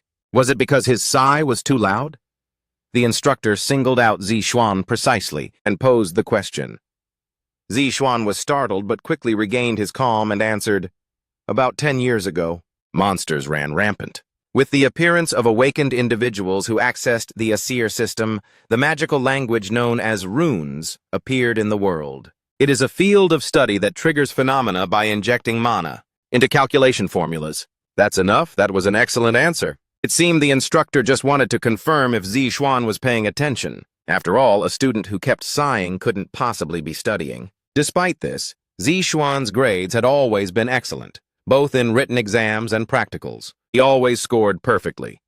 Though he hadn't taken the formal final exams yet, it was estimated he would safely hold the top score. The policy here at Miles is monopoly by the strong. Zixuan was clearly a powerhouse here. And for such powerful individuals, Miles mostly turned a blind eye to their minor mistakes. There was no reason not to take advantage of that. Zixuan chuckled inwardly. This time he didn't slip up, pretending to listen quietly while flipping through another book. A short while later, the instructor ended the class early. "All right, I have an announcement for everyone. Everyone who was dozing off, wake up." These words caused the relaxed atmosphere of the classroom to instantly turn tense. They knew by now that in these formal events, nothing was too strange to happen. In serious cases, they could even lose their lives. This trend had become even more apparent after the mock dungeon. Zixuan, who had been boredly spinning his pen, also fixed his gaze forward. Is the next event finally beginning? The instructor continued the explanation. 3 days from now, on Friday, is Guild Experience Day. Guild Experience? It is a great opportunity for you to understand how practitioner guilds operate and how they hunt monsters. This was specially planned for you by Mayor Q Ziren. Regarding that last sentence about Qiu Ziren, Zishun turned a deaf ear. In any case, this event is only meant to filter out students who are deemed unnecessary. There shouldn't be any other intentions. However, Zishuan's expression was full of joy. Guild experience, just as the instructor explained, it was a great opportunity to see how other guilds operate. Before the regression, I was in a low-tier rookie guild, sitting on a moldy sofa. Zishuan recalled the past and almost sighed, but held it in. His situation now is clearly different from back then. Zishen was a monster rookie who had taken first place in every Miles Academy event and test. Not long ago, the YouTube video of the rookie hunt broadcast on TV surpassed 10 million views. He could go to whichever guild he chose. It was as if he had been handed a free pass. As expected, the Poseidon Guild would be best, right? The guild that was ranked #1 in South Korea before the regression. It was a rare opportunity to see it with his own eyes. He couldn't miss it. After the decline of the Lotus Guild led by CEO Q Ziren, the Poseidon Guild was the first to emerge. Led by An GC, who was known for his outstanding personality, it was the premier guild for both combat and magic departments. During Zishuan's time in the combat department, the guild he most wanted to join was Poseidon. Of course, at this point, it was a guild founded by rookies, so the scale might not be large, but at the very least, he could learn how they utilized their existing infrastructure and human resources. It wasn't that he disliked Lotus. The current Lotus was the undisputed top guild in South Korea. Qiu Shinan was also an excellent practitioner, but he truly wanted to see how other guilds were doing. Zishuan began to think about which guild to go to with a smile. However, just then, also several rookies have received priority invitations from guilds. To Zishuan, this was an excessive proposal he had never received in the past, so he had almost forgotten about priority invitations. This refers to a situation where a guild takes an interest in a specific rookie and invites them to experience their guild. If such an invitation is accepted, the guild provides special points to the rookie. Zishuan felt a chill down his spine as he heard the instructor's words. Surely he wouldn't. With a glimmer of hope, Zishuan began to listen intently to the instructor's words. Then he realized the situation was developing exactly as he had anticipated. Rookie Myung Zishan, Rookie Seo Yina, Rookie Kim Woo-kyung. The following 3 rookies have received priority invitations from the Lotus Guild.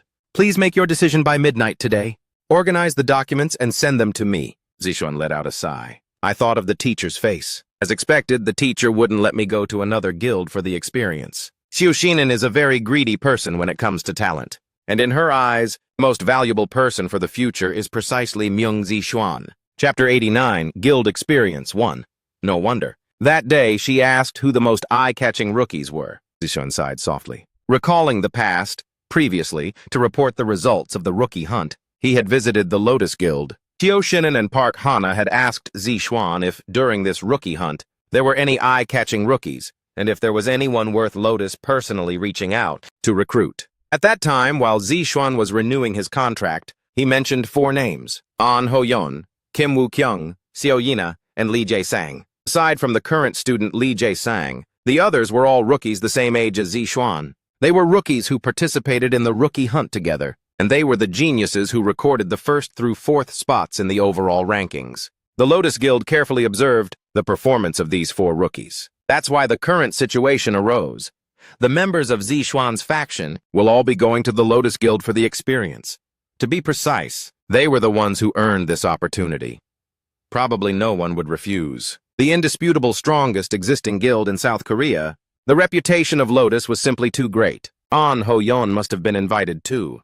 She won't let a single person go. Zishuan leaned back slightly in his chair. He sighed once more. The plan to see the structure and systems of other guilds with his own eyes fell through. In any case, it was a bit disappointing. Sigh, if the teacher plays this card, there's nothing I can do. For Zishuan, it was unavoidable. This was an invitation for an experience from the Lotus Guild. If he refused, he probably wouldn't want to see Qiu Shinhen's face for a while. Qiu Shinan probably knew this as well, which is why she applied pressure behind the scenes. The teacher is a bit mean too, actually using such underhanded tactics. But thinking about it carefully, as his magic mentor for Qiu Shinan, to send Zishuan to another guild was logically inconsistent in itself. But I didn't expect her to go this far. Even so, she should have at least given a heads up. I only listed the names of some capable people. I didn't think she would use them this way. Zishen felt a sting of betrayal, he muttered to himself. There was no helping it. It was a clear conclusion. Of course, if he insisted on going to another guild, it would be possible. But having recently opened the workshop, Elixir, he had received no small amount of help from his mentor and the Lotus Guild. Moreover, the contract had only just been renewed recently. In this situation, refusing priority would be unethical. Ha! Zai-shun let out a helpless sigh. Meanwhile, the instructor continued reading names. Next, student Lee Suho, priority selection by the Poseidon Guild. Likewise, please organize the documents and send the relevant materials via email before midnight. The Poseidon Guild, where he wanted to go, chose Lee Suho, the student who had previously clashed with Zishuan during the physical test. It seemed his luck was quite good. Zai-shun clicked his tongue briefly, then rubbed his chin. The instructor continued to read names. Every person called was a student with a promising future. Zishuan now found the instructor's voice annoying. Phew.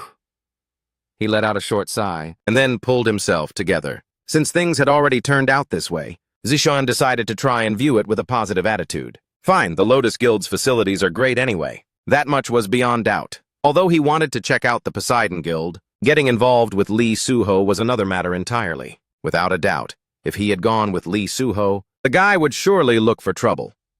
Although it wouldn't be much of a problem now that he had power. Compared to getting caught up in trouble, having peace of mind was better. A moment later, the instructor finished the roll call. The bell rang.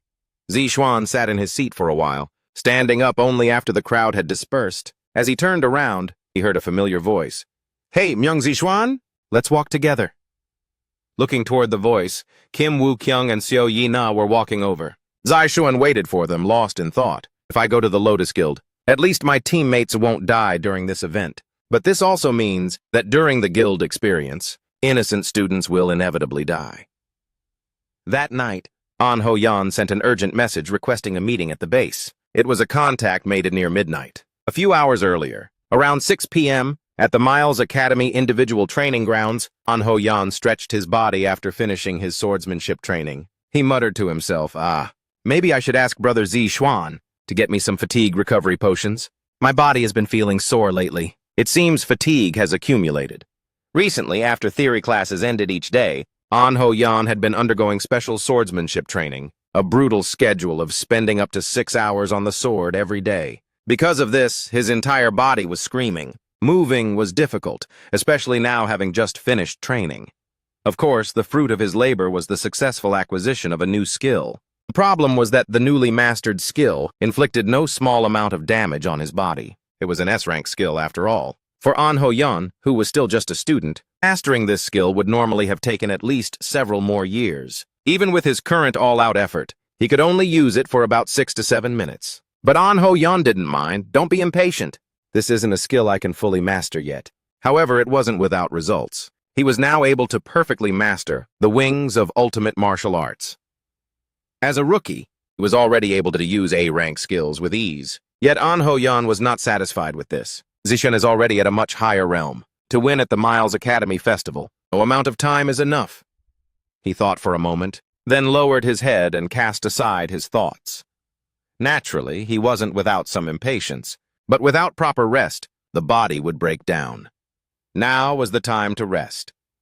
An Ho-yan was preparing to pack his things and return to the dormitory, when he suddenly heard someone call his name. Startled, he looked up. The voice came from the speaker above the training ground. Student An Ho-yan. Principal Gu Dae-in is summoning you. Please proceed immediately to the principal's office on the roof. An Ho-yan tilted his head in confusion. Why would the principal look for me? It was hard to understand. Usually, students at Miles Academy rarely have the opportunity to speak with Gu Dae-in. Gu Dae-in also preferred using flyers or messages, rather than talking in person. There was no need for them to meet and talk face to face. He was deep in thought, when suddenly, an uneasy idea flashed into his mind. This was because the words Zishuan had previously said to him surfaced in his memory. It was during the rookie hunt. It's nothing. You were just hit by a mind control spell. Are you saying you were controlled by magic to attack me? But another entity intervened in this rookie hunt. A big shot that the students cannot hope to oppose. Manipulated this game. I don't know what his purpose is. Who is he? And why did he interfere in the rookie hunt? Do you know? I don't know. An Ho-yan recalled the conversation with Zishuan. He thought over it repeatedly. Exactly who and for what purpose had intervened in the rookie hunt? And why choose him of all people to mind control, forcing a duel between Zixuan and himself? After deep consideration, An Hoyan reached a conclusion. The events during the rookie hunt were directly related to Gu Dayin. If that weren't the case, it would be illogical for the incident to be covered up so easily. After the incident occurred, not a single word regarding what happened in the subspace was mentioned in the news. The same went for the events in the mock dungeon. Despite it being a clearly dangerous incident, the news simply mentioned a minor accident. Was this a coincidence? The person who initially established the subspace site was also him. All activities, including the mock dungeon, were hosted by Gu Dayin. Without needing to think much further, the answer was already obvious. Gu Dayin, he was using these events to push the students to their limits. Of course, why he was doing this remained unknown. The possibility of two such coincidences overlapping was absolutely zero. Gu Dayin was acting for some specific purpose, and these events were the stepping stones to achieving that goal. This was An Hoyan's thought process. It's never wrong to be careful. An Hoyan packed his things, put them in his backpack, and stood up. There was no other way right now. He had to face it first and figure out why Gu Dayin had summoned him. Currently, this was the best option. A moment later, An Hoyan stepped into the elevator to head to the principal's office. He took a deep breath and looked at the mirror in front of him. He didn't have a good feeling about this. After swallowing hard, he steadied his mind, though his premonition remained grim. The principal's office. The sound of Gu Dayin talking on the phone drifted from inside the room. Yes, this opportunity. We must clear out all the useless trash, providing funds every year to those bottom-tier people who aren't even qualified. To reawaken is truly a foolish act. What is the support plan for the top students? Well, naturally, after crippling the low-grade trash. Won't the resources available to the top 1% become much more abundant? Of course. The councilman will handle those minor complaints himself. Gu Dayin gave a cold sneer, flattering the person on the other end of the line. Though his tone was respectful, his attitude was extremely arrogant. But what do you plan to do? 1 month ago, Things got too out of hand in the mock dungeon, Councilman Pio said in a worried tone. The practitioner management headquarters. They are also about to start making moves. They might have already planted spies inside Miles. Those guys may not know much else, but they have a very keen sense of smell. Gu Dayin snorted at Councilman Pio's words. He responded casually. Even so, they're just dogs eating from the state's hand. Besides, all the preparations are already complete. You don't need to worry. Preparations? For the guild experience in a few days? Gu Dayin said with a confident smile. I plan to utilize that event. In fact, during his time running the academy, he had caused incidents multiple times to test the students. Gu Dayin had been bribing high-level officials in politics and business to prevent incidents from being reported. When necessary, he even used his own skills to brainwash citizens. To stop the noise reaching his ears and to consolidate his power, Gu Dayin spoke with more emphasis. During this guild experience, I intend to intentionally trigger a gate there. Is that even possible? Of course it is. How about it? If done correctly, I won't need to get my own hands dirty to clear out all the useless trash. Won't that be the case? If we use that method. After a moment, Councilman Pio on the other end seemed to make up his mind. He added, understood. Then as we discussed before, convey the matter of state funding to Miles. Starting now, let's discuss the specific plan. Certainly, anytime. Gu Dayin and Councilman Pio then spent a long time discussing the guild experience and the disposal of the low-tier students who were to be eliminated. Councilman Pio, on the other end, was marveled by Gu Dayin's plan. Gu Dayin was meticulously planning how to handle these low-tier students. To Councilman Pio and Gu Dayin, the bottom-tier students, who couldn't even be expected to reawaken, were useless. Nothing more than blood-sucking mosquitoes. Thus, they decided to dispose of these students. If they died, resources would become more abundant and could be allocated to other high-tier students. Not only that, they could also suitably line their own pockets along the way. Gu Dayin's plan had no flaws, if not for the fact that a young man was outside overhearing their conversation. The boy with the ashen gray hair, An Hoyan, was profoundly shocked after hearing all of this from outside. What on earth is this? Overhearing the call was a total coincidence. It just so happened that Instructor Kyung Segi, who had been waiting outside the door, left. Gu Dayin had summoned him in. Just as he was about to knock, the call between Councilman Pio and Gu Dayin began. Then, as the price for these overlapping coincidences, An Hoyan learned Gu Dayin's shocking secret. Damn it, now I know. in that rookie hunt, who it was that eroded my mind, who it was that triggered the mock dungeon incident, and who it was that stood by and watched. Gu Daein. The principal of Miles is pushing students to the brink of death.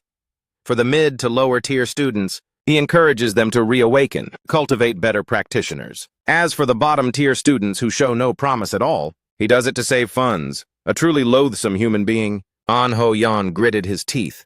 He wanted to burst through the door right then and demand how he could do such a thing. He wanted to expose Gu Daein's atrocities to everyone. But even if he did, could he actually bring him down? No. Acting rashly now is dangerous. An Ho-yeon is just a student, and this is Miles' academy. Gu Daein is the most powerful person within the academy. There is no chance of victory by acting recklessly here. He also couldn't rule out the possibility that the man has other henchmen. Moreover, the entire Miles Academy building is surrounded by powerful magic. Recording is impossible. As a military academy, the nominal reason is to prevent the leakage of military secrets. An Ho-yeon suppressed his rage and coldly faced reality. At the same time, he must stop this. Only one thought was etched clearly in his mind. His mind became ice cold. An Ho-yeon had to make the best choice he could right now. I can do this. I must finish this as calmly as possible, so as not to arouse suspicion. An Ho-yeon had made up his mind. A moment later, it seemed the call with Councilman Pio had ended, as no more sound came from inside. After waiting 5 minutes, An Ho-yeon knocked on the principal's door. Principal, this is An Ho-yeon. Chapter 90. Guild Experience 2. Inside the Elixir Workshop building, the group sat in a circle. Each of them looked exhausted from lack of sleep. But after hearing An Ho-yeon's story, they immediately snapped to attention. His words were truly shocking. An Ho-yeon had gathered everyone at midnight, explaining that Miles's security system would go offline and summarizing the details of the incident. After the story was finished, a brief silence hung in the air. Kim Woo-kyung was the first to speak. So, in simple terms, Principal Gu Daein wants to use the guild experience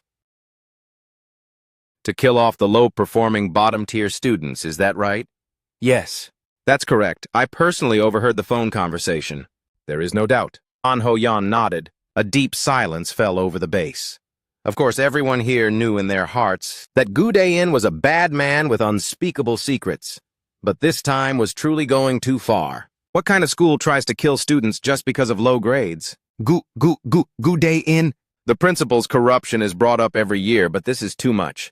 He's literally gambling with lives. Seo Ah-hyun, sitting in her chair, interjected. His plan is extremely dangerous. Zishuan bit his lip. His head felt like it was spinning. The guild experience was a much more dangerous event than he had imagined. Of course, Zishuan had learned some information about the next event through instructor Jung Uiju, but that was only partial information. Although Jung Uiju belonged to Gu Daein's faction, as a newcomer, he didn't have access to all the facts. Furthermore, the pre-regression Zishuan did not have clear memories of the guild experience either. An accident occurred, and several students unfortunately lost their lives. That was the extent of what Zishuan knew about the guild experience. It seems I need to get more detailed information from instructor Jung Uiju. The next event, the guild experience. An Ho-yeon said he wanted to prevent the deaths of innocent students, which was why he came to everyone for help. However, Zishuan was skeptical about the matter. One wrong move and everyone could lose their lives. Should I get involved in this? Before the regression, Zishuan had already lived a short life of 27 years. He understood that a life of sacrificing for others leaves nothing behind. Even if it's selfish, it's better to live for oneself. The reason... Yes, there was no reason. Zishuan had no reason to intervene in this world, and therefore no need to act. However, Zishuan looked around at everyone, their mouths shut tight, filled with rage toward Gu Daein. At the very least, the 5 people gathered here were all upright individuals. Seo Yina, An Ho-yeon, and especially Kim Woo-kyung, who had sacrificed himself for Zishuan in the past. The same went for Lee Jae-sang. Zishen couldn't help but fall into deep thought. Among these people, no one would stand by and watch innocent students die. But jumping into this incident recklessly could bring disaster. Single mistake, and everyone could die. Zishuan knew this. Pointless bravado only accelerates death and holds no higher value. But please, An Ho-yeon's words immediately ignited a spark that gradually began to spread. We can't just watch the students die. Are you still hesitating? Other kids' lives are on the line here. I'm scared, but if it's something I can do, I'll do my best to help. Even though I feel there's no need for the older sisters and brothers to help, I won't stop you. Zixuan understood. These people were raiders. Raiders search for treasure. Hunting monsters is a profession dedicated to protecting humanity. Just then, a familiar voice reached the ears of the troubled Zixuan. A legitimate reason has been established. Main quest, second branch point. The second branch point of the main quest has been automatically intercepted. Thwart the plans of the misguided Gudayan. Save the students. Difficulty, a plus. Reward, blank card, sincerity sealed magic book. Failure condition, failure to rescue all students. The anti-Azer faction is watching your choice. Curator Guild Leader's office. Kang Yanju was reporting to Baek Ji-yeon about the events of a few days ago. As he listened to the report, Baek Ji-yeon's expression gradually stiffened as he realized the gravity of the situation. In any case, Myung Zixuan is in contact with at least 2 S-rank or higher practitioners. One is the Lotus Guild leader Q Shinin. The other is an unidentified man, but it seems his relationship with that man is not good. They appear to be hostile toward each other, attacking one another. This has become complicated. Did we stir up a hornet's nest we shouldn't have? Perhaps, Baek Ji-yeon said with a faint smile. But you know, don't you? Fruits won through hard labor are always sweeter. Kang Yanju picked up the conversation. Baek Ji-yeon shrugged. For now, it's best to continue making contact. For the growth of the Curator Guild, I'll do as told. If there's a bonus involved, I'll work even harder. Don't worry. When you check your bank account next month, you'll be pleasantly surprised. I hope you keep your promise. I'll pray to God for that. All right, don't worry. You can head out. Hearing Baek Ji-yeon's words, Kang Yanju nodded and walked out of the office. A moment later, left alone, Baek Ji-yeon continued to stare at the footage of Myung Zixuan's rookie hunt. On the screen, Zixuan was rapidly subduing the combat-type practitioners, Shin Jun-sung and Jeon Su-ryul. He caught a flying sword with his bare hands and crushed it, before swiftly knocking them down. Not only that, he also utilized paralyzing mushroom spores to conduct a clever battle. But the most surprising thing, Baek Ji-yeon switched TV channels to another program. It was an old news clip he had watched countless times. The ones who conquered the theme park-themed dungeon here turned out to be 2 teenagers only 17 and 16 years old. They were caught in the dungeon while visiting the amusement park. Their names are Seo Ah-hyun and Myung Zixuan. The 2 did not accept interviews but left immediately after clearing the dungeon. How is it possible? Someone with that kind of strength just happens to have the same name? Myung Zixuan! The more you learn about him, the more interesting he gets. Baek Ji-yeon stared at the television screen for a long time with a dark gaze. I must have him no matter what. Baek Ji-yeon smiled, the corners of his mouth curling upward. He believed Zixuan was the talent who could take Curator to the next level. The contents of the call, summarized by An Ho-yan, were as follows. There are a total of 8 scheduled victims. All of them are students with the lowest grades. Gudayan plans to handle these people by sabotaging a portal during this guild experience. But here, the group couldn't help but have questions. Seo-yina asked, sabotaging a portal? Does that mean summoning monsters like in the last mock dungeon? Who knows, it's not entirely clear yet. Many of Gudayan's abilities remain unrevealed. The 2 sighed almost simultaneously. Just as Zixuan had initially anticipated, his ominous premonition was not wrong. Or to be more precise, it was even more serious than he had imagined. The guild experience. This seemingly peaceful event was actually going to result in the deaths of 8 innocent people.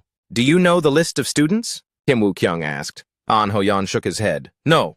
However, we'll be able to find out soon as far as I know. It's not common for 8 people to be selected for the same guild experience. We just need to investigate the locations related. To Chairman Gudayan. That shouldn't be difficult. You're surprisingly helpful. Zixuan praised Seo Ah-hyun, who had interjected, and said naturally, all right. Then you're in charge, Seo Ah-hyun. Send the investigated data via email immediately. Yes, wait, what? It would be better if Instructor Young Weiju could act with us as well. Seo Ah-hyun is smart. She should be able to get the list quickly. What are you saying all of a sudden? Stunned by the smooth flow of the conversation, Seo Ah-hyun looked up at Zixuan, annoyed. She complained with an aggrieved expression, why do I have to be subordinate? Zixuan lightly injected mana, and Seo Ah-hyun immediately answered, I'll do my best. Zixuan, you're scary sometimes. Seo-yina said this, but Zixuan didn't care at all. This time he looked the other way. Brother Jae-sung, please make not only stamina potions, but also support potions. Make as many as possible. All right, I got it. Li Jae-song puffed out his chest as if to say, leave it to him. The thought that the potions he made could save other students seemed to make him very proud. A natural-born alchemist indeed, Zishan thought. Suddenly Kim Woo-kyung asked, but can we stop this on our own? Before asking others for help, it was said, do not trust anyone at Miles Academy. Zishan nodded in agreement. Zishuan interrupted in a serious tone. Taking a slow, deep breath, he looked at An Ho-yeon, Lee Jae-sang, and Seo Ah-hyun, saying, remember, there are definitely several instructors who are Gude-in's cronies, especially Instructor Kyung Segi. That guy is absolutely one of Gude-in's men. Be careful, it's true. That Instructor Kyung Segi is always by Gude-in's side. It wouldn't be surprising if he is Gude-in's right-hand man. An Ho-yeon nodded. Zishuan continued even more solemnly. Furthermore, Gude-in is a household name. In South Korea, everyone knows him. Do you think someone like that could reach that position without political collusion? Everyone present had to nod. Judging by Gude-in's recent actions, the politicians are clearly on his side. If that weren't the case, it would be impossible for Gude-in to gamble with students' lives like this. Even if we report this elsewhere, an investigation would hardly proceed smoothly without physical evidence. Zishuan thought for a moment and said, however, Kim Woo-kyung has a point. This problem is too big for us to solve on our own. Then can we find the students, slated to be sacrificed in the guild experience, and contact them? In that case, other students would just be substituted. That would only change who dies. Hearing An Ho-yeon's words, Zishuan shook his head and added, what we need now is a network of people who will stand by us even if it means turning their backs on Gude-in. After Zishuan finished speaking, he looked up calmly. Kim Woo-kyung, who had been thinking, asked, but networking isn't something we can control, especially a network strong enough to check the chairman. The Lotus Guild. What? Kim Woo-kyung looked at Zishuan with arms crossed. He let out a sigh and asked, what? The Lotus Guild. Even if we were selected as a priority by Lotus for this guild experience, and received help when opening the workshop, how can we ask them for this kind of favor? This is fundamentally impossible. There's always a way. What way do you have? Kim Woo-kyung asked with genuine curiosity. Zishuan didn't answer. Only a trace of a smile appeared on his lips. There's always a way. Life is a real battle, and real battles rely on connections. Chapter 91, Guild Experience 3. The next day, Zishuan conveyed the general outline of Gude-in's plan to the Lotus Guild. Chairman Gude-in is pushing innocent students of Miles to their deaths. There will be at least 8 or more casualties in this guild experience. Also, a politician known as Councilman Pyo is maintaining a close relationship with Gude-in. The group was incredibly nervous after conveying all the details of the incident. Would the Lotus Guild actually help them? Although Zishuan had previously received help from Chiu Shin-hen when opening the Elixir Workshop, he wasn't entirely certain whether the Lotus Guild would actually help them. But Zishuan wasn't worried at all. It wasn't just because of their close mentor-disciple relationship. As far as he knew, the Lotus representative, Chiu Shin-hen, and Chairman Gude-in did not get along. Even before the regression, the two powers kept each other in check and engaged in fierce struggles. Their overt and covert battles had long been a focus of national attention. They had the kind of relationship where each side wished they could devour the other. Whenever these two forces clashed in a formal setting, reporters from all over the country would swarm to create gossip. Zishan knew these facts like the back of his hand. If necessary, he intended to utilize this relationship appropriately. A moment later, the group received a reply from Chiu Shin-hen. They headed to the guild building. On the second-floor meeting room of the Lotus Guild's main hall, security was tight and access was strictly controlled. The conference table was filled with various refreshments and chocolates, but no one touched them. This was proof enough of the severity of the situation. Park Sung-jae, Kyo Shinin, and Zishuan's group sat down after exchanging simple greetings. Kyo Shinin welcomed Zishuan and tilted her head with a curious expression. I feel like there's one more person here than what you mentioned last time. Kyo Shinin's gaze fell upon Seo Ah-hyun. Zishuan responded indifferently and calmly. She's just a fixture. Like a decorative flower pot, you know? The kind that withers if no one waters it. Quite a hassle. Brother, I think your evaluation of me is a bit too harsh. Don't worry, there won't be any leaks of confidential information. Zishuan breezily ignored Seo Ah-hyun's words. Kyo Shinin burst out laughing. Zishuan, you're quite something. You've made so many friends already. You flatter me. Zishuan put on an appropriate act. The group sitting next to him whispered among themselves. To them, this side of Zixuan was quite unfamiliar. On the other hand, Zixuan felt the atmosphere had softened, so he prepared to get straight to the point. However, Kim Woo-kyung's sudden outburst interrupted him. Whoa, can I really see Representative Q Shinin? From this close? Wow, I'm a total fan. Please give me an autograph. Paper! Damn it! Where did it go? Zixuan let out a low sigh, staring blankly at the scene. Why did that guy suddenly turn into this? He was fine just a moment ago. Zixuan clicked his tongue and shook his head helplessly. The rest of the group was in a similar state of awe. At that moment, Zixuan seemed to remember something and nodded. Ah, right. He's a die-hard fan of the teacher. Because the incident was so significant, he had almost forgotten that Kim Woo-kyung was a fan of Chu Shin-hen. Come to think of it, he was the one who initially established the connection between Chu Shinin and Zixuan. After the regression, it was Kim Woo-kyung who suggested they go listen to Chu Shinin's lecture together. Normally, he would have told him to be quiet long ago, but this time he let it slide for a moment. Kim Woo-kyung took the liberty of borrowing paper from Lee Jae-sang. After getting the autograph, he hugged it tightly. Chu Shin-hen smiled and placed her hand on Kim Woo-kyung's shoulder. Thank you. It's because of fans like you that I'm always full of energy. Zixuan looked at his mentor's hypocritical smile and thought to himself, truly remarkable. Could it be that one can only become a healer by having the tolerance to embrace such fanatical fans? If that were the case, Zixuan didn't want to be a healer at all. At the same time, An Ho-yeon and Lee Jae-sang, sitting nearby, remained unexpectedly calm. Before opening the elixir workshop, Lee Jae-sang had met Q Shinin for business matters, and An Ho-yeon wasn't surprised since he had met many celebrities. As for Seo Ah-hyun, she was an unpredictable lunatic, so there wasn't much to say. Once the commotion in the room died down a bit, Q Shinin scanned Zixuan and his companions. I'll start with the conclusion. She slowly steadied her breathing and began the formal explanation. Actually, besides Lotus, there are several other guilds that know about Gu Dai-in's corruption. It's just that because his power is so great, everyone is pretending not to know. If you're active in Korea, it's impossible not to worry about his reaction. I thought so too. If that weren't the case, it would be impossible for Gu Dai-in to run rampant so brazenly. Zixuan looked at Q Shinin's face and began to provide more details. In any case, Gu Dai-in seems to have the ability to create portals at will. Q Shinin frowned, paused for a moment, and then nodded. I haven't heard of it, but it's not impossible. If he has such an absurd ability, it would explain how Gu Dai-in established such a powerful influence despite being only an A-rank practitioner. Sung-jae, what do you think? I agree. However, there are still many hidden parts regarding Chairman Gu Dai-in's abilities, so it might be difficult to jump to a definitive conclusion. Park Sung-jae, standing guard beside Chu Shinin, spoke in a calm voice. Then let's officially formulate a countermeasure. Amidst Q Shinin's calm words, Park Sung-jae took out the analysis data and handed it to her. After receiving Zixuan's contact, Park Sung-jae had decided to gather data to analyze this incident and brought a map marked with locations where dungeons might occur. On the map of Seoul, projected with mana, red dots began to appear one by one.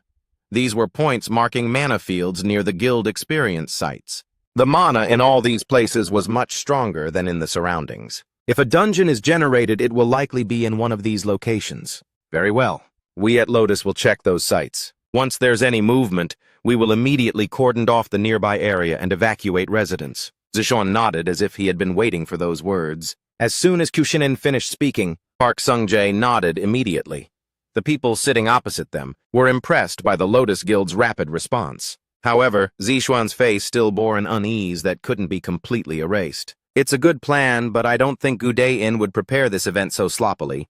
I completely ruined his mock dungeon event previously. He hesitated for a moment before speaking with difficulty. Once he learns that the Lotus Guild has officially intervened, Gu Dai-in will act even more aggressively. Though a collision is inevitable sooner or later, it's dangerous right now. The Lotus Guild has certainly established a powerful influence, but so has Gu Dai-in. A frontal confrontation here is premature. Gradually weakening Gu Dai-in's power for now is the right choice. In an all-out war, we have too much to lose. Do you have another idea? Facing Q Shinin's question, Zixuan hesitated for a moment and then nodded. Yes, those students. We have to be the ones to save them personally. The day of the guild experience. The four people gathered in front of the Lotus Guild were taking deep breaths, steadying their minds. Lee Jae-song and So Ah-hyun did not participate. There was no need to explain for So Ah-hyun, who hadn't enrolled yet, and Lee Jae-sang did not participate in this guild experience because he was in a higher grade. However, Lee Jae-song had prepared a large quantity of potions. Just as he had done before entering the mock dungeon, he had stayed up all night brewing numerous potions. This time, he had worked hard for Zixuan's sake again. Yet, despite the thorough preparations, Zixuan still couldn't put his mind at ease. He had only one thought in his head. This incident might be even more dangerous than imagined. Zixuan recalled the conversation with Q Shinin in the meeting room. Those students, we must be the ones to save them personally. Gu Daein is an enemy that you students can hardly oppose. Zixuan, you might be fine, but the other kids haven't even entered a dungeon yet. One slip up and everyone, I won't let a single one of them die. What a typical answer. So what do you want the Lotus Guild to do? I have a few requests. When visiting the Lotus Guild that day, Zixuan had presented several proposals to Q Shinin and the Lotus Guild. First, never reveal his connection to the Lotus Guild to the outside world. Second, provide the equipment and tools necessary to enter the dungeon. Third, during the guild experience, ensure it feels as if they are truly experiencing it. Fourth, prepare minimum security measures for them in case of danger. Though Q Shinin sighed, she accepted Zixuan's proposal. After all, if Gu Daein's atrocities were exposed, the Lotus Guild's influence would naturally expand. This wasn't a losing bargain, but Q Shinin still said worriedly, it might be dangerous. Be careful, Gu Daein is a terrifying man. Zixuan understood Gu Daein as well as Q Shinin did. No, perhaps even better than she did. However, despite this, the reason Zixuan did not rely on the Lotus Guild and instead chose to resolve the incident, personally with his companions, was simple.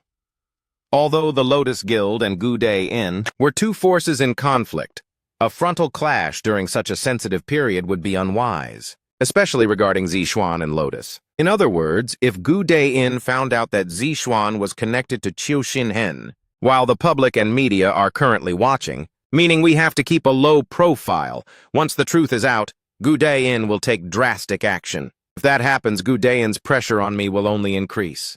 It's best to hide my cards as much as possible here. Whoa, whoa, whoa! I can really tour the Lotus Guild building. In front of the guild building, Kim Woo-kyung was almost choking up with emotion. For the current Zixuan, this was a place he visited every day, so he didn't feel much. But when he first came here, he had also been quite shocked. Zixuan glanced at Kim Woo-kyung and said, Hey, didn't you see it yesterday? Why act like this all of a sudden? That was completely different. First of all, it's morning now. The feeling is different from seeing it when it was pitch black. Kim Woo-kyung excitedly took the lead and walked inside. An Ho-yeon and Seo Yina didn't show it, but they were also amazed by the guild's facilities. Zixuan decided to play along appropriately and squeezed in. The automatic doors opened. A familiar man approached. Park Sung-jae, who had been waiting at the reception desk in advance, greeted the four of them and bowed his head respectfully. Though we have met before, it is a pleasure to see you all. I am Park Sung-jae, the manager of the Lotus Guild. Chapter 92, Guild Experience 4. Guided by Park Sung-jae, they toured the guild building as the experience continued. For Zixuan, he had been here several times already, so he didn't feel much. However, he decided to just go along with it, because the reactions of the three people next to him were so intense. Wow, this is insane. Is this really the scale of a single guild? Truly crazy. Kim Woo-kyung and Seo Yina already got along well, but this time even An Ho-yeon couldn't hide his surprise. It was indeed worth being surprised about. After all, these were the internal facilities of Korea's #1 guild. This was the interior of the Lotus Guild, which was not open to the public. Non-members were prohibited from entering. Even a member of the National Assembly could not set foot inside without permission. Being able to come here based on their own merit greatly invigorated the spirits of the three. This is the reception area. This is where basic administrative tasks are handled. Over there are public facilities where guild equipment can be rented. If you keep walking straight, you'll reach the training grounds. The procedure for the guild experience isn't complicated. It begins with touring and experiencing basic guild facilities, learning how the guild operates and how it handles monsters to generate profit. That is the official goal of this guild experience. Of course, for Zixuan, who had already signed a priority contract, this event held little meaning, but for the other three, it was completely different. Wow, look at that statue. The quality is insane. And the weapons and recovery items, provided only to guild members, are these all free? So cool. Zixuan's head began to throb slightly. In a little while, he would have to lead these three to clear a dungeon. Suddenly, he felt relieved that Seo Ah-hyun wasn't here. Even without her frantic energy, if that person were here too, he didn't even want to imagine it. Zixuan sighed, thinking about what was going to happen tonight. When An Ho-yan first brought news that trouble was brewing during the guild experience, he said that on the first night of the event, Gu Daein planned to blow up the gate. Now only a few hours remained. Zixuan did not let down his guard, calmly preparing for the next step. The Cane Guild, where the incident was to occur, was located about a 30-minute walk from Lotus. It was now 6:30 p.m. About 2 hours ago, we secured the location of the incident and the list of students. Thanks to assigning instructor Jung Wiju to Seo Ah-hyun, we successfully obtained confidential academy information, but the situation was not optimistic. The information was obtained on the day of the event, and with the incident happening on the very first day, the level of danger was difficult to gauge. Through the Lotus Guild, we gathered general information about the Cane Guild. Cane is a guild established last year with the behind-the-scenes support of Chairman Gu Daein. It was founded by Jong Sung-hyun, one of Gu Daein's henchmen. Recently, it has been receiving full support from Miles. Zixuan looked around at the group and asked, "The situation is clear. It might be more dangerous than we imagined. Are you all still going?" "Of course we're going, even though I'm a bit scared. We can't just let others go to their deaths. If that happened, I'd probably be traumatized for the rest of my life." Kim Woo-kyung mumbled his answer. Zixuan looked at him for a moment and then turned to the remaining two. He asked the same question. "And you?" "Well, I know where I stand. Besides, you were the one who asked me for the favor in the first place, Zixuan." The two answered with equal determination. Zixuan organized his thoughts. Nodding as he looked at the group, they all wore expressions of calm. Zixuan felt pure admiration.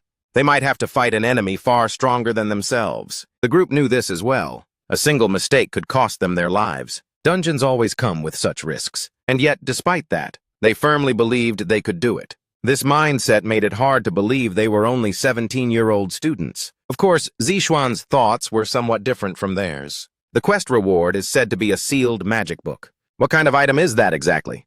Originally, this was just a mission to save students. Why is the rank A+?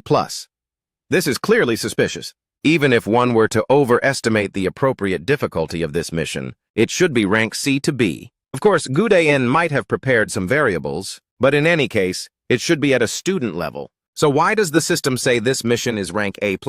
Everyone stay focused, we're heading out. Do not let your guard down for a single moment. Understood? The three of them nodded simultaneously. The feeling of this dungeon might be more dangerous than imagined. He suddenly felt a chill. But Zixuan revealed a faint smile. "With my current strength, I can handle it." Zixuan knew his own power best, and this time he absolutely would not lose to Gu Daein. "Then please follow me this way." 8 students followed behind the man with the professional tone. This was the Cane Guild. This was a newly established guild personally funded by Gu Daein. According to instructor Kyung Se-gi, it was a fairly promising place. Those following behind were the bottom-tier students whose scores in the rookie hunt and basic physical tests were poor. Though it wasn't said out loud, they were secretly looked down upon by other students. One could say they were outcasts. Nevertheless, they came here through a guild priority nomination. Cane was not just any place, but a location personally invested in by Gu Daein, making other students envious. They had come to the Cane Guild through such a priority nomination. The student walking at the very front was smiling the whole time, beginning to draft a blueprint for his future.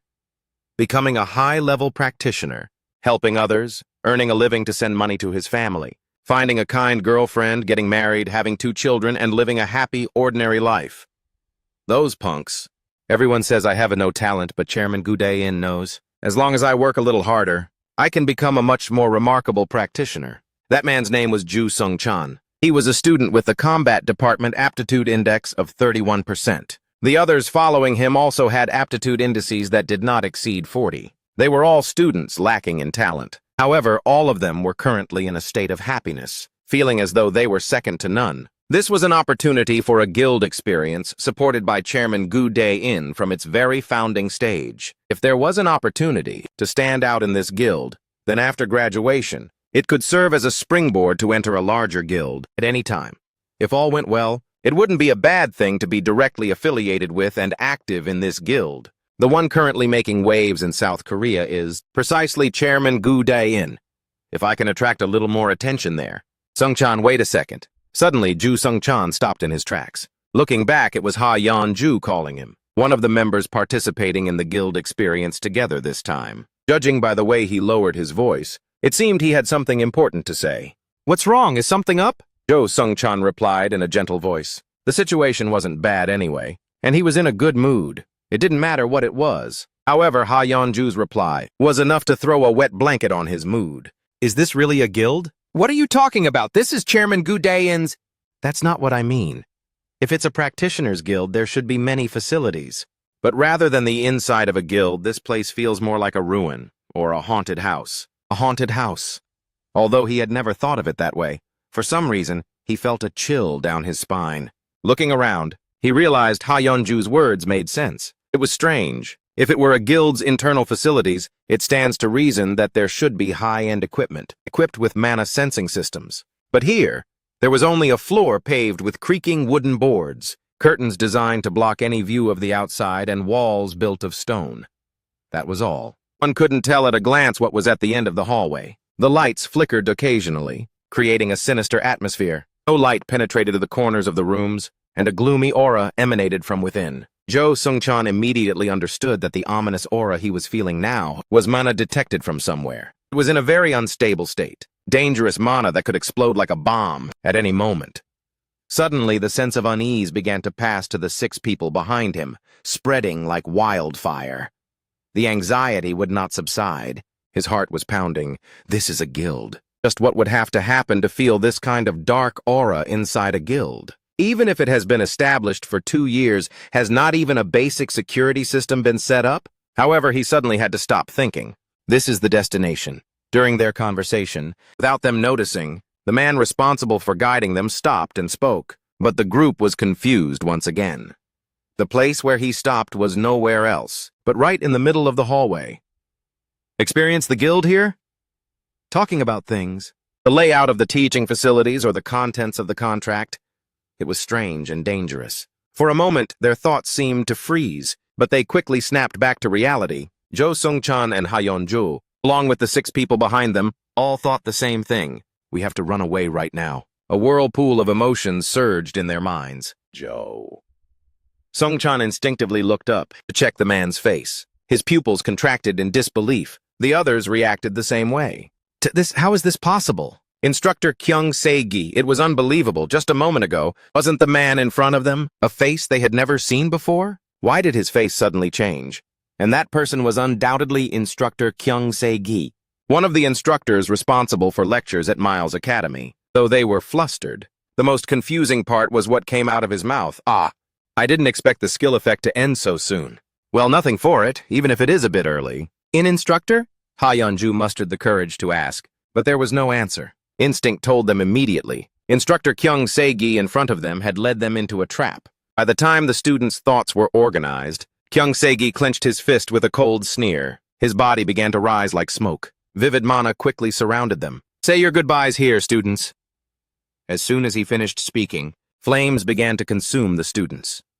The white magic circle drawn on the floor instantly glowed, swallowing them up. There wasn't even time to think about running away, because the speed at which the magic circle swallowed them was several times faster. Moreover, due to the binding magic tool used by Instructor Kyung Se-gi, their bodies could not move. Help! Instructor Kyung Se-gi! Why? Despite the angry shouts of some students, Kyung Se-gi ignored them. You no longer have any utility value. This is the policy of Miles Academy, so it is an inevitable choice. Kyung Se-gi watched as they were consumed by flames and teleported elsewhere, saying calmly, Everyone, this is my final lesson. Never let your guard down. Who knows, maybe you'll survive that hell. And come back. Kyung Se-gi laughed as he spoke. Chapter 93, Guild Experience, 5. After walking for about 30 minutes, they arrived in front of the Kane Guild building. Since the distance wasn't far, they hadn't attracted much attention along the way. Today, they specifically didn't wear their academy uniforms, but chose disguises instead. If they attracted attention, making the news would be a hassle. They were now facing principal Gu Day In, and potentially existing evil forces. They had to prevent Gu Day In from discovering their identities. Zixuan glanced at his companions standing next to him. Though they didn't show it, they were also nervous. This was only natural. This wasn't a game. It was a real battle. Even Zixuan couldn't be 100% certain that everyone would return alive. After all, a dungeon is that kind of place. Therefore, he prepared a special device, one that could bring them slightly closer to a 100% guarantee of their safety. A very attractive trump card. By the way, you're following closely, right? Of course, don't worry. Park Sung-jae, currently hidden in an invisible state, was following him. When Zixuan spoke with Park Sung-jae, he smiled faintly. After all, this was a dungeon designed simply to kill students. One A-rank practitioner should be enough. I have already surpassed a rank. With at least 2 A-rank practitioners, even a B-rank dungeon should be manageable. Without overextending, Zixuan and Park Sung-jae alone could handle most dungeons. However, the other companions had no idea Park Sung-jae was there, because Zixuan had asked him not to tell anyone. Once they know there is someone who can protect them, practitioners become weak. A practitioner must be able to protect themselves at all times. Park Sung-jae is an A-rank practitioner. While it's good to have such a master for backup, if they let their guard down because of it, everyone would lose their lives. Therefore, Zixin requested Park Sung-jae to use invisibility and follow from behind. That aside, you're truly amazing. Myung Zixuan, how did you learn telepathy so quickly? I read a few magic books, Zixuan answered simply. Telepathy, the skill Park Sung-jae mentioned, is a type of sensory magic that allows one to communicate with another without speaking. Although it seems simple in fantasy novels, the actual difficulty is 3 stars.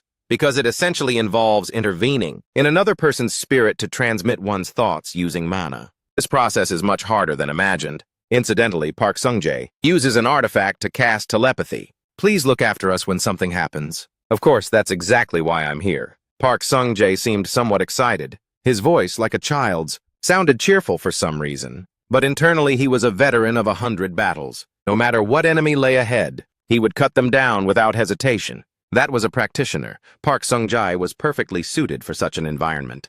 Is this the place on the map? An Ho-yeon, who was walking, stopped in his tracks. He looked up from his smartphone. You have arrived at your destination. The friendly voice coming from the smartphone felt strange for some reason. They had found the Kane Guild using the navigation system, but something felt off. What is this place? For a guild, it looks like a dilapidated, abandoned building. Kim Woo-kyung looked at An Ho-yeon with a flustered expression. An Ho-yeon scratched his head and opened his smartphone again to confirm the information. But Zixuan reached out and stopped him midway. He said, "This is it." Why? Seo Yina asked curiously. Zixuan was breaking into a cold sweat, his eyes never leaving that abandoned building. This place is exuding a sickening, rotting mana. To actually borrow my manager, Zixuan, you really are thick-skinned. Q Shinin, sitting in her office drinking tea, recalled the recent situation and muttered to herself, I hope manager Park Sung-jae can be of help. He's a bit of a fool. But he's my brother. Couldn't you treat him a bit more gently? Well, that's just the charm of you siblings. Yu Shinin looked at Park Hana standing before her and smiled softly. She was currently filling the gap left by Park Sung-jae, staying by Q Shinin's side. Though she had tried to dissuade him, he had stubbornly refused to listen. Siblings will be siblings, she thought as she picked up her teacup. Suddenly her hand froze. Rumble, rumble. The sound of the ground vibrating slightly. Yu Shinin's brow furrowed. What's going on? I sense an ominous mana. It's close. The ominous mana felt from a very close distance. Just what was happening. At the same time, Zixuan's words from earlier vividly surfaced in her mind. The guild Gu Day-in is planning to blow up his Kane. Kane, yes.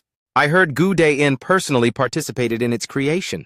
I know, but it's strange. Kane is in the center of Seoul, not far from the Lotus Guild. Detonating a dungeon there doesn't seem like Gu Day-in's style.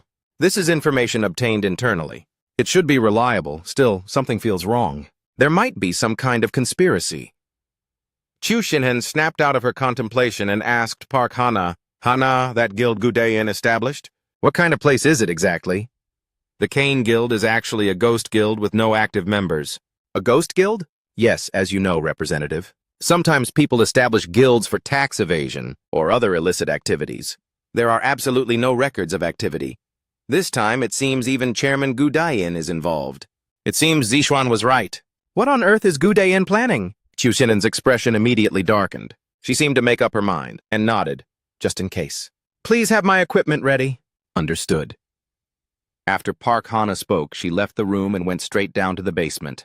She bit her lip. The fact that the representative needed her equipment was clearly no small matter. What exactly was happening? Meanwhile, after Park Hana went to the basement, Kyu Shinhan was left alone, thinking about the situation. That vibration just now was dangerous. Something has definitely gone wrong. The vibration I felt and the leaking mana. It's completely different from a normal mana structure. This is the decaying mana that can only be felt from monsters.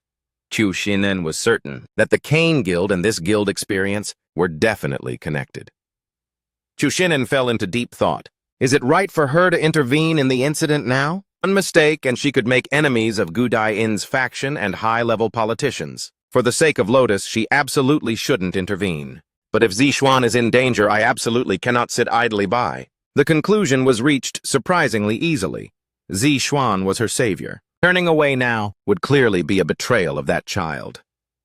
Since I've already prepared safety measures as Zixuan requested, if things look bad, I can take action personally. Earlier, Kyu Shinhan had given Zixuan a special earring. The earring of Ivaldi. It was an item obtained during a past dungeon exploration. It could track the location and vital signs of the other party in crisis at any time and place. With this, the moment Zixuan is in danger, she can go save him immediately. At least the preparations are complete. But I can't be careless. The opponent is Gudai-in. Kyu Shinhan was prepared to face any threat to protect Zixuan. As for the collusion with the government, that could be resolved one way or another.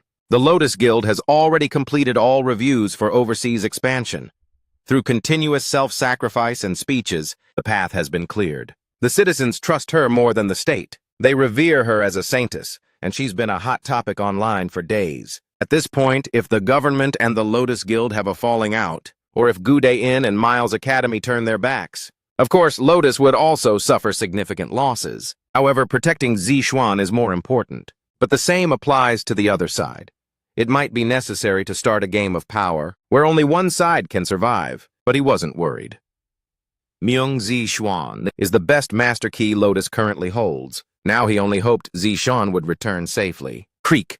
The door opened easily. It felt like a trap designed that way from the very beginning. Fortunately, no presence of other people was felt. The group cautiously stepped inside. Looking around, squeak. The old wooden floorboards made an unpleasant sound that put their nerves on edge. It seemed there were definitely corners cut during construction. The building itself appeared quite fragile. Zixuan held his breath and took the lead. If anything happens, the rest of you must evacuate immediately. Only the manager and I will stay behind to handle it. One wrong move, and we could all be wiped out. Among the students of Miles Academy, they were undoubtedly elite, but they were by no means at a level of overwhelming advantage compared to active practitioners. Zixuan could not afford to lose anyone here, the connections and friends he had worked so hard to build. It would be best if he handled it himself. Zixuan was more than capable of doing so. Zixuan, but this team doesn't have a single healer. Is that really okay? An Hoyan asked from behind. Seo Yina was about to speak, but stopped herself. Among this group, only Seo Yina knew Zixuan had healing skills. Zixuan had even requested that she keep it a secret. Fortunately, Seo Yina did not reveal Zixuan's healing skills. If she had intended to speak, Zixuan had even considered using domination to keep her quiet. That shouldn't be an issue, Zixuan replied indifferently. Don't worry, I've considered everything. After all, Jae-sung, we got plenty of potions from your brother. Ah, true. Your brother's potions are really amazing. And they taste good, too. I think the stamina recovery potion tastes the best. It's strawberry flavored. Judging them by flavor is even more impressive. He barely managed to suppress the words that almost escaped his throat. Just then, Seo Yina's expression suddenly turned cold. Was it because she felt the strangeness of this space and the ominous mana? It seemed to be more than that. Sensing something was wrong, Zixuan asked, "What's the matter? Did you find something?" "Yina, are you okay?" I feel like high-level magic was activated nearby. I can sense the residual mana. Zixuan felt it in his heart as well. Seo Yina hesitated for a moment and added, "There are traces of magic activation somewhere." Crack! As they crossed the old wooden floorboards, the sound of something shattering rang out. Simultaneously, a glowing sphere encircling the four of them formed on the floor. Before they could clearly see what it was, the group was swallowed by the light. "It's a magic circle!" A voice bordering on panic escaped Zixuan's lips. He quickly realized the situation and shouted to the team, Get out of this circle immediately! But his cry did not reach them. After all, the activation speed of the magic was too fast. Zishan grit his teeth. Damn it, this is teleportation magic. If he used absolute calculation here, he might be swept away to a completely different location. Zishuan looked around, gnashing his teeth. The magic tools prepared in advance to trap these people would not be easy for mere students to escape. Damn it! Zishuan let out a frustrated growl mixed with anger. Immediately following that, scripts unreadable to ordinary people began to appear clearly in the surroundings. An Ho Yan tilted his head in confusion, while Xiao Yi Na and Kim Woo Kyung, being from the magic department, could roughly guess what it was. However, the only one who could fully decipher those words was Zishuan. Oh, foolish ones, teleporting you to the world of the dark elves, Svartalfheim. The light began to fade, but it was replaced by a darkness completely different from anything felt before, a darkness swallowed by a terrifying abyss. Teleporting users to Svartalfheim. The danger level of this dungeon exceeds the rank. Please leave the dungeon immediately. Please leave the dungeon immediately. Chapter 94, Svartalfheim 1. Svartalfheim, World of the Dark Elves. Also known as Svartalfarheim, it is the world where the Dark Elves reside. Son of a... Zishuan cursed as he looked around. Where on earth are we? Seo Yina's voice trembled. Before she could finish, Zishuan answered without looking back, Svartalfheim. A pitch-black darkness without a single ray of light enveloped the surroundings. Welcoming the group, an abyss exuding dark, desperate mana. Zishuan scanned the area and groaned in a low voice. In Norse mythology, dark elves are described as possessing power rivaling that of the gods. Of course, with the dungeonization, that power might have been weakened. But this is still too much. Udayan, you actually planned to send students to a place like this? To wipe us out? From the start? The fact that he could use such high-level teleportation magic is hard to comprehend in itself. Udayan is merely a human. Can an ordinary human interfere with the teleportation rituals of Svartalfheim? Gates. So this is what blowing up the gate meant? The deeper I dig, the filthier it gets.